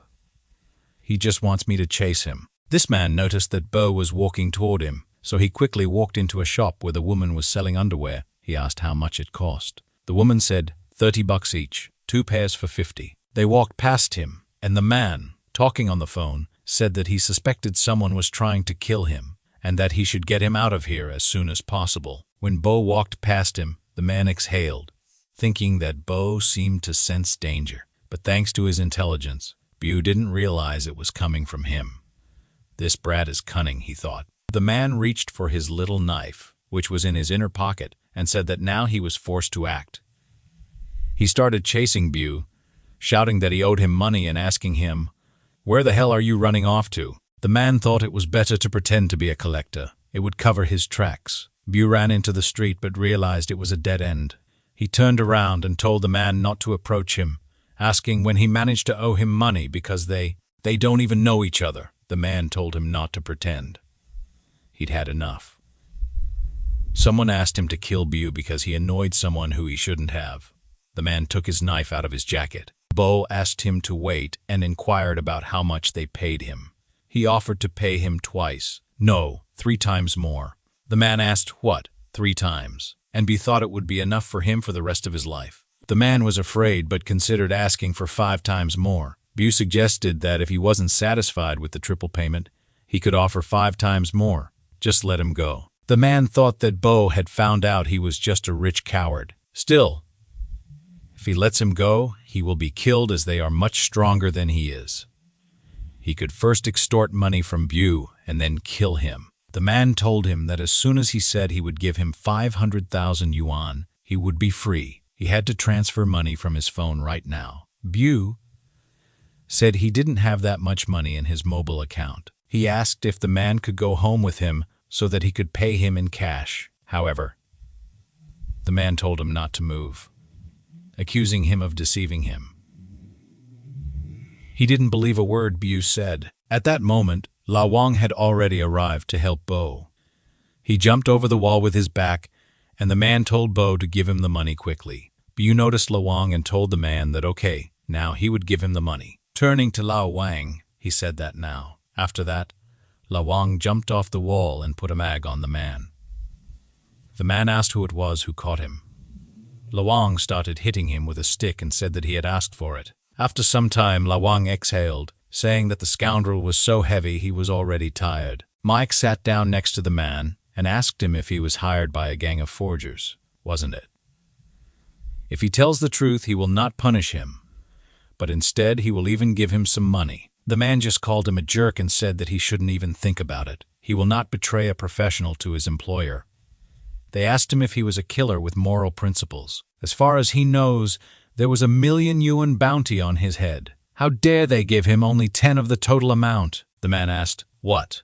$1,000,000. But Mr. Day always paid 100,000 for each murder, just like this time." He asked Bo how he knew how much he was being paid and where he got the information about 1,000,000, trying to deceive him. Bew thought that Mr. Dai's assumptions were correct. He's hired by a gang of forgers.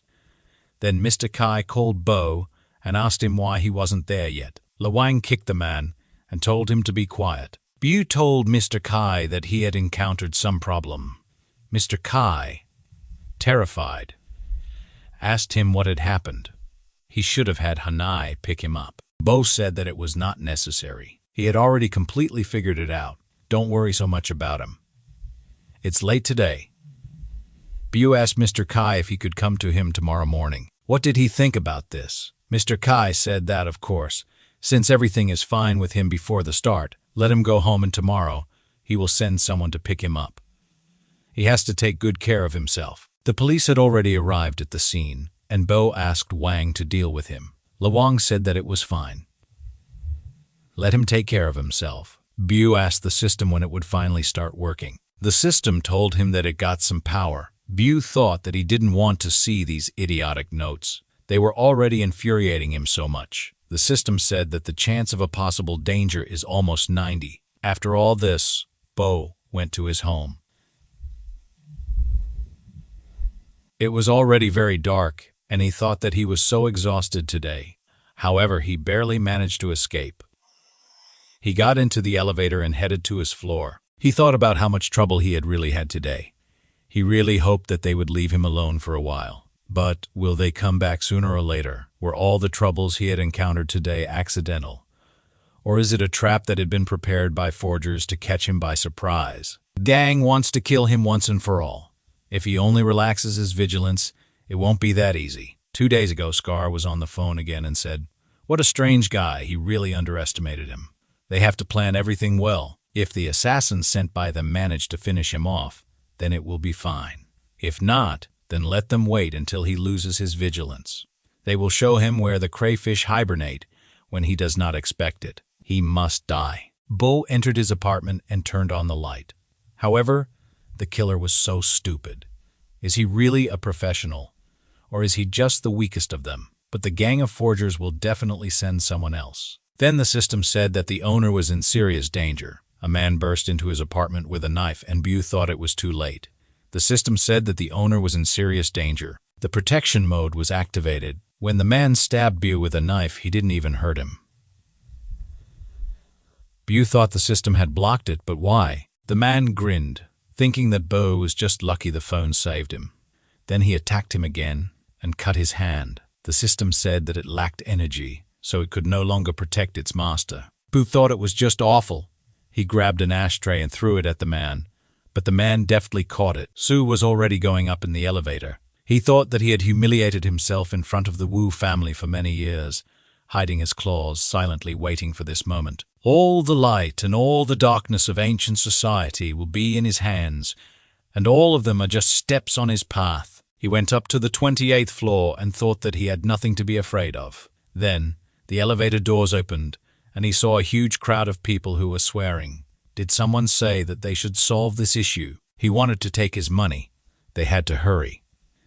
An elderly man asked what he was carrying because he had a contract. The woman told him to give her the money now. Bank employees tried to calm people down. One man told the woman to suffer, as their boss was coming now. The man began to assure them that their money was completely safe, and that they had nothing to worry about. That's when their boss showed up. He said their company had never restricted anyone. If they wanted to withdraw money, they could take it off. However, they would not be liable for damages. According to the contract, they could only receive the principal amount. The man asked, "What should we do then?" The woman said that whatever it was, they should first take their money. An elderly man asked, "Does that mean we invested in vain?"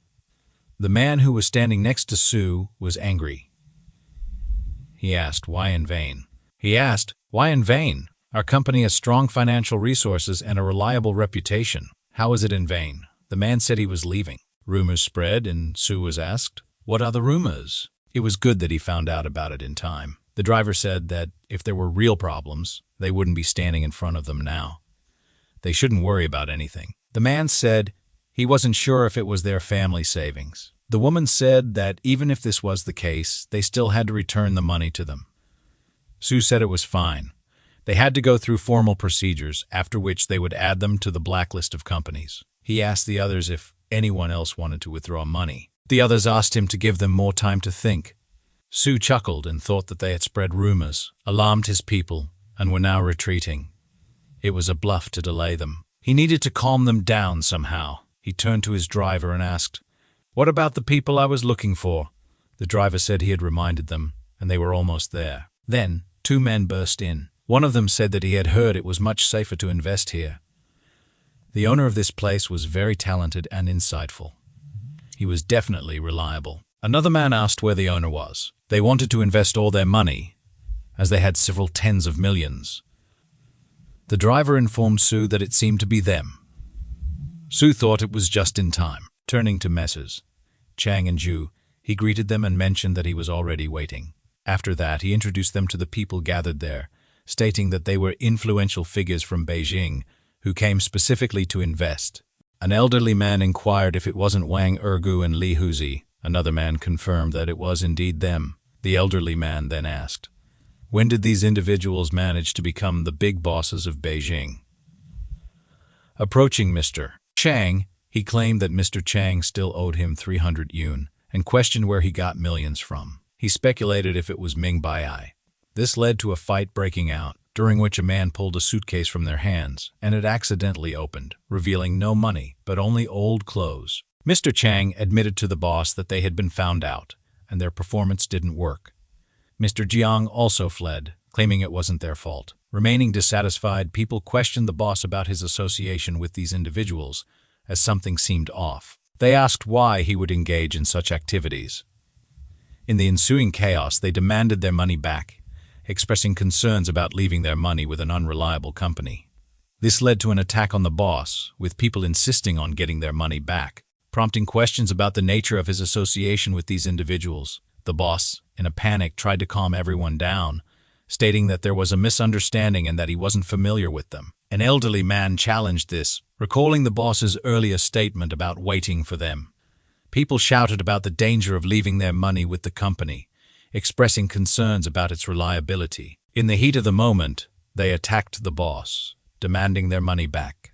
Fearing the consequences of the situation, the boss and his driver discussed their options in the office. The boss realized that half of the bank's funds had already been transferred, and he expressed concern that the remaining amounts might not be enough. In frustration, the boss knocked a lamp off the table, vowing to find out who was behind the betrayal and insisting on resolving the issue quickly. Meanwhile, Su called Ziol Lu, instructing him to transfer all the capital from the work account. When questioned about the potential consequences, Su assured Ziol that he would take care of everything himself. Su later received a call from his wife, Ryu, who inquired about the situation. Su reassured her and instructed her to focus on her own matters while he handled the situation.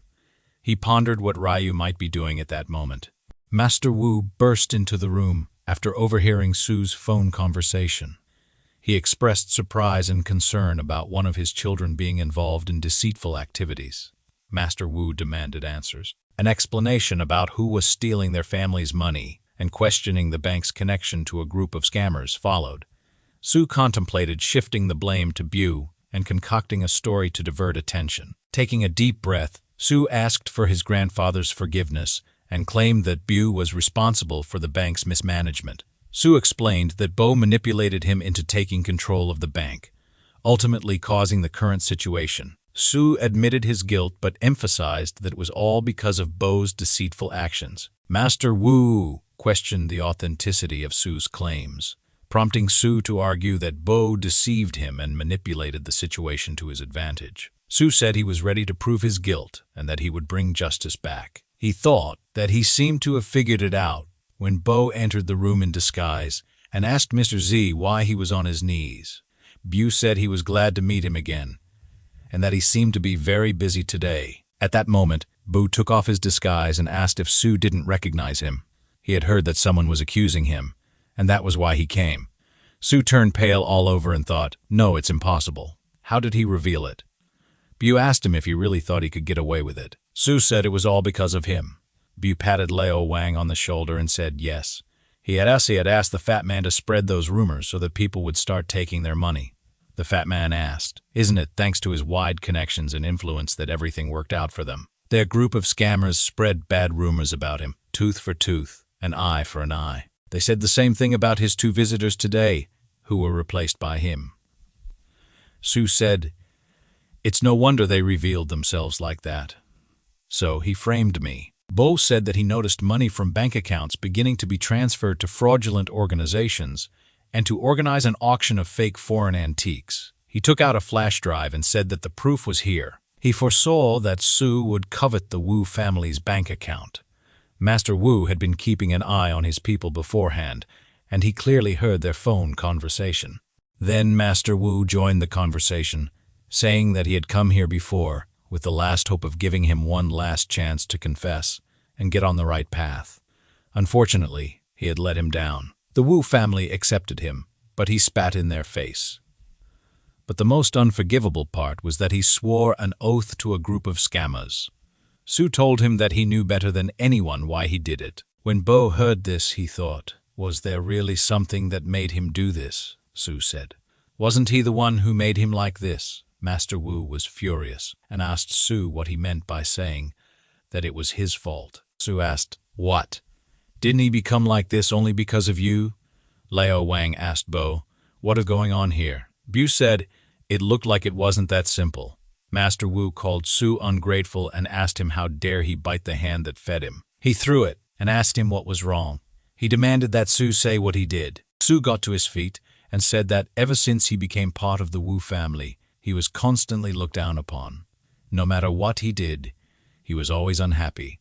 They considered him incapable of anything. Did they really think he couldn't run the company? He had been underestimated. He had become their enemy. He would help destroy them.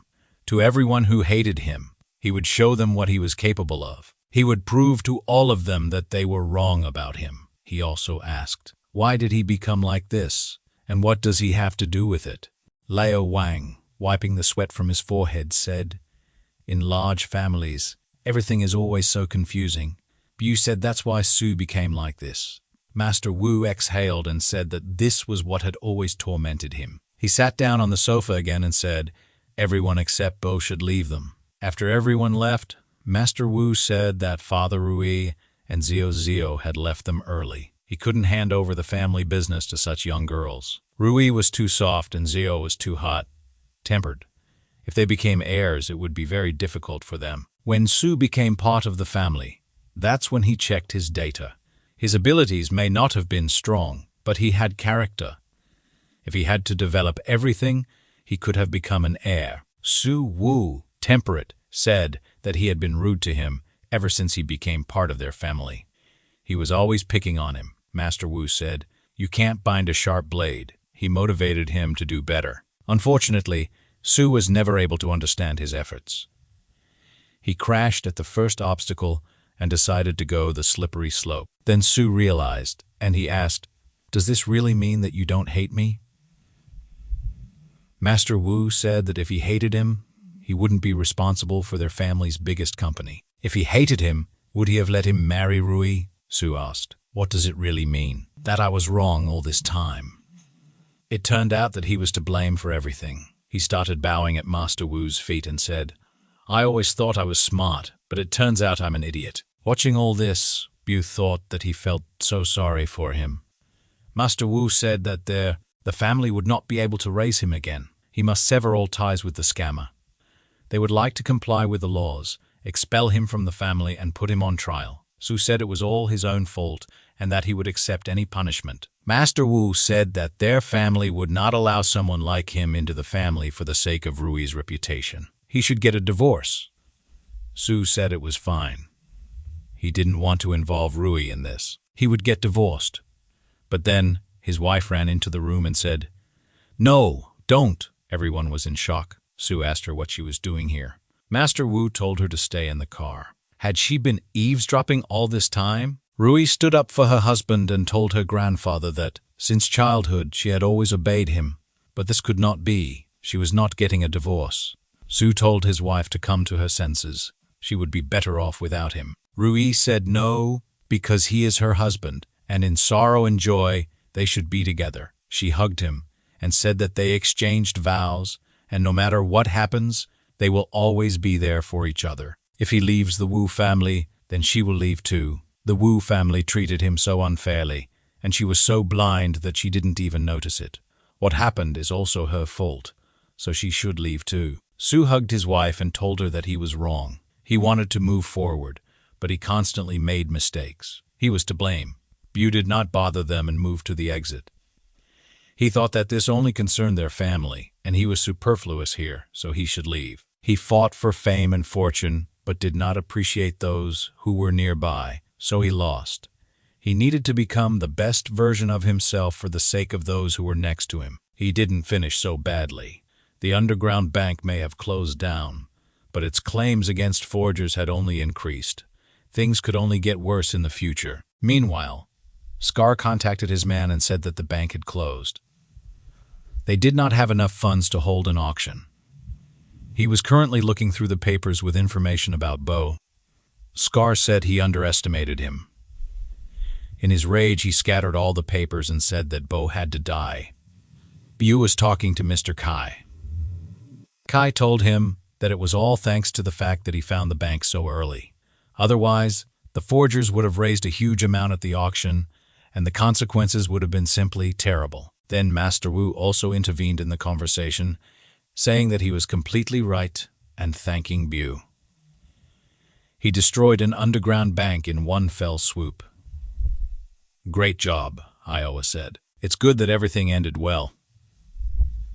Master Wu picked up the phone and told him not to be modest. If you hadn't stopped him in time, it would have been tight, but how could the Wu family allow such a thing? He wanted to say something about Miss Rui, but Master Wu interrupted him and said that she was more likely to give up her inheritance than her missing husband.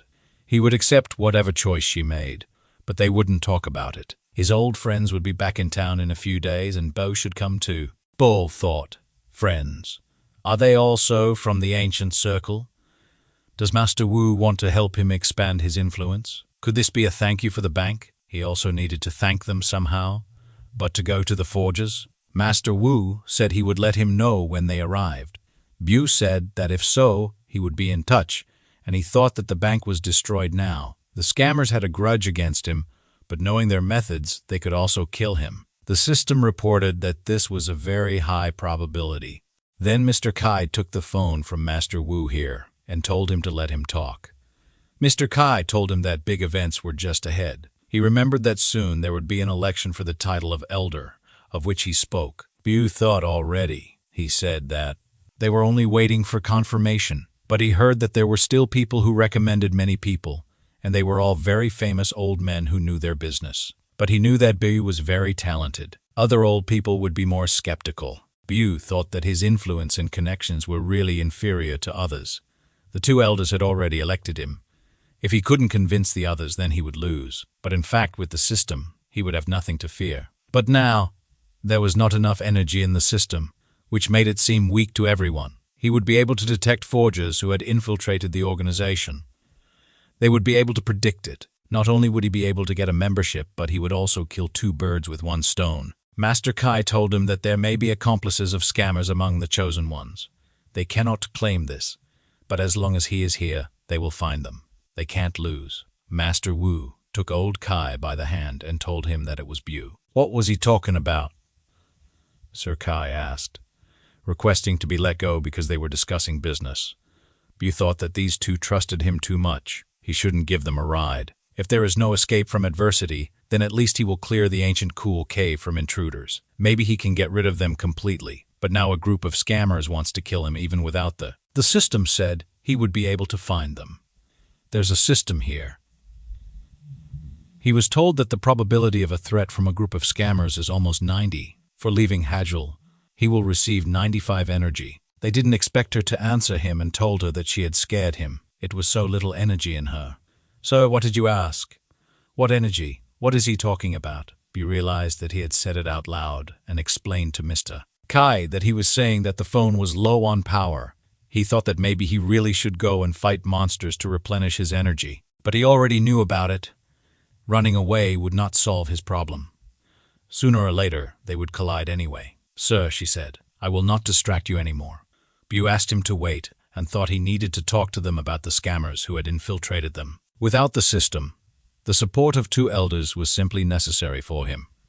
He told Master Chay that, regarding the confirmation, he had a few ideas that he wanted to discuss with them. He was coming to them now. He immediately went downstairs and drove the car to them. All this time, a man was watching him through binoculars. Seeing that Bu was going somewhere, this man grinned.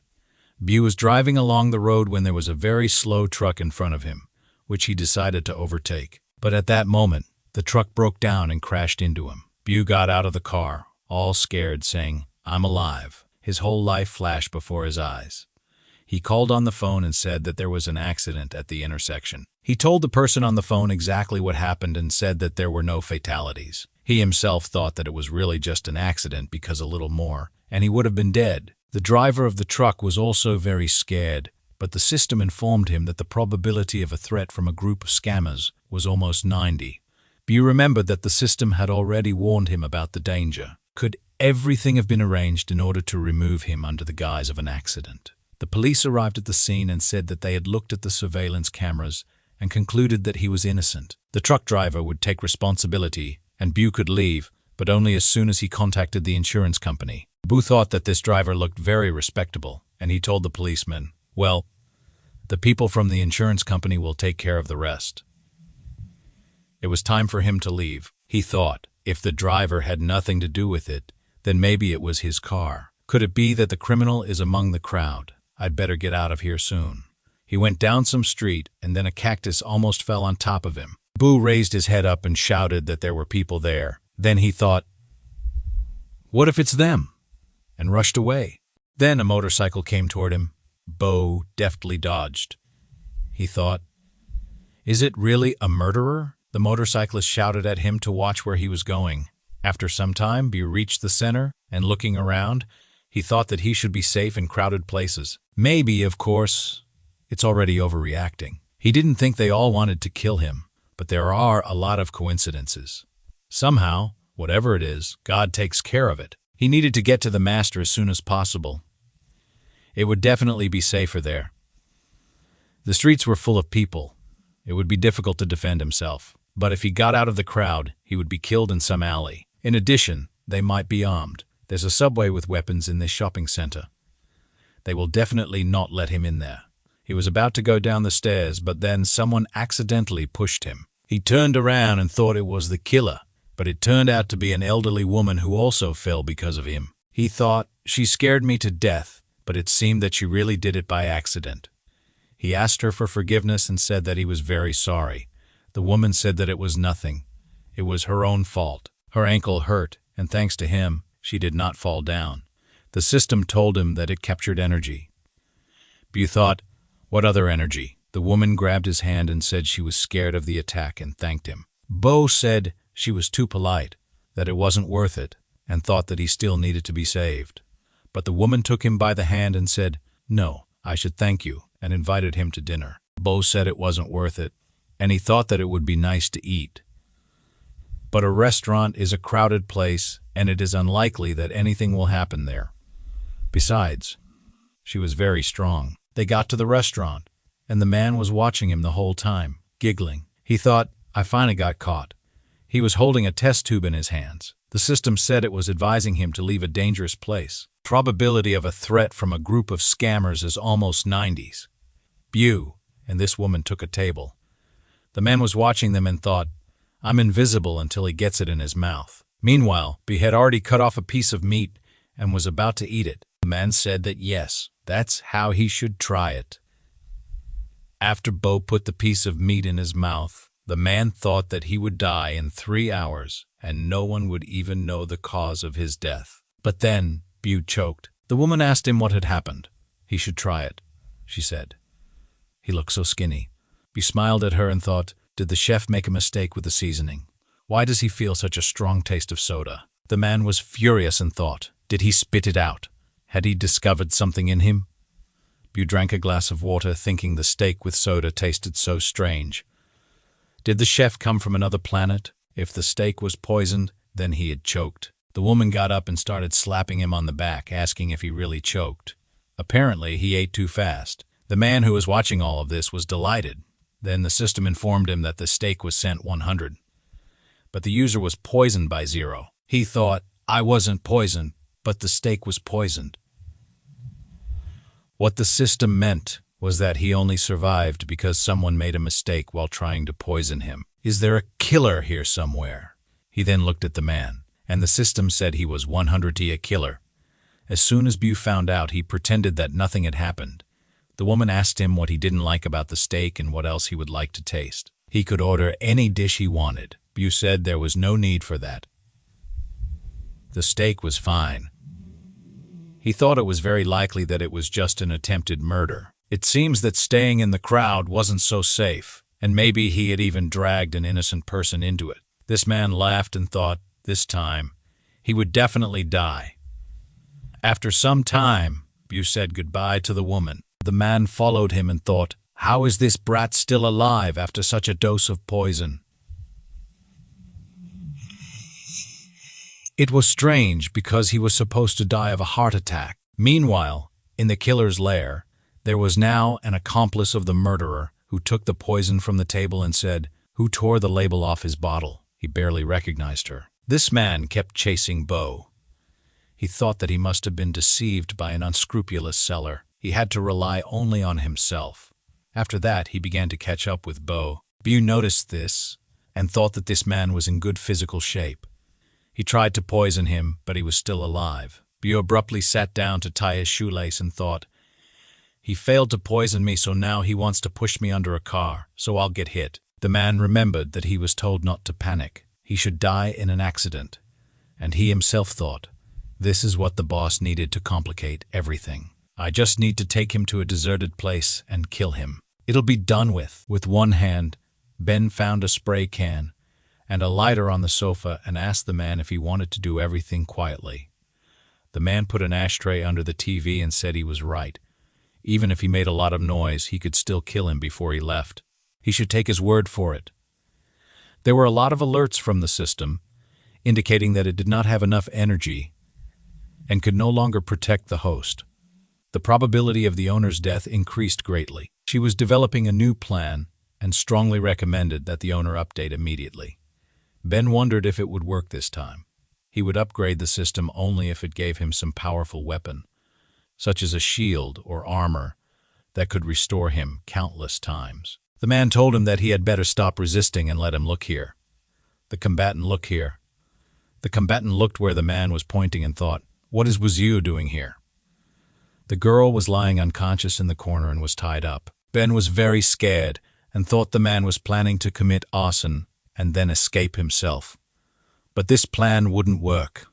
Even if he ran, what would become of Zio? The man told him that if he wanted to continue, he didn't mind. However, he must think about his beloved girlfriend. She came to him this morning, but he wasn't at home, so he opened the door for her. Ben asked what he had done to her. The man assured him that he wouldn't dare do anything to a representative of the Wu family. He just pumped her up so that she wouldn't cause problems. If she died because of him, he couldn't even imagine what her grandfather would do. But it would only be to his advantage. Ben was interfering and thought about what he should do now. He could only unite with the system to fix it. But how would it affect him? Would this update save the situation?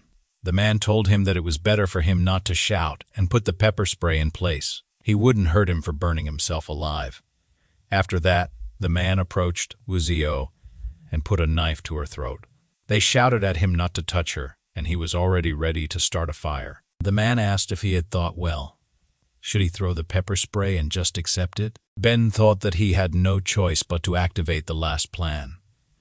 He threw the lighter and pepper spray and told the system that he wanted to try Plan C.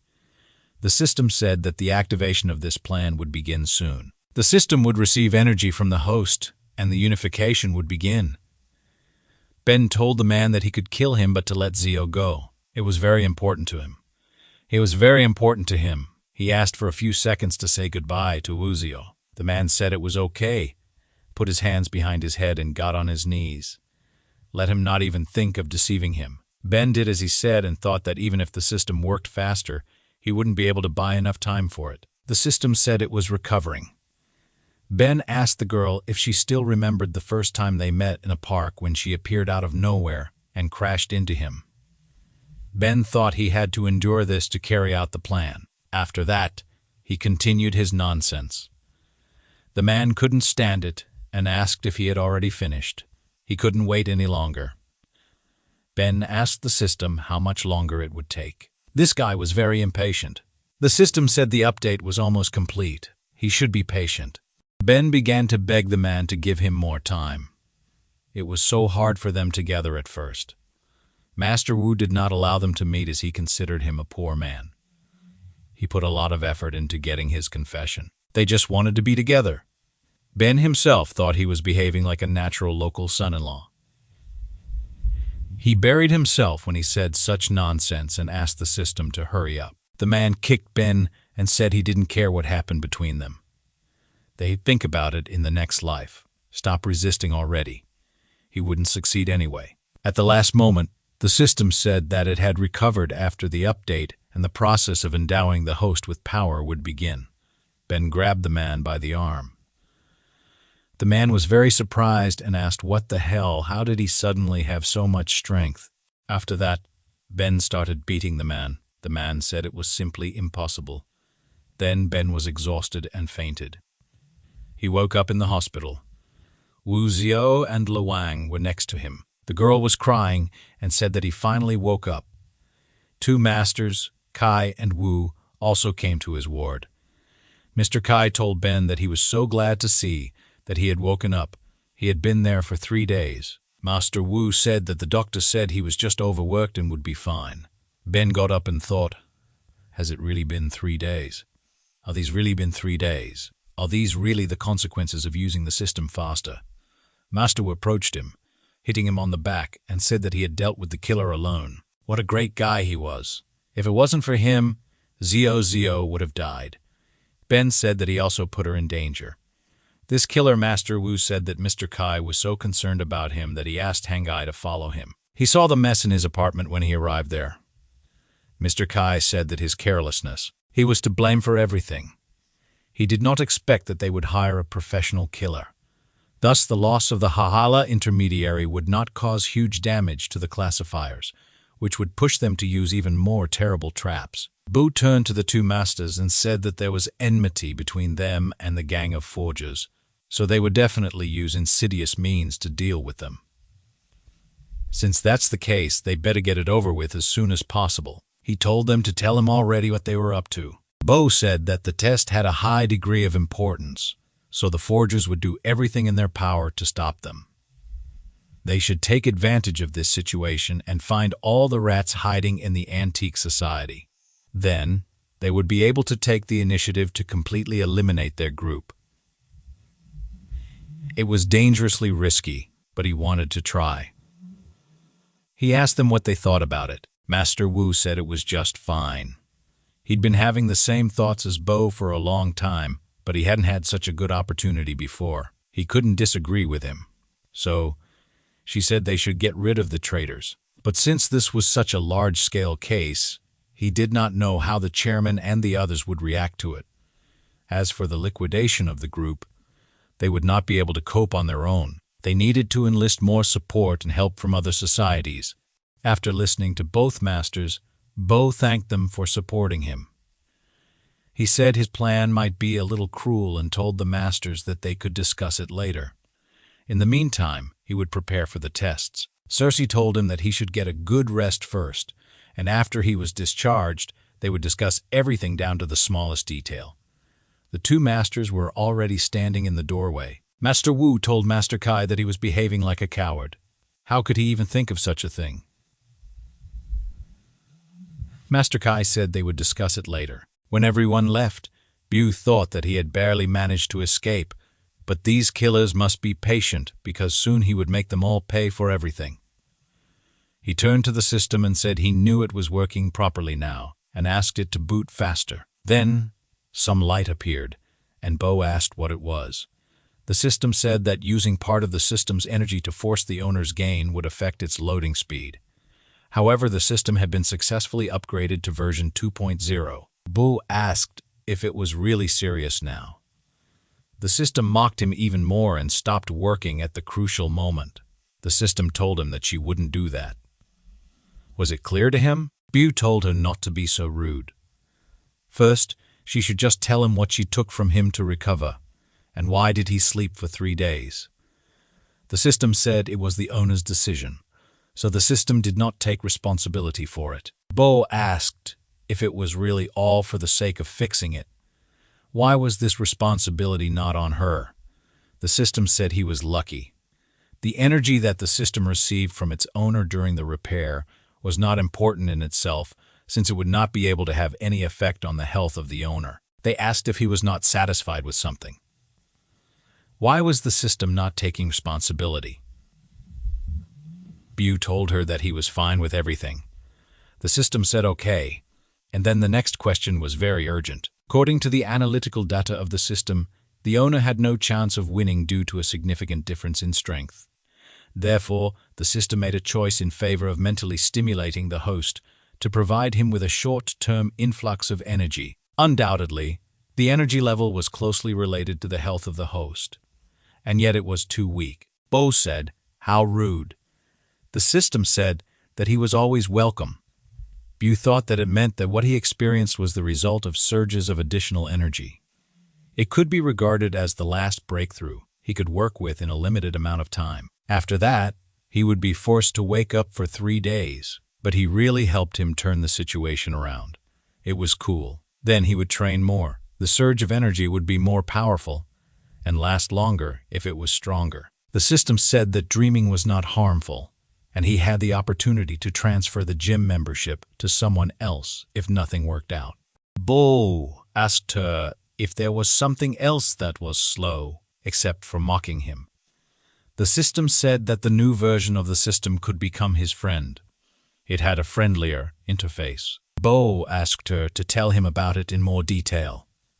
He was told that the systems would develop several plans of retreat, and after the analysis, he would find out about everything when they used it.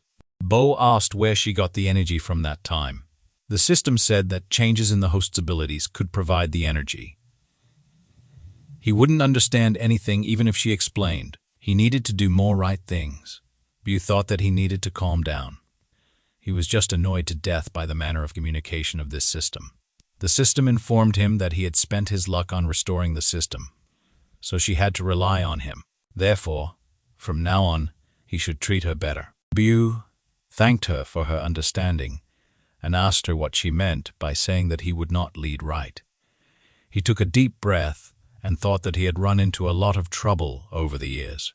The past few days, he didn't care anymore if he ran into a few more losses. They could turn into a profit. Updating the system also gives it many advantages. Now, it's his turn to show the forgers what he's capable of. Scar called on the phone and said that, yes, they lost again. They asked him what happened. He said that he had hired a professional killer, right? Scar said. He knew him well. He had never been defeated. He didn't know what happened to him this time. The man said it was okay. He should suspend the plan for a while. He wouldn't be able to do anything with it before the tests. The trial was about to begin, and he had prepared well. This time, he would personally deal with him. He would bring it to him after the plan was completed. Bo was still in the hospital when he got a call from Mr. Chay. Bu asked him if his meeting had already ended. Mr. Chay said that, yes, he was there. He officially informed him, on behalf of the Council of the Antiquarian Society, that his application for becoming a candidate had been accepted and the test would take place within 2 days. Bo said it was fine, though he looked very worried. He thought, why was Mr. Chay speaking in such an official tone? Did something really happen? Mr. Chay said he would be given a written statement that described the rules of the test. He should prepare well. System informed him that the rules had not changed in his favor. All members of the jury were in isolation to prevent any leakage of information. Bai told Mr. Chay that he would try. Master Chay said that he had to remind him that he was recommended by Master Wu, and he shouldn't let them down. He must do everything in his power. Bai told him not to doubt him. When their call ended, Bo said that Mr. Chay must have been in a crowded place, which was why he spoke to him so formally. What he said to him at the end should be regarded as the news that he had done everything he asked for. All 12 members of the council would come. It was his time to shine. Wu. Hai seriously told him to fight. He would succeed. Meanwhile, in the meeting room of the Antiquarian Society, all the members of the society had gathered. Master Chay said that he had asked for information about Bai and asked the others what their thoughts were. A vice president named Li Daifang said that everything was fine. This was within their competence, and they had no doubt. Master Wu said that since no one had any objections, he suggested that this be the end of it. The main member, named Kayuda, stood up and said that the meeting was already over. They shouldn't be so serious. It's such a rarity when they can all get together. Besides, their wives weren't here. Did someone offer everyone a drink? Someone supported this idea and said that they needed to enjoy this opportunity. They'd have a great time. Someone laughed and told the president that he had failed to deceive them this time. The president said that, of course, he was invincible in drinking. So why would he deceive them? They knew that last time he was with his wife an hour ago. A vice president named Sentai said that no one was allowed to cheat today. He looked through the papers and said it was a young man proposed by Mr. Chay and Mr. Wu. One of the core members named Hu Jong-wo said that he was young and had potential. He was 4 or 5 years younger than the Invisible Man when he joined the main squad. Everyone was horrified by these words. The master of the university asked why he started talking about him. He must stop immediately. One of the members of the Antiquarian Society said that the two of them would not allow their candidate to break into the main team. It's that simple, isn't it? If you don't take into account his abilities and qualifications, did he at least graduate from the university? Sir, she said there was no need to worry about it. They were responsible for Bo since they recommended him, so they could personally check him out if they wanted. Another member of the society said that then they would know what he was worth. In addition, they should give way to young people. C said, is there a need for him to personally check it out? It's a waste of his time. Master Wu asked him if he was really afraid of losing to him. It would be humiliating. However, he could let his candidate fight Bo. There was another candidate. He should ask him to come here and participate in the competition. And there, they would see who was the most talented of them. Kane turned away and said Dom, and he asked him if he wanted to arrange a competition.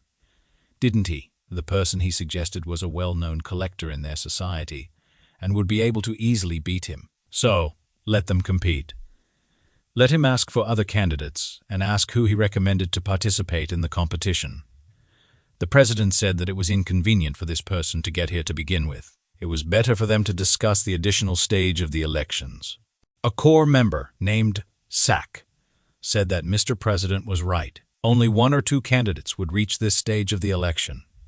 And according to the rules, the candidate who scored more than half of the votes would pass the test. This time, they had 3 contenders, and the winner would be the one who scored the most points. Kane said that, however, their experiences of dignity should also be taken into account. He was right. Their strong abilities were also important. They will be greatly disgraced if they take on the position of a random person without any talent. Xiao Jining said that they welcome young and talented people, but the winner must have all the necessary qualities. Then, one of the members of the society said that it was necessary to stop arguing.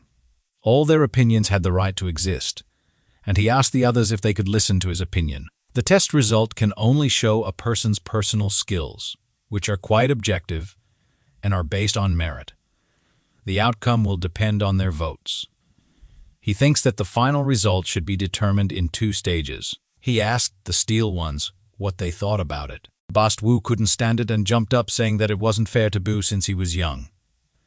They said they would give way to young talents, but who would vote for him? After all, Can said that they would, of course, vote for the person who would suit them. Does he think it's a good idea? The winner of the tests will have to score the highest and will get more than half of the votes. Master Wu was furious and asked if they were in their right minds. If they followed their ideas, they would not get any result from the by-election. What were they trying to achieve with this? They'd better go out and talk.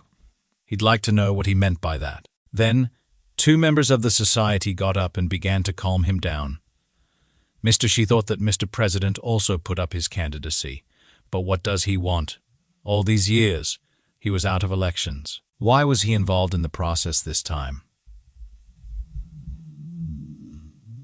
Can obviously opposes Bo, so he may be part of that faction, and Mr. President must already be aware of this.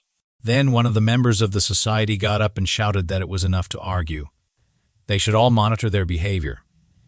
Each of them occupies an important place in the society. Isn't that right? They are all adults, aren't they? Do they behave appropriately for their position? Having already turned to Mr. President, he told him to say something already. He couldn't take control of this situation. The president said he thought C's words made sense. This is cruel, but the additional stage of the election is very important for the antiquarian society. They would rather leave this place vacant than put a random person in it. Everyone else supported him, saying that Mr. President was right. That man said that the president was right. It's really very important. He asked 2 other friends if they were going to study abroad next week, aren't they? He is afraid that only they will be able to keep this situation under control. The president asked him what he meant. The man asked if they should conduct the tests ahead of schedule. Thus, each of them would be able to take part, and he would be calm for the stability of their conduct. One of the candidates will win and receive their universal recognition. He asked the president what he thought about it. The president said it made sense. Master Wu whispered to Mr. Chay that if everyone participated, how would Bo manage to get more than half of the votes? Sir, she said. That's right, he's right. However, this is exactly what Bu asked for. The antiquarian society. Bo was already on the spot and thought that he would definitely pass this test, no matter how difficult it turned out to be. He intended to get rid of the traitors. Then, a car pulled up, and the vice president of this antique society got out of it. The male escort and the men in the crowd exchanged glances. Someone from the crowd shouted that he was pleased to meet him, and these 2 men who exchanged glances passed something to each other. A man from the crowd said that he heard the vice president was the chief specialist in the evaluation of porcelain. Another man asked which one of them. Bu asked who the vice president was. The system said he was 100% sure he was a traitor. Bu thought that he didn't expect the vice president to turn out to be a traitor. Since he had already found his church, he had just entered the game today and was very lucky. Then, a man noticed him and asked if he was that unknown young man. He was very glad to meet Bo. Bo said he was glad too, and they shook hands. He himself thought that this man was probably a candidate from the gang of forgers. Has the other participants arrived yet? Then an old man came in and said he was sorry, apologizing profusely for keeping them waiting. He wondered where they found such an elderly old man. He looked more like a specialist. All of them were watched by the Society of Antiques through the TV. Kane said that Mr. President even invited Mr. Jet. The test will be conducted remotely. The man said he heard that if Mr. Jet wanted to take this place, Mr. Sun would not be the current president. Another man said, yes, he is at an advanced age. They say he is 2 years older than Mr. President. The president said it wasn't true. He is 2 years younger than him. The viewers, who were just watching this test, were also watching them. One of them said that all 3 candidates had arrived. The tests would be honest. 3 participants would enter the hall, then take turns examining antiques. The jury members would watch their performance through the screen, and then a vote would be held. The winner must not only get the highest score during the evaluation of antiques, but also win more than half of the votes of the jury. Members, both conditions are mandatory. If the test scores seem to be equal, then the victory goes to the one who spent the least time on it. If the candidates receive the same number of votes, then Mr. President will personally determine the winner.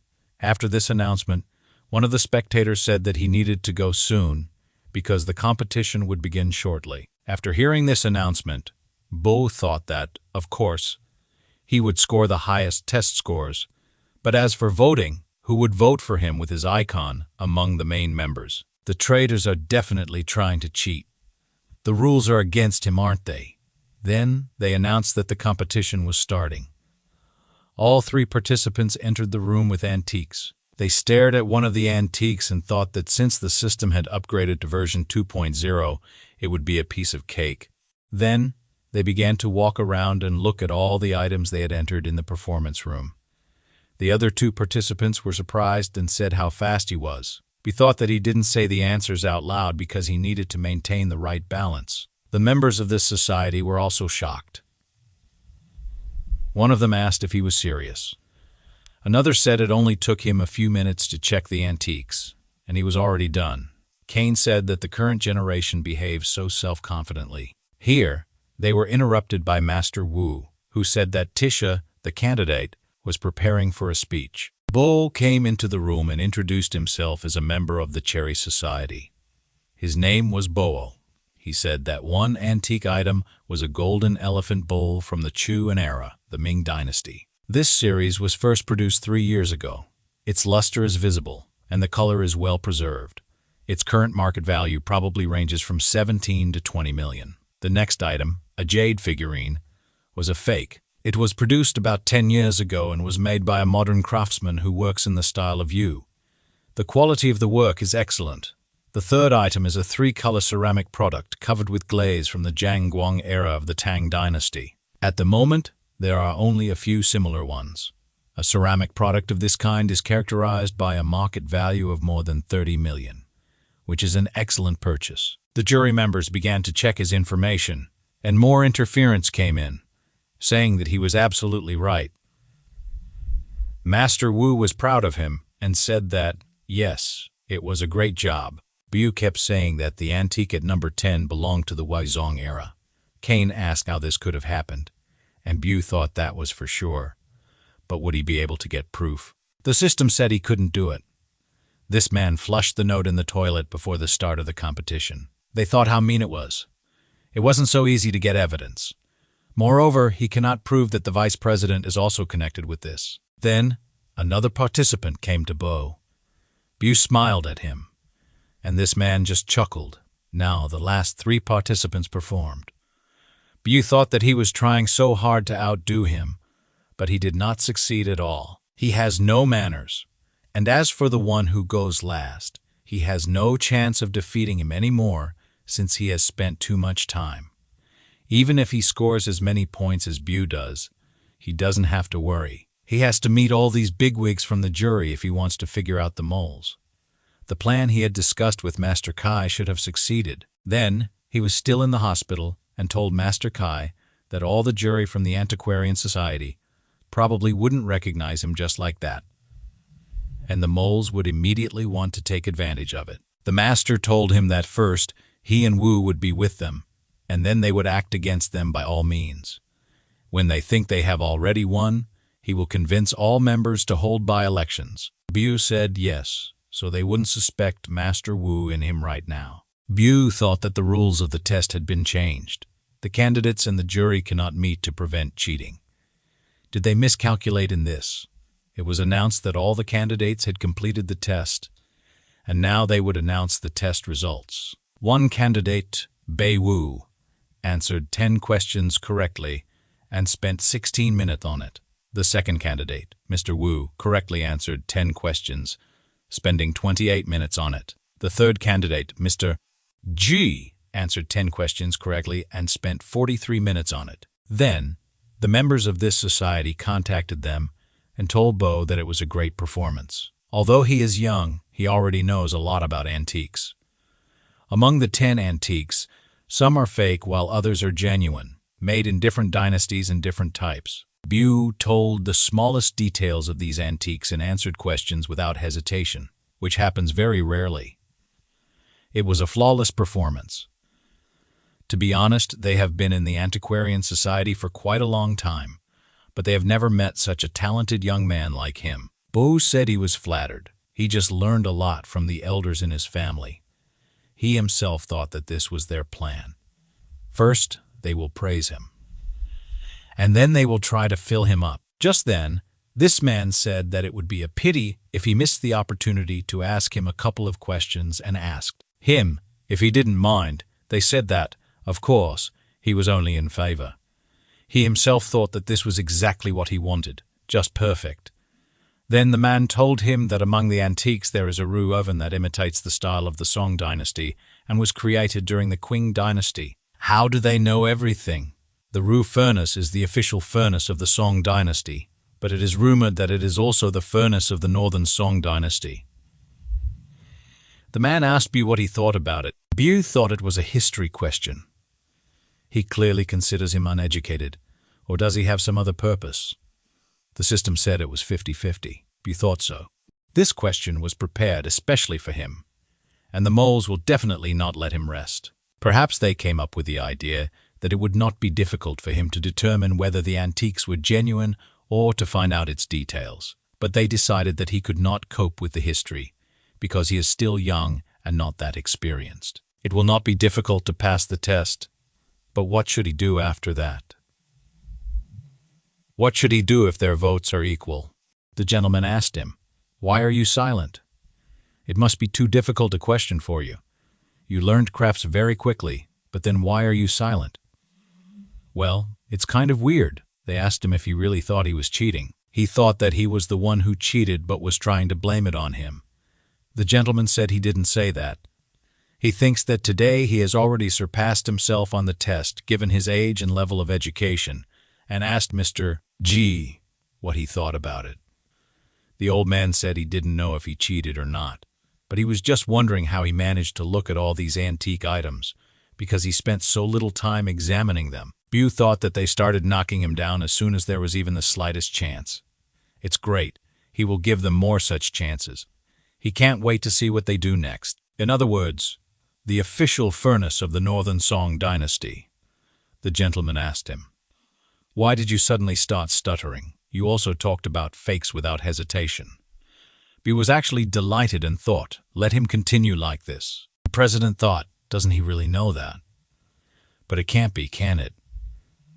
Someone from the jury said that his answer was very different from how he described the antiques. Master Wu began to defend Bu and asked the man what he meant by that. Kane said that Mr. Kai has the right to inspect all the materials and things of the antiquarian society, and the two of them, recommended by Wu, think that everyone already understands what he is leading to. The vice president told them to stop. After all, he trusts Mr. Kai. He wouldn't cheat. Did Master Wu tell Kan that he was mistaken? What did you say to Master Chief? Who said that, however, as he knows he can even conduct an investigation. But only he is not the only one who has such a right. The president told everyone quietly. He suggested that everyone listen to the candidate first. Bo said that as for the official furnace, it appeared during the Tang dynasty and was presented to the emperor or some official. As for the porcelain of the Tsun dynasty, the official furnaces always mean those made in Beilangang and linen, opened by the imperial court of the Northern Song dynasty and the Song dynasty, respectively. According to Genji's fusion novel about the Northern Song dynasty during the reign, the roux furnace has been considered an official furnace since the time of the Northern Song dynasty. So, to some extent, initially, there was no official furnace in the Northern Song dynasty. The whole jury was shocked. Only Master Wu and Master Kai were happy for him. The president was also delighted. Bu thought, how could he let these old men bully him when he had a system? Or do they really think that everything will be so simple? Bo said that this was his answer and apologized for keeping them waiting. He himself thought that he was already wondering what they were going to do next. Master Wu said, "Come on, where is the one who was against Bu just now? Doesn't he want to say anything?" Kane admitted that he had answered correctly and asked Mr. Kai for forgiveness for what he said about him. Master Kai thought that it was pretty close to failure. Thank God Bo is smart and knows this. The man who asked Bo this question said that his answer was good, and he was impressed. The vice president told the candidates that they could rest for now. You thought it looked like they had started discussing. He is already looking forward to the results. The vice president suggested that they should just forget all the differences and return to the discussion. Cain said that yes, his answer was certainly correct, but why did he answer for so long? Besides, he was so nervous. Then it seems to him very strange. Master Wu started shouting at him and said, "Enough is enough." He asked if they could not just forget about it. Can they discuss on the merits, or are they just opposing Bu? Master Kai thought that, to figure out the so-called moles. Bu specifically answered for so long. Therefore, he needs help, and he said that again. They may suspect him, but they have no evidence of his cheating, so they accuse him just like that. President asked them all to shut up and stop arguing already. Turning to Mr. Kai, he told him that he was a wise man, so please don't let him argue over such little things. Yes, Mr. Bu is ambiguous. It's just that he really shocked all of them, he suggested. Everyone should just check it again. If he still passes another test, then without a doubt, he will be the winner. This will be a test where he can prove himself. Besides, this will stop them all from thinking that he cheated somehow. He asked the chairman what he thought about it. The president said that this young man is really unusual. He'd say he's just amazing. And he asked his masters if maybe they would check him for the last time. Master Kai told him to just do it. However, now that each of them can choose an antique, why not ask Bu to come here and check for its authenticity right in front of them? Then, no one will doubt the honesty of the additional tests and continue to suspect him. Someone from the jury said that Mr. Kai was right. Mr. Kai exhaled, also because it seemed to have turned out what Bo asked him to do, and now it was up to him.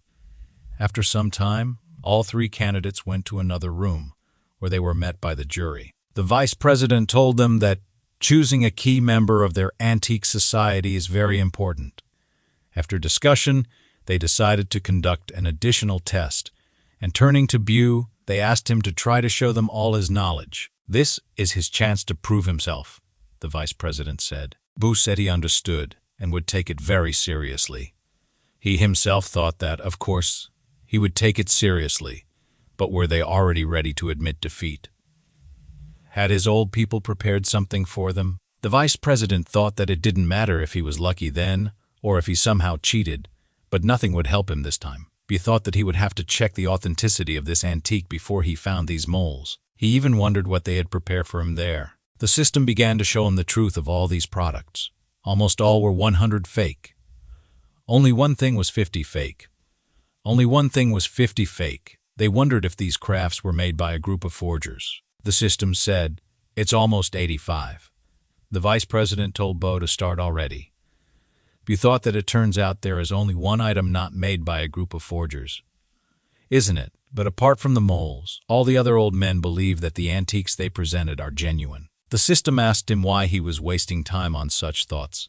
He's some kind of fool, it added. Bu thought that they didn't know the antiques were fake.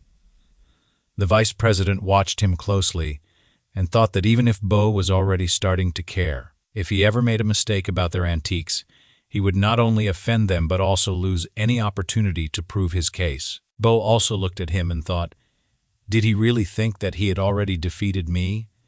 Even if he can prove that this antique is a fake, then these old men will not be offended, and he will lose their votes. How mean it is, but that's exactly what he wanted. He should just wait. After all, he has an idea. After which he said, these 4 items are authentic. This ceramic pot with enameled lotus of the Qi period, the Qing dynasty, a box with pink gardenia from the Guangxi period, Qing dynasty, Buddha sculpture in bronze and gold welding of the Wangle period, Ming dynasty. As for the ceramic pot, from the Zhang furnace of the Song dynasty. One of the jury members adjusted his glasses and said that everything was right. Cain thought that he didn't know anything about his subject anyway. Herbie University said that, as for these 2 subjects, they are very interesting. They are half genuine and half fake. The president asked him what he meant. Bo said, As for the salad and teapot with carved flowers of the 5 dynasties, its bottom lid and handle are authentic, but its shell itself is fake. This is a modern fake. The original parts were added here not so long ago. As for this Buddha sculpture from the Tang dynasty, more precisely, or rather, he wanted to say that the exact period when it was made should be in the middle of the Tang dynasty, as well as the early years of the Han dynasty, the middle of the reign of the Ming dynasty, and the middle of the reign of the Ming dynasty, and the middle of the reign of the Qing dynasty. It has even been restored in modern times. Cain was shocked and thought, how does he know this? Bo said, as everyone knows, antiques are a valuable treasure that their ancestors left them. They store a lot of historical and cultural information. People have to restore them in order to show the characteristic features of each dynasty. The sculpture itself was made during the Tang dynasty, but it has been restored many times. But why is she here? He understands that one of them had to restore it, doesn't he? President thought, as he thought he was good, not only at valuing antiques but also understanding them. Bu looked at everyone and thought it was time to start. He said, as for the other 5 items, they are fakes.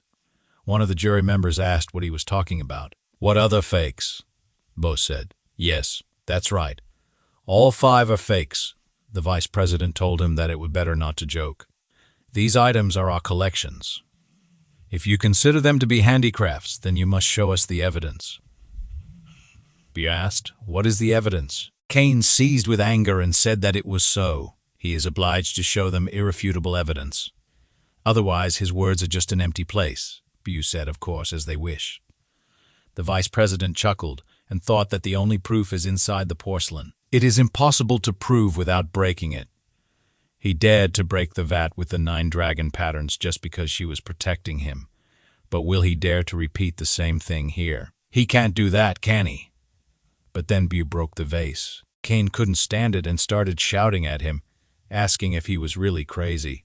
The vice president was very surprised and thought he really broke it. Do we really broke it? Do we really have so much confidence in ourselves? One of the jury members was shaking with anger and asked him, what the hell are you? How dare you break our antiques? He asked someone for help, after which he began to call the guards. Then the guards burst in. Bu did not expect this and thought that he really called them. He asked the system if he messed up again, didn't he? But the system told him not to worry because he could still rely on it.